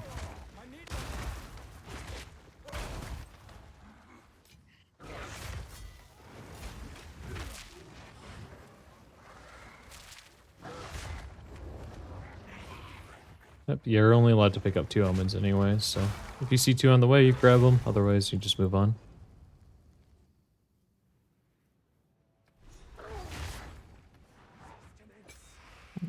That's why. I'm sure that as this video will be published, a lot of people are going to continue asking, hey, is this build going to be nerfed in 0.5? We literally do not have patch notes yet, nor do we have exact transparency from GGG on what their balance philosophy is. For example, in the most recent PoE 1 news cycle, I believe it was Octavian, who said that they want to make sure that the quote-unquote old, reliable leveling builds remain viable in most PoE 1 patches. If that balance philosophy extends to PoE 2, then I expect a lot of the most common leveling builds, things like grenades, lightning arrow, essence rain contagion, and shield wall, to be viable for most future patches. Personally, I would frankly expect a little bit of a nerf to 3 of those 4 builds. I think that it's certainly within the realm of possibility to see minor nerfs to grenades, shield wall, and essence rain contagion, and I certainly hope that their counterparts are brought up to par. So for example, if you think of grenades having the counterpart of bow-based skills, then I expect bow leveling, especially via lightning arrow, to be buffed very slightly. Or I expect, for example, the counterpart of essence rain contagion with elemental spells to be buffed very slightly. Here, I just buy all the runes.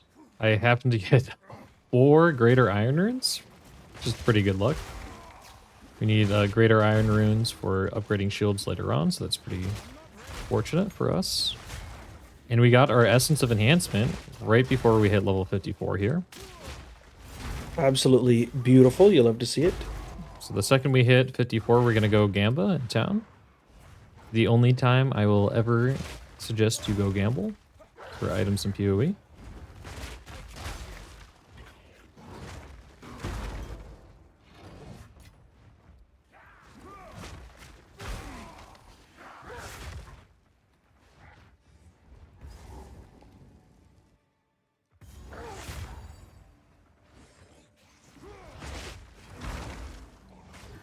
Uh-oh, the bear roll. Knockdown is very funny when sprinting. Camera moves first.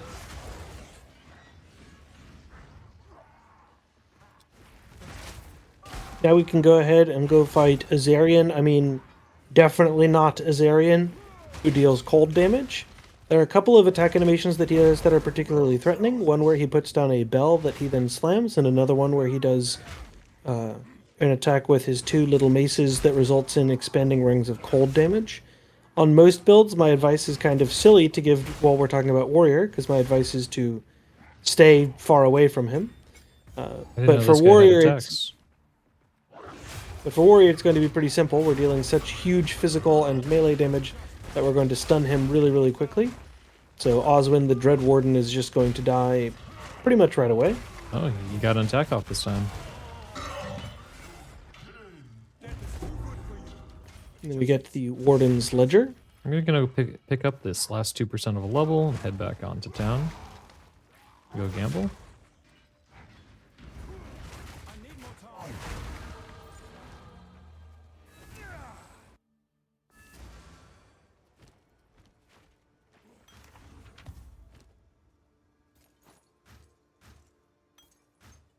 Got to do a little bit of inventory management and make a couple of spaces in our inventory for increased shields. Basically, you're just gonna stash everything but the Essence of Enhancement here. Don't really need most of this for now. And it's time to talk to Finn. Finn, give us the hookup. 154 flat armor on one of those. Oh no, I 124, misread it. yeah. Whoops. Guess I can help Yep. move that one net on a bit If I'm of desperate, I'll use that one, but hopefully not. 72 armor is actually worth rolling a Regal on. Because this is better than what I can get. Put that to the side for now.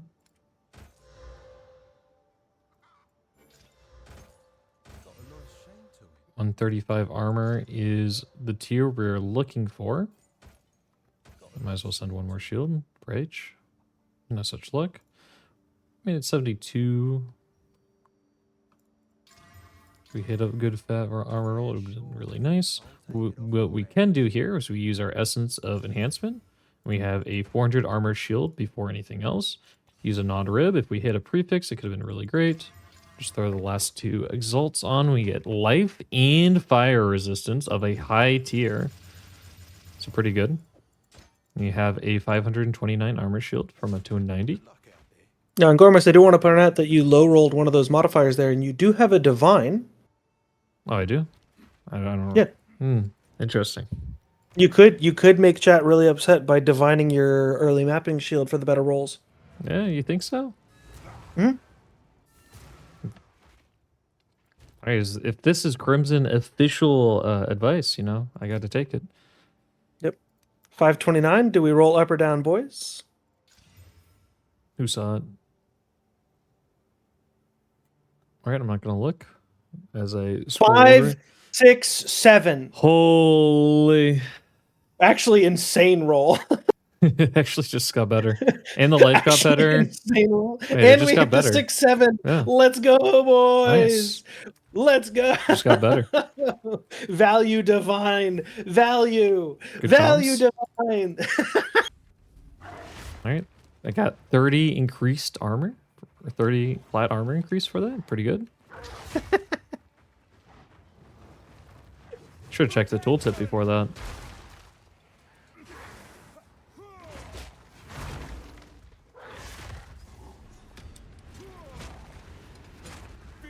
I am going to bother with most of the strong boxes, just because they give guaranteed rares. This one's an armors. Just any time to get like extra XP on the way. We're not quite close to 60 yet. It's really nice.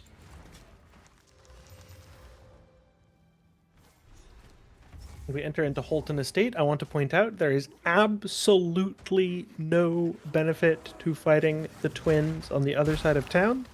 You can skip them.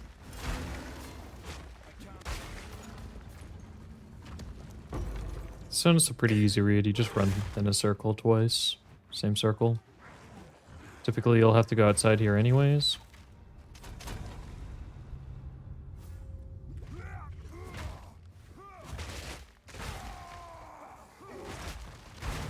I will gotta say, tell you, like, boys, a shield like I'm this never- is basically guaranteed.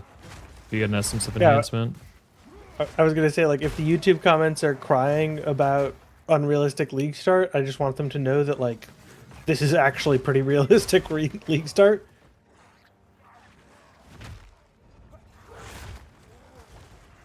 getting one divine by the point you're in interludes, while uncommon, is not that uncommon.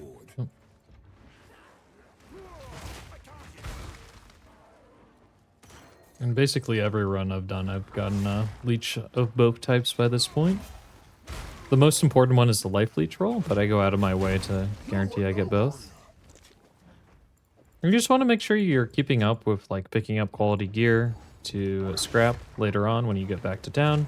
It's important to have a lot of armor scraps for the later parts of early mapping at post-campaign, because I have a good shield now, but I'm going to be wanting to, you know, quality up chest pieces and gloves and boots and helmets as well, for the most part. On top of that, every shield upgrade is pretty significant. Where you get a greater essence of enhancement at level like 65, we can, you know, gamble down again for another shield. Or just wait until 75 item level for the best tier.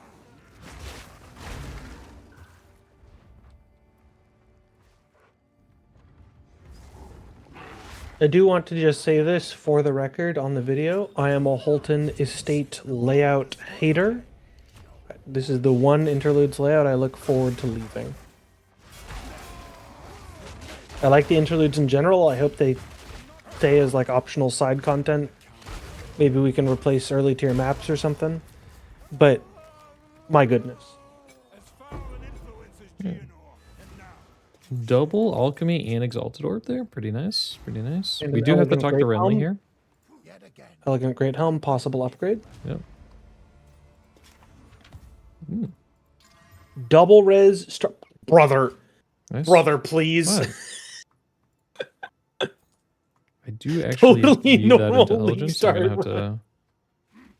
I'm gonna have to respec a little bit there. I have a different. Alright, got my skills back. Alright, and then I'm just gonna go continue on in Act 2. Interlude 2. We can do the pools first or second. I like doing this bit first so we can get the Orbala's boon for the 3% movement speed. Next. There is an argument to be had for going all the way through here to get that, and then I can get the waypoint in the next zone.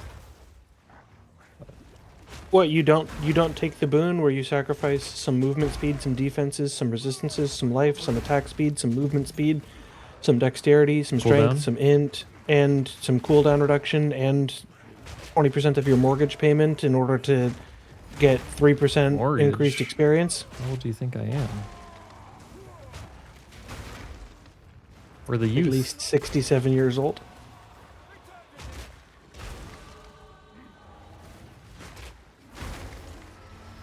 No. The only pillar that exists for me is the 3% movement speed one. Nod collarbone is pretty nice for later on once we get a good amulet. Leech creature.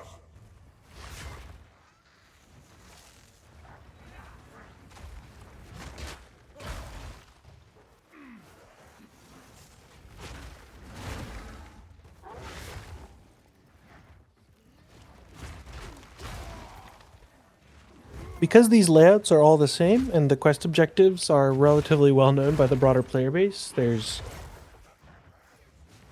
not that much to say about this point in the video. Our build is mostly established and we're just trying to find those transitional pieces for maps. So for example, right now we have our Juggernaut plate on, which is level 45 base piece, and we are hoping to find another upgrade there where we can get an elegant plate. And other than that, we're pretty much just making steady progress. Our rings are starting to lag behind on the amount of resistances that they can offer. So if we wanted to transition away from Smith of Kitava, you may notice that right now, for example, we are overcapped on our resistances by quite a lot. And even if we removed our chest piece that gives us those gigantic resistances via our ascendancy, all of our resistances would still be above 40%.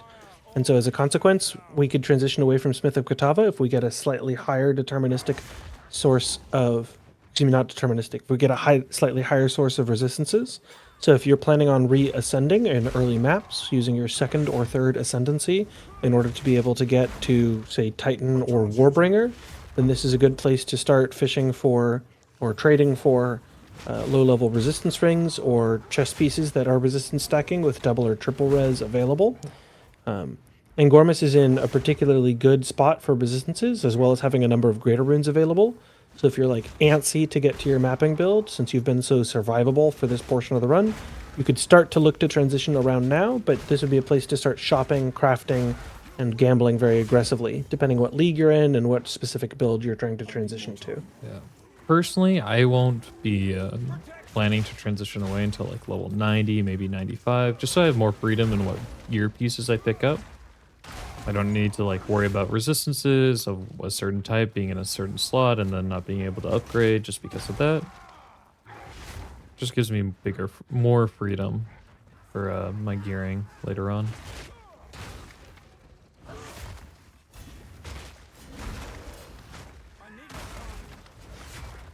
The pillars can be any one of these like 4 corners of the map. We happen to get the 4 out of 4 location, unfortunately. But it's still a good, you know, we still aren't level 60, so it's pretty fine by me.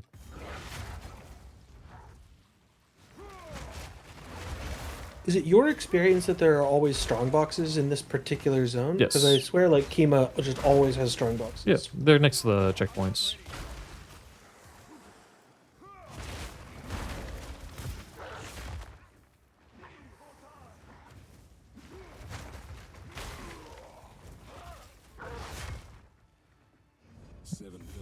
Right. So the only one we're ever going to take is Orbala's Boon. The rest don't exist as far as I'm aware. Now while sprinting we're at 86% movement speed and 66% while just walking, which is pretty nice. You can see how fast that is.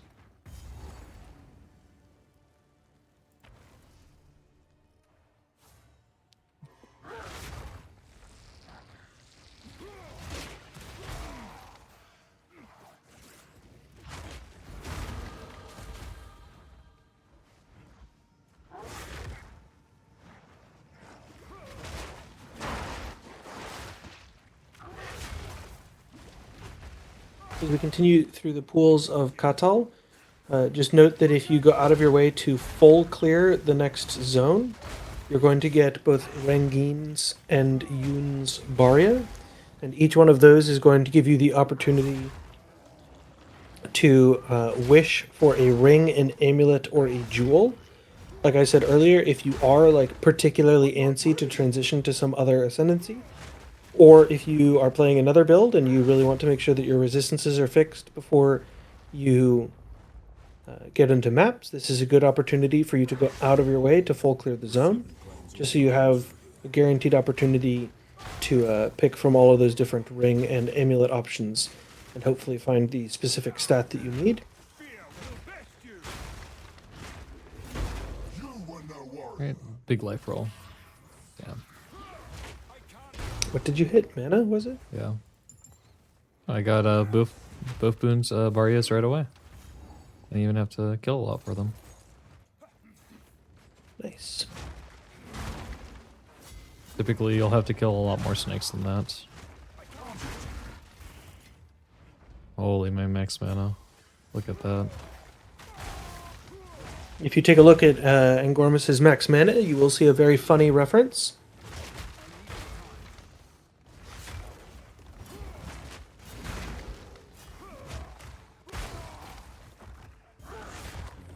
I'm done with these Jinn. I hope they're done with me.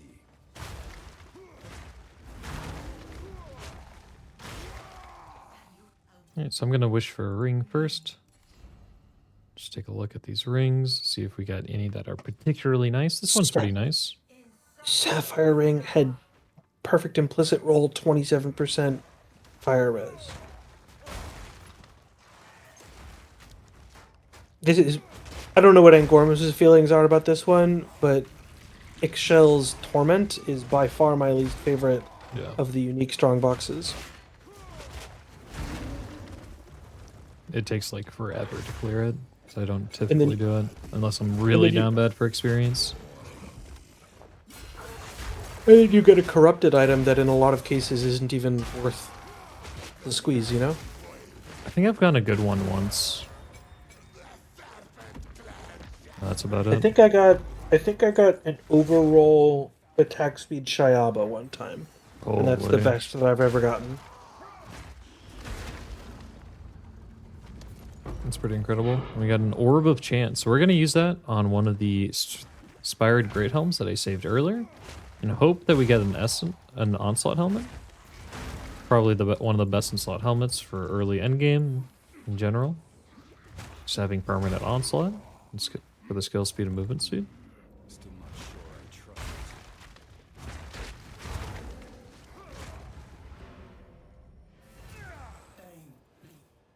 Here, because my amulet is so good, I'm just gonna, double down on getting a better one.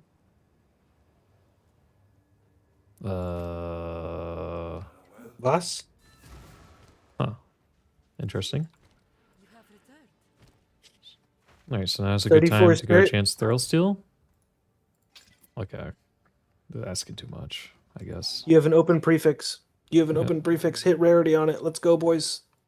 Well, I have to give me a second. I have to use the other one to get the rarity up.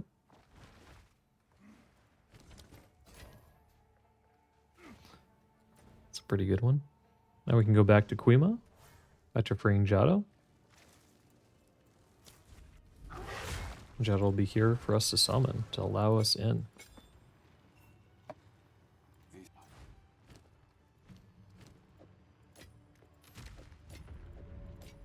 Make haste. And that boss in that previous zone is also where you get access to the Jinbaria that could give you a third ascension. You don't have to do it right away, but defensively speaking, if you're worried about dying, you do get a 15% more max life node for clicking it. And I'll get access to another armor node As well waits for from the Smith's Masterworks. It'll make you even stronger. Alright, what do you think? Max EO, so well. 13% increased max ES. You have 46 ES. That's like a whole 6 additional ES. It's still quite a lot of HP. But part of the good part about Warrior is that, you can rarity max early on and still be quite tanky.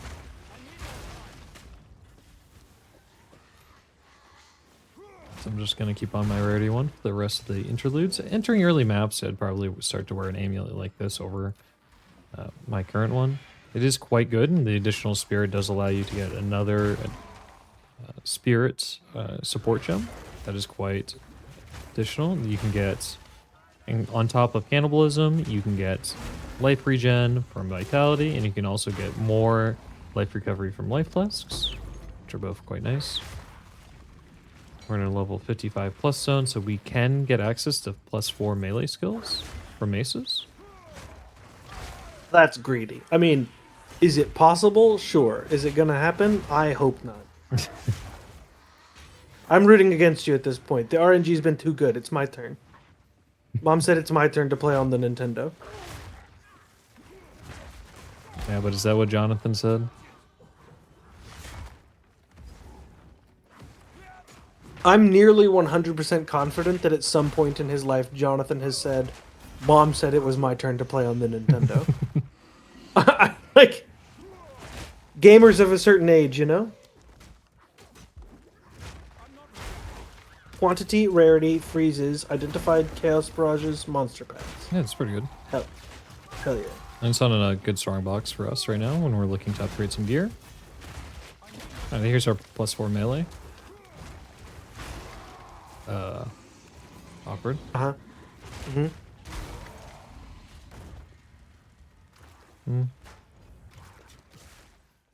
No. Maybe this will be good. Lightning. Okay.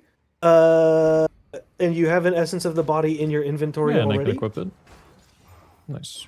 Good upgrade. You love to see it.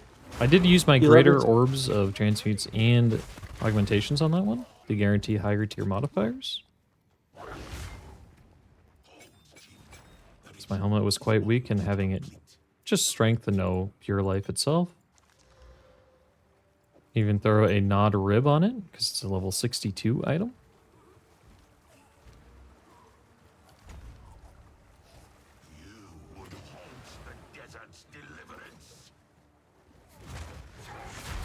this guy. Type basmati rice in chat if you hate fighting basmati rice, the Ferrodin Prince.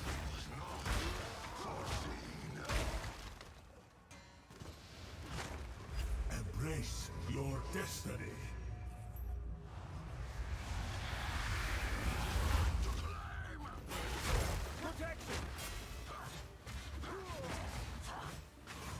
Hey, stand still, buddy. Didn't want to stand still. Alk LFG boys. Fucking get him, boys. Oh, yeah, this says rarity too. I can put this on.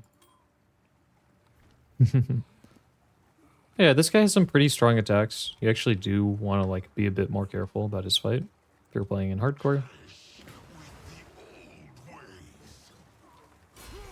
Anytime he's doing that like boomerang attack, you just kind of run away from him. It's, you know, you won't actually be able to hit him during the entire sequence of that.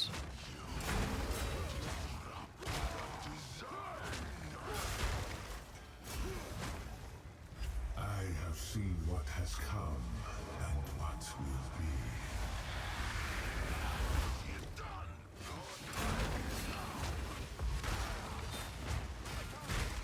This attack is actually not that dangerous for a shield wall warrior. A circle attack, you just stand in front of it and tank it all. You have to press this Grand Barrier thing up there, otherwise you won't be able to move on. It won't count as a real kill. We are almost done with the interludes, having finished interludes 1 and 2, and being more than halfway through interlude 3. Now is when we find out what Angormus is really made of, and does the streamer client really exist? Will we get the completely free headhunter on our way up the mountain here to find Doriani's contingency? I think one of the best items I've ever gotten has been like a Death Rush that I got the other day. For permanent onslaught when killing. On top of the leech.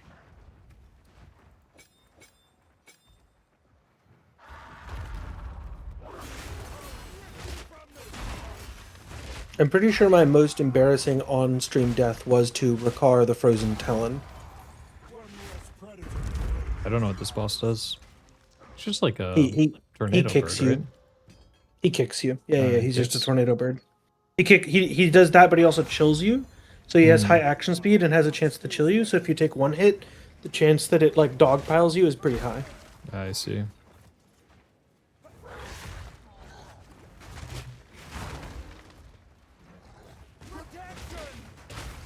As we progress through the Crier Peaks, the layout of the zone is pretty easy. You can just sort of, I mean, if you've run the interludes even a single time, and you remember the layouts from your last run through, then this is a zone that's pretty easy to get to. Elder Maddox, the guy who can sell you random uniques, is always in the same position over here at around 10 or 11 o'clock. And then Doriani's contingency is far over to the right. What do we get? Titan Rock Cataphract, let's go. Holy. That's actually probably the best leveling item for non-Smith and Kitava. Unironically, it's got based. Trevenia too. Yeah, we'll take that. 487 armor out of 500. It's a pretty good roll. Titan Rock Cataphract is the most armor you can get on any chest piece under level like 40, I think, even with perfect mods. And you can equip it at level 20. It also gives +2. multiplicative strength bonus, so that's pretty fucking poggers.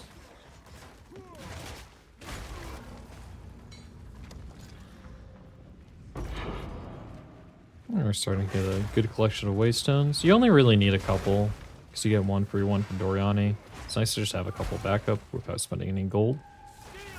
Here we get a large strongbox, which has hidden implicit quantity, much like the ornate strongbox has hidden implicit rarity.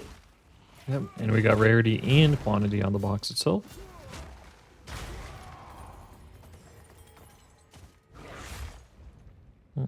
Nothing of use though. Oh, nice. Bet it doesn't have leech.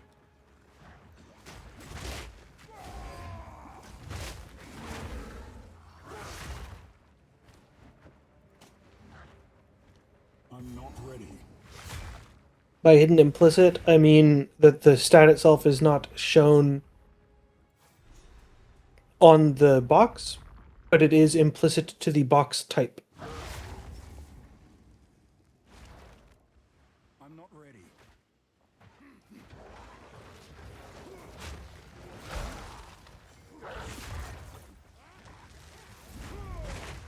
And now we enter into the best map in the entire interludes, called Etched Ravine. It's a straight line, and it's got cool little snow on the ground, so it feels Christmassy. Are you sure it's the best layout? I don't see any levers in the sun.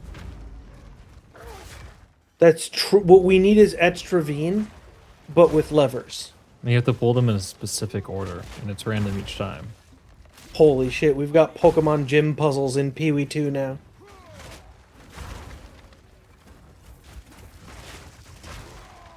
And every time you do it in the wrong direction, the whole zone resets, so it's filled with monsters again. So it forces you to farm up, too. Every time you make a mistake, it levels up Lieutenant Surge's Raichu one more time and resets the switches and all the trash cans.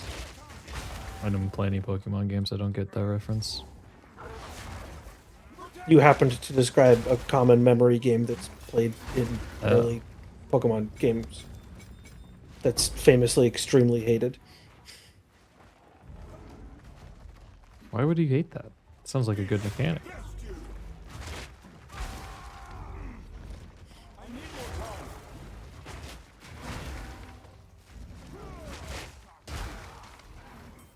Endless Sledge was one of my favorite events in PoE 1. Hey, our elegant Awesome. plate finally dropped. We've got a chest piece upgrade on the ground, boys, and it has quality already. Nice. Let's go! I'm gonna keep a hold on to this Stone Cures because it's the tier after this. Well, let's elk this. A little greedy for a ring upgrade. Same here. 24 cast speed. Not even that good. 25% fire res? Your conversion percentage isn't high enough for that to be BIS. No, I mean flat damage is always just this. You never want to stand in front of this guy's lightning attack because he will just one-shot you if you tank it all. You just stand behind him when he's doing that and summoning him, and you'll never take any damage from him on that summoning attack. You saw how much damage I took from even just like a small portion of that attack. It's pretty crazy. And now we enter into the final zone of the interludes. It's a good time for us to check in on our level. 58.7? Well, 6.9. Very realistic. Oh. Very realistic league start run. Entering maps at this level, while you'd be a little bit under leveled, you'd catch up within your first 5 to 10 maps and you'd be totally fine.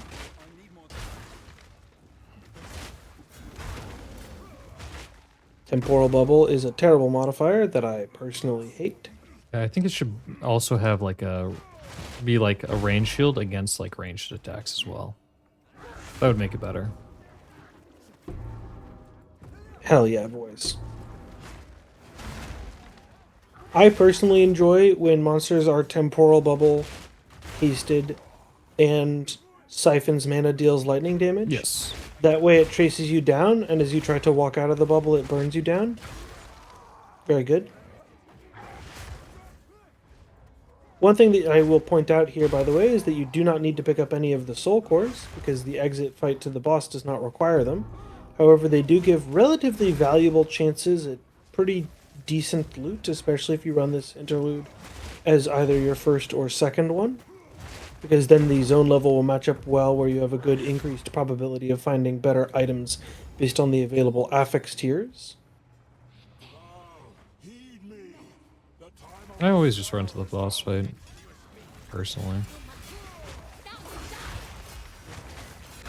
the bosses cooperate with you, you're going to be able to place down your shield walls to hit both of them at the same time. Otherwise, oh, that was the one that was dying.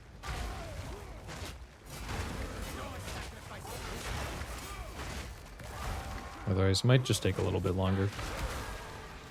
Oh, we're Now we 59. reached level 59.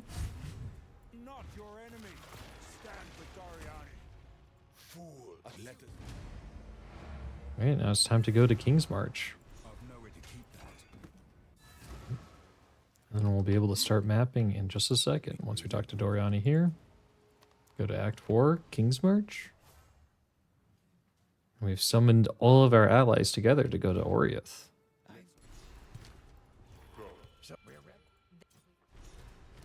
At the end of a campaign run, if this number does not say 24, you are missing weapon swap skill points from somewhere.